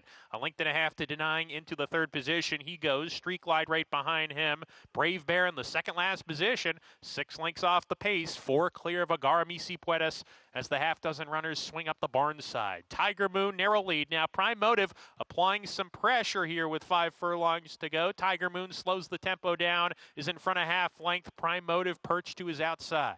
Denying third, a length and a half off the pace. 2 clear of Brave Bear. Slips inside of Street Glide. There's 6 better than Agaramisi Puedes well behind with a half mile to go. Tiger Moon, the old pro, still carving out the fractions. Strides a length and a tail ahead. Now make it a length and a half. Prime Motive under pressure. Second going into the turn. Denying third, being asked to pick it up. Brave Bear in the 4th position. He's sent upon by Chantal Sutherland. Street Glide plotting in place in the 5th position. Agaramisi Puedes at the back as they hit the quarter pole. Tiger Moon keeps going. Tiger Moon, a quarter mile more to go for the gold medal here. Leads by a length as he comes off the turn, drifts into about the 4 path, but maintains the lead. Denying, plugging away in second with a furlong to go. He's coming on down the center now. Denying, Tiger Moon nose and nose with a furlong to go. Tiger Moon finding more, Denying up alongside. It is Denying on the outside with a short edge now with 100 yards from home, and it is Denying who would not be denied today. Tiger Moon, good effort, second.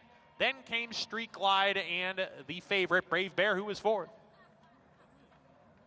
Denying rolling by late to pick up the 5th win in 50 career starts. First win this year, career start number 8. And it Sorry, looked like start number 8 this year. But it looked like Denying might kind of be hanging a touch like I thought he did last time, but he finally got by Tiger Moon, who got pretty much his own way.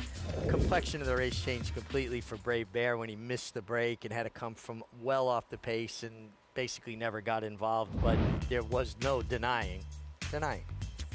Back to Belmont of the Big 8, Kark Brothers. This is an exciting horse on the lawn. Perfect 3 for 3, dominant in all 3 starts. Broke the maiden fairgrounds in the debut, and now back-to-back wins Belmont at Aqueduct for trainer Rob Atras, who gets the 500th victory of his career. Wins for Head of Plains Partners with Manny Franco. Let's go to Acacia.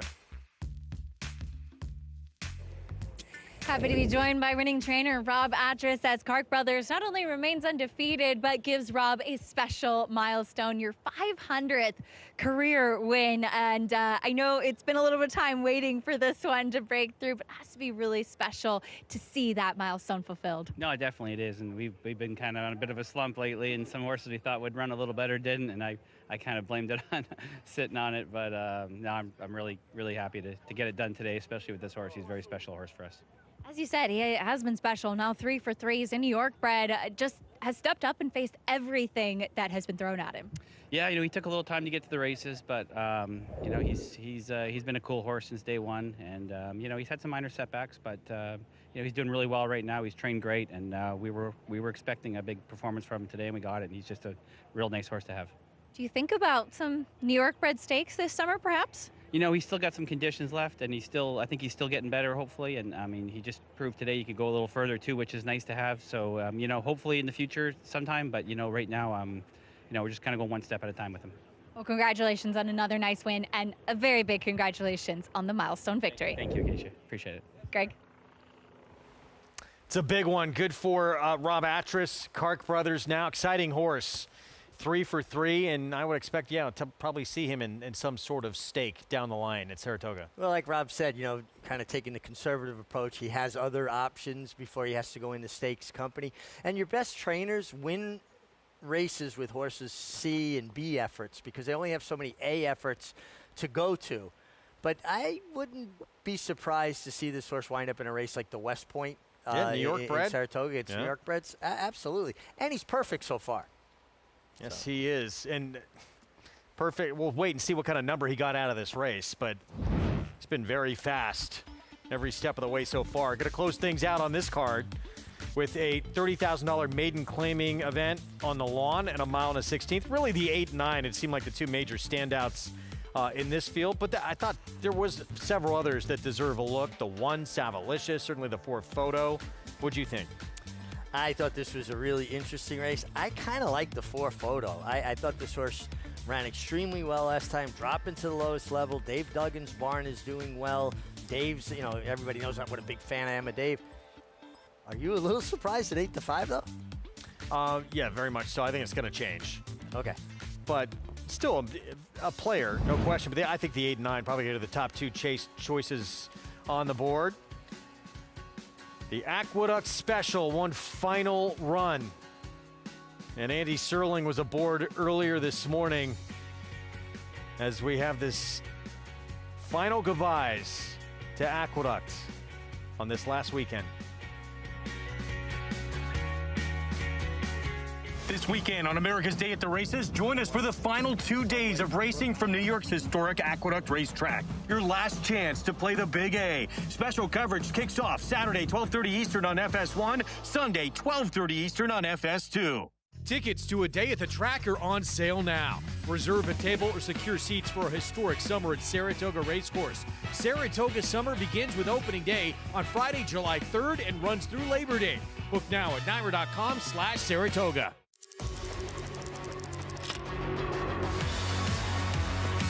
And it's lights out, locked, pouring it on, running aggressively through the stretch to win by 7 easy lengths.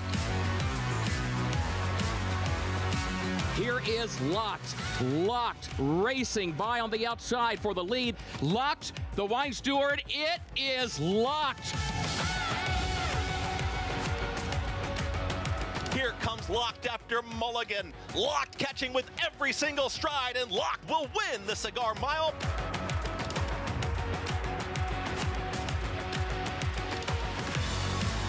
It's all about Locked, dominating the Big Cap, cruising home to an effortless 8-length romp.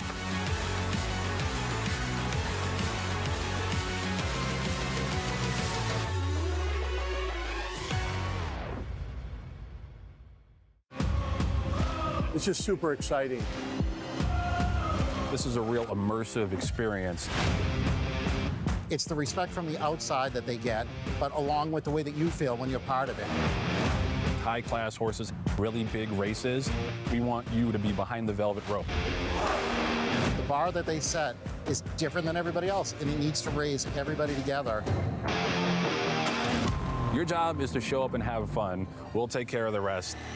He looked like a horse that breeders would love. He's just a perfect silhouette of a horse. Citizen Bull, his speed is his weapon. Citizen Bull in gate-to-wire fashion. When the real running starts, And he kicks away. you need that brilliance. You need that speed to carry you on. Citizen Bull to win. To me, the best sires are the miler. I want a sire that's a miler. Citizen Bull leads them all the way. He's a colt with every single ingredient you want in a stallion prospect.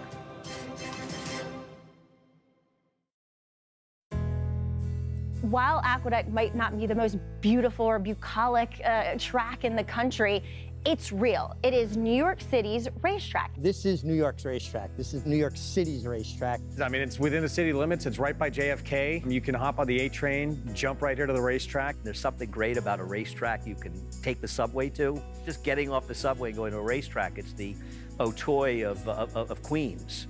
Coming in on the train, on the bus, public transportation to get here. Like I said, coming for the love of the sport, the love of the horse, first and foremost. I think those are some of the things that really make Aqueduct so special. Aqueduct fans are hardcore, they're smart, they're knowledgeable, and they're not afraid to call you about it. And I appreciate and love the fans, because as much criticism as they can give you, 99% of the time they're spot on in their analysis. It has the New York kind of tough guy attitude, maybe on the outside, but it is warm and fuzzy on the inside. And to me, that's so quintessential New York. I'm going to definitely miss taking a subway that drops me off here, that's for sure. You know, this is the greatest city in the world, and to have a racetrack with premier racing right in the city limits is a special time.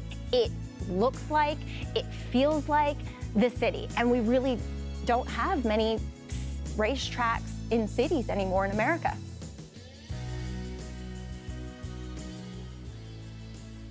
And one final ride happened this morning, the Special A, the Aqueduct Special. Andy Serling got a ride aboard. This started back in 1959.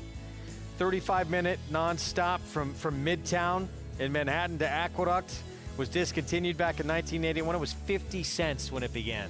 It's incredible. What a great, nostalgic, historic ride that everybody got to take this morning. Unfortunately, I was too tied up with other things. I couldn't make it to it, but there's a great book about Man o' War written by Walter Farley, who wrote the Black Stallion books, and it's a fictional biography of Man o' War told through the eyes of a fictional groom, Danny.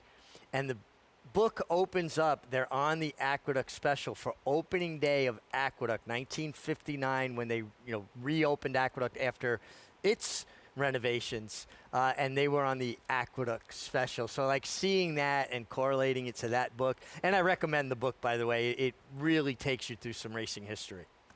Kudos to everyone behind the scenes here at the New York Racing Association and with the MTA that organized that, made that happen.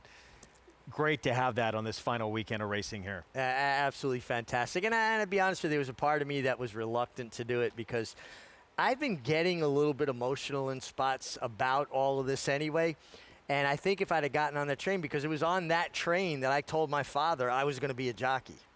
And then I'm going to get emotional right now, so I'm going to stop. But I think we need a close-up. No, kidding. We're going to break. We'll be back with more coming up after this.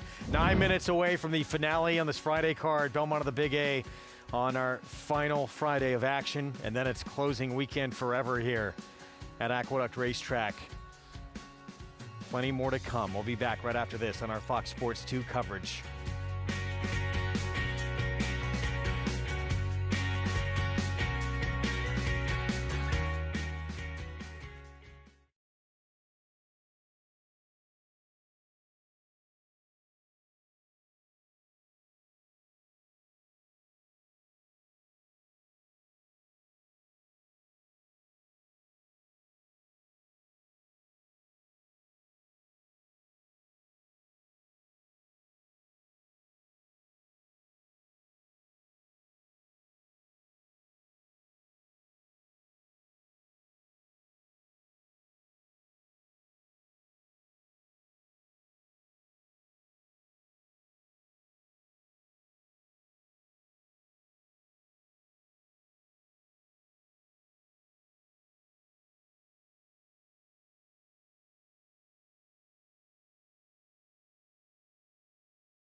Right around the corner, July 3rd, opening day, Saratoga. We'll have live coverage all summer long. We hope you join us.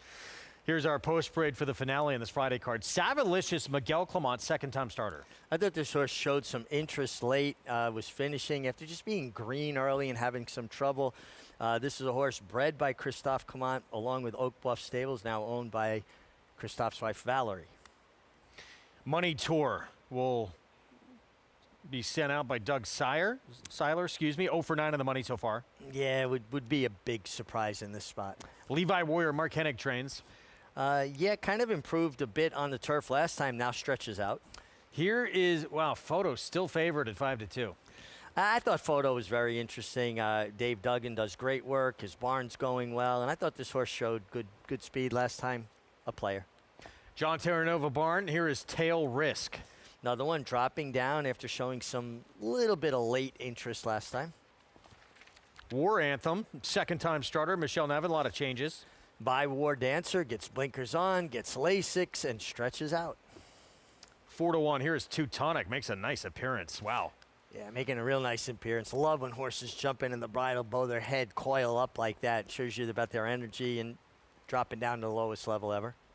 Urgency, Rick Dutrow, Junior barn, first off the claimed away from Mark Cassie.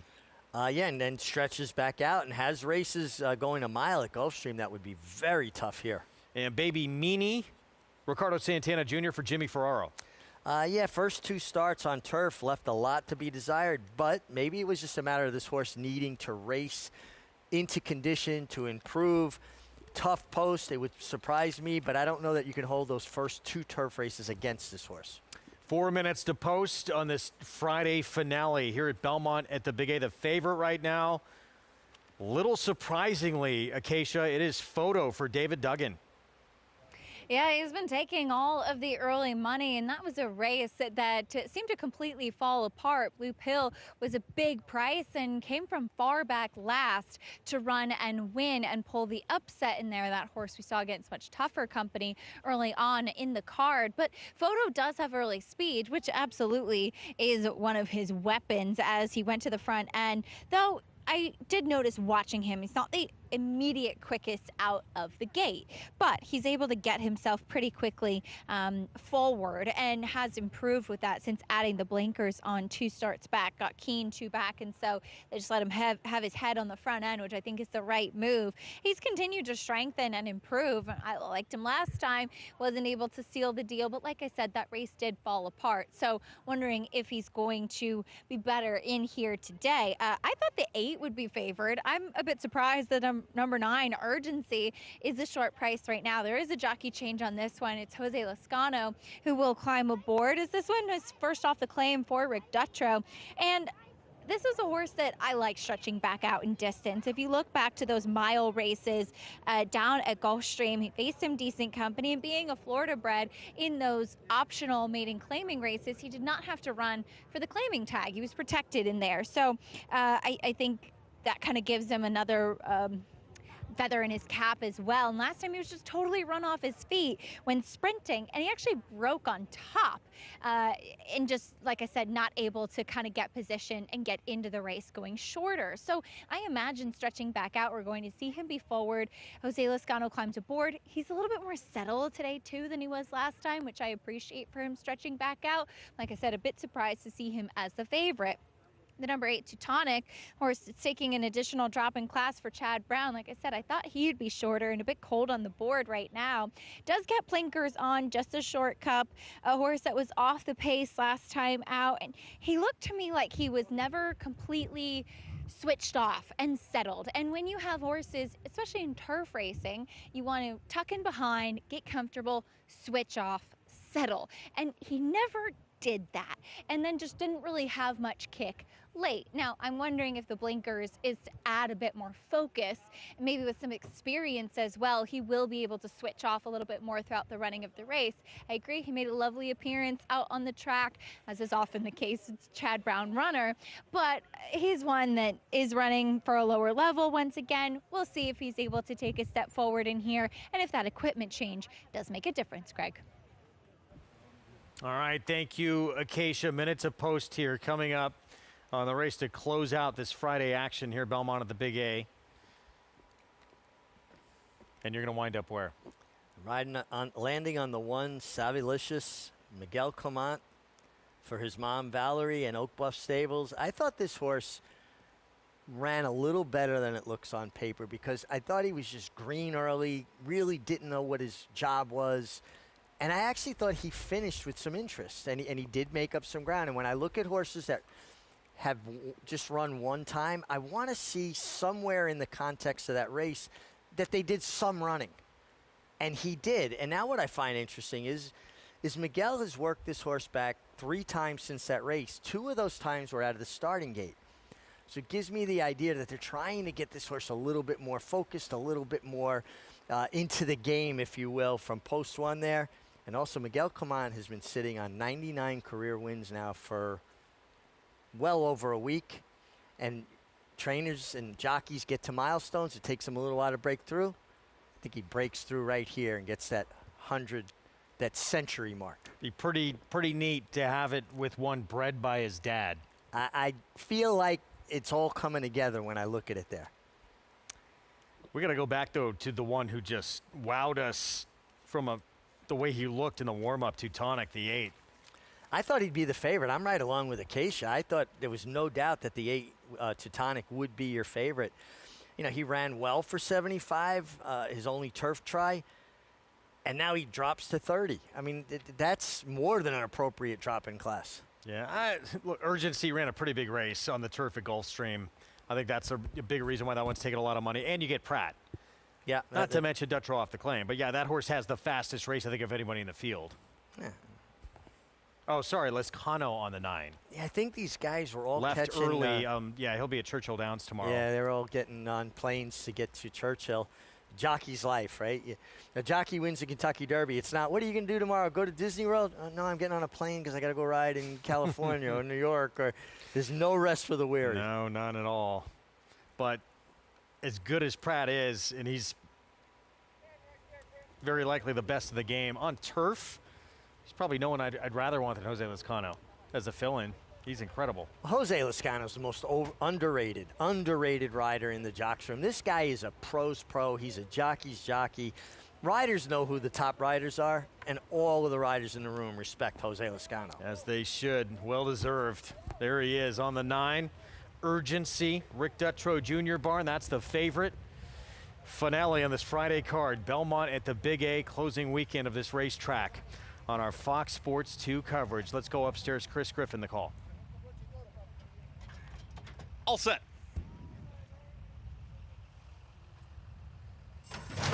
And they're off. Good beginning for Money Tour to the inside has got early speed, and they're Savilicious at the rail, but rushing forward. Here comes War Anthem from an outside draw. Is also bringing Urgency to the outside, is now going to challenge for that early lead. War Anthem with a neck in front, very keen to the outside. Urgency is right there as a close-up second. These two are hooking up in a pace duel early on. They're trying to slow things down, but neither one of them having any of it. Out wider comes Baby Meanie, is now in third. It's going to be 3 wide, and that second group is in between horses. There comes Photo at the rail. Patiently ridden Money Tour gets a nice journey, is now in third. Baby Meanie's out wider in fourth. In fifth is going to be Photo, is in behind those horses. With at the rail, that's Levi Warrior. Towards the back end of the group, it's going to be Urgency, and Urgency Tectonic there with second to last Savilicious with the Triller. Tail Risk. They work up the back stretch, and they're chasing War Anthem. War Anthem is in front, and War Anthem with Urgency ready to pounce, and Baby Meanie moving forward. Here comes Money Tour at the rail, just progressing. Big long shot is in fourth, hemmed in by those rivals, just in front, the front trio into the far turn. It's War Anthem, been there the entire journey. Here on the outside is Urgency, and Urgency now puts ahead in front. It's Urgency who makes that move, but War Anthem won't go away. Baby Meanie still right there. Money Tour at a big number is in behind horses. Here comes Photo, and Javier Castellano looking for a spot too. Urgency is trying to sprint away. It's Urgency who's in front. Levi Warrior down on the inside has got a lot of momentum too. Urgency is going to have to fend off the charge as Levi Warrior is rolling on the inside at the rail. Ground-saving journey trying to catch the leader. Urgency and Levi Warrior down. Oh, lost one there. It's going to be Levi Warrior to win it. Urgency, then came Photo and a 3-horse Photo for fourth. Unseen on the rider there. That was the 7 War Anthem shortly before the start, short before the finish. Try and get you an update on Ruben Silvera and War Anthem. Your winner, though, Levi Warrior, Dylan Davis for Mark Hennig. Yeah, got a nice ride from Dylan. Came up the inside to get it done over Urgency. Jose Lascano did everything right on the runner-up. Urgency just wound up second best to Levi Warrior, again, who worked out a really good trip. Trainer Mark Hennig gets it done. To Monmouth, race 8. And a minute to post as we get a look at our field for this mile and a 16th on the turf condition claiming race. Here's the one Magneto, Jorge Delgado. Yeah, flashed good speed from the inside last time. Similar scenario today. Chad Brown, Klarovich, Board of Directors. Yeah, getting serious class relief here. Board of Directors should be very tough. Faced Kirk Brothers last time out. We just saw Air now 3 for 3. Here's the 6, Quetzal Island. I'm sorry, got to catch up there. Quetzal Island.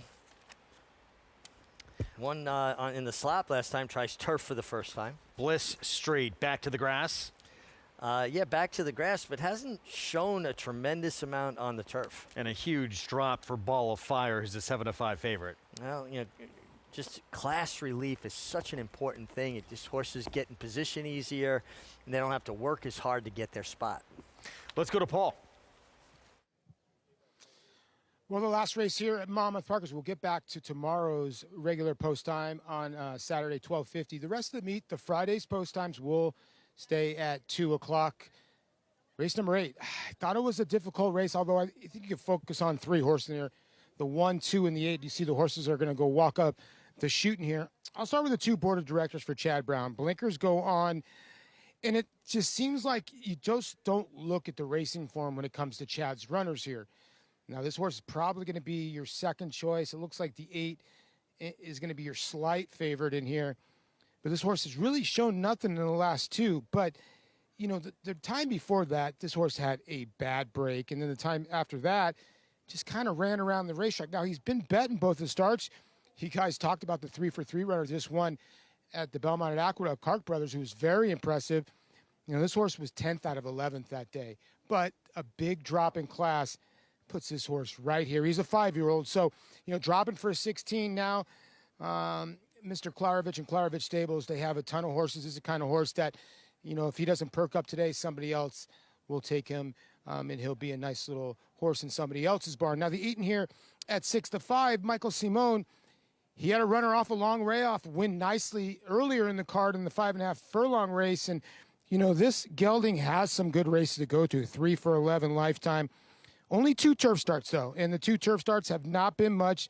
They've been against a lot better. And, Greg, you mentioned it, a big drop in class. I landed on the 1 Magneto tepidly here, guys. You know, I didn't think this horse wanted the lead last time, Greg, and got it. I think the 7 goes to the front end here out of those sprints, Bliss Street.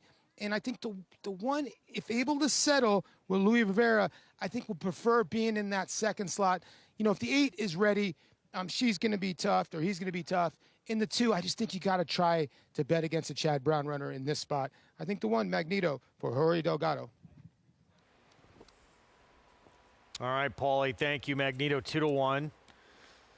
Speed from that inside post, but you have some other pace in this spot. Although, you know, Bliss Street, who's shown sprint speed, has had some issues on occasion getting out of the gate. Was super far behind sprinting a couple of starts back, but does have that sprint speed we talked about. Yeah, sometimes when a horse is anxious in the gate, they don't break as sharp, and people would think it's the opposite, but they're not setting their feet. They're moving their feet. So when the break comes, that split second they have to reset. Remember, it's 1,000-pound animals. You need all 4 legs on the ground balanced. So that split second they have to reset. If they're shuffling their feet, they don't break as sharply, and then you're prone to getting, you know, buffeted about or squeezed between or bobbling because you're not balanced. And a lot of times that all stems from just being overly anxious. I agree with Paul with the 1 Magneto, and I also think that there's enough speed in here that if he can get covered up, not far away, just in behind the pace, that's the key. Friday finale from the Jersey Shore, mile and a 16th on the turf. Here from Monmouth Park in this condition, $16,000 claiming race. The favorite outside, the 8 Ball of Fire. Let's go to Matt Dinnerman for the call. Bliss Street coming up, ball of fire to the outside post. Remember, live racing resumes tomorrow back to that 12:50 p.m. first post time. We're ready to go in the finale.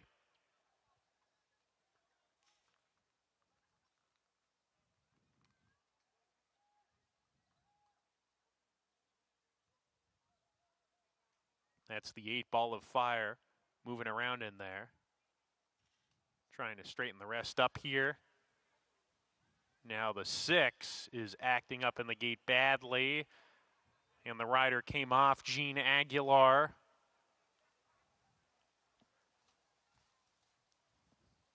Looks like they're going to back out Quetzal Island, who was acting up.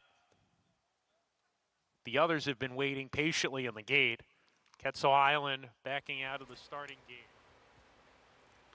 So Quetzal Island, the 6, you see being backed out of the gate, and Jean Aguilar, rider aboard there, and we'll see if. This is like a chain reaction, though, Greg. The 8 started acting up first. That set the 7 off. Then the 6 Quetzal acted up and looked like he was going to rear up. He was going to rear up and fall all the way over, but somehow caught himself. Yeah, backing everyone out now. Now they're backing everyone out. We're probably going to have a late scratch here. One of the smartest things I've ever heard anybody say, Acacia Kamant said one day, when the horses start acting up in the gate, it's like Christmas lights. One goes out, and they all go out. These 3 horses fed on each other's energy and set each other off. All right, so we'll keep you posted what's happening at Monmouth. Quickly, back in New York, there is a carryover in the Pick 6 for those that are playing and watching tomorrow. $28,000 carryover in the Pick 6. Levi Warrior winning that finale, paying over $25 for that win.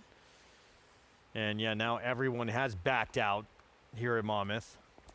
And now we'll have to wait until the horse that's scratched, which I'm sure will be the 6 Quetzal Island, to be removed from the turf course. You can't have a horse out there, God forbid they pull away from a handler or the pony person while the race is running, and have a loose horse on the racetrack during the race. You can't have it. It's a safety issue. So back to the barn, yeah, for the 6, and they got to move those post positions over as well. Just 2 to move over, so it should be pretty brief here. And I would think get back to loading momentarily. With that, 2 horses now at 8-5. Actually, board of directors, the 2, has, for Chad Brown and Klarovich, has become the favorite. Well, I mean, just like you said, he faced Kark Brothers last time. He's faced much better. My issue with him is he just lacks speed. Now, they are adding blinkers, so maybe the thought is to try to get him a little bit closer or more into the game. And maybe just the drop in class will help do that. But I feel strongly at Monmouth, you're always better being a little more forward than a little further back. And there is the 2. You see those familiar Klarovich stables, Silks, the red and white. Yes, he faced Kark Brothers. He didn't do much running in that race and was eased and walked off. No, he didn't. But, when you don't have to work as hard to keep up with your competition. When I was a kid, I ran track in school. And I ran against a kid that wound up holding the county record for a mile. After the first quarter of a mile, I'm looking over, and as easy as he's going, I can't do this. I mean, he broke my spirit in the first quarter of a mile. Horses aren't different. I didn't know your spirit could be broken. Well, as much as it could be. So we should get back, and yeah, now there we go. We've moved over those post positions, and the reload happening now. So 8-5 favorite. Board of directors, the one to beat right now. We are, I guess, regardless of what happens, we have to sign off in 2 minutes. Hopefully we get this race in. Matt Dinnerman with the call. If not, tomorrow coverage on FS1 starts 12:30 Eastern. We're ready to go in the finale.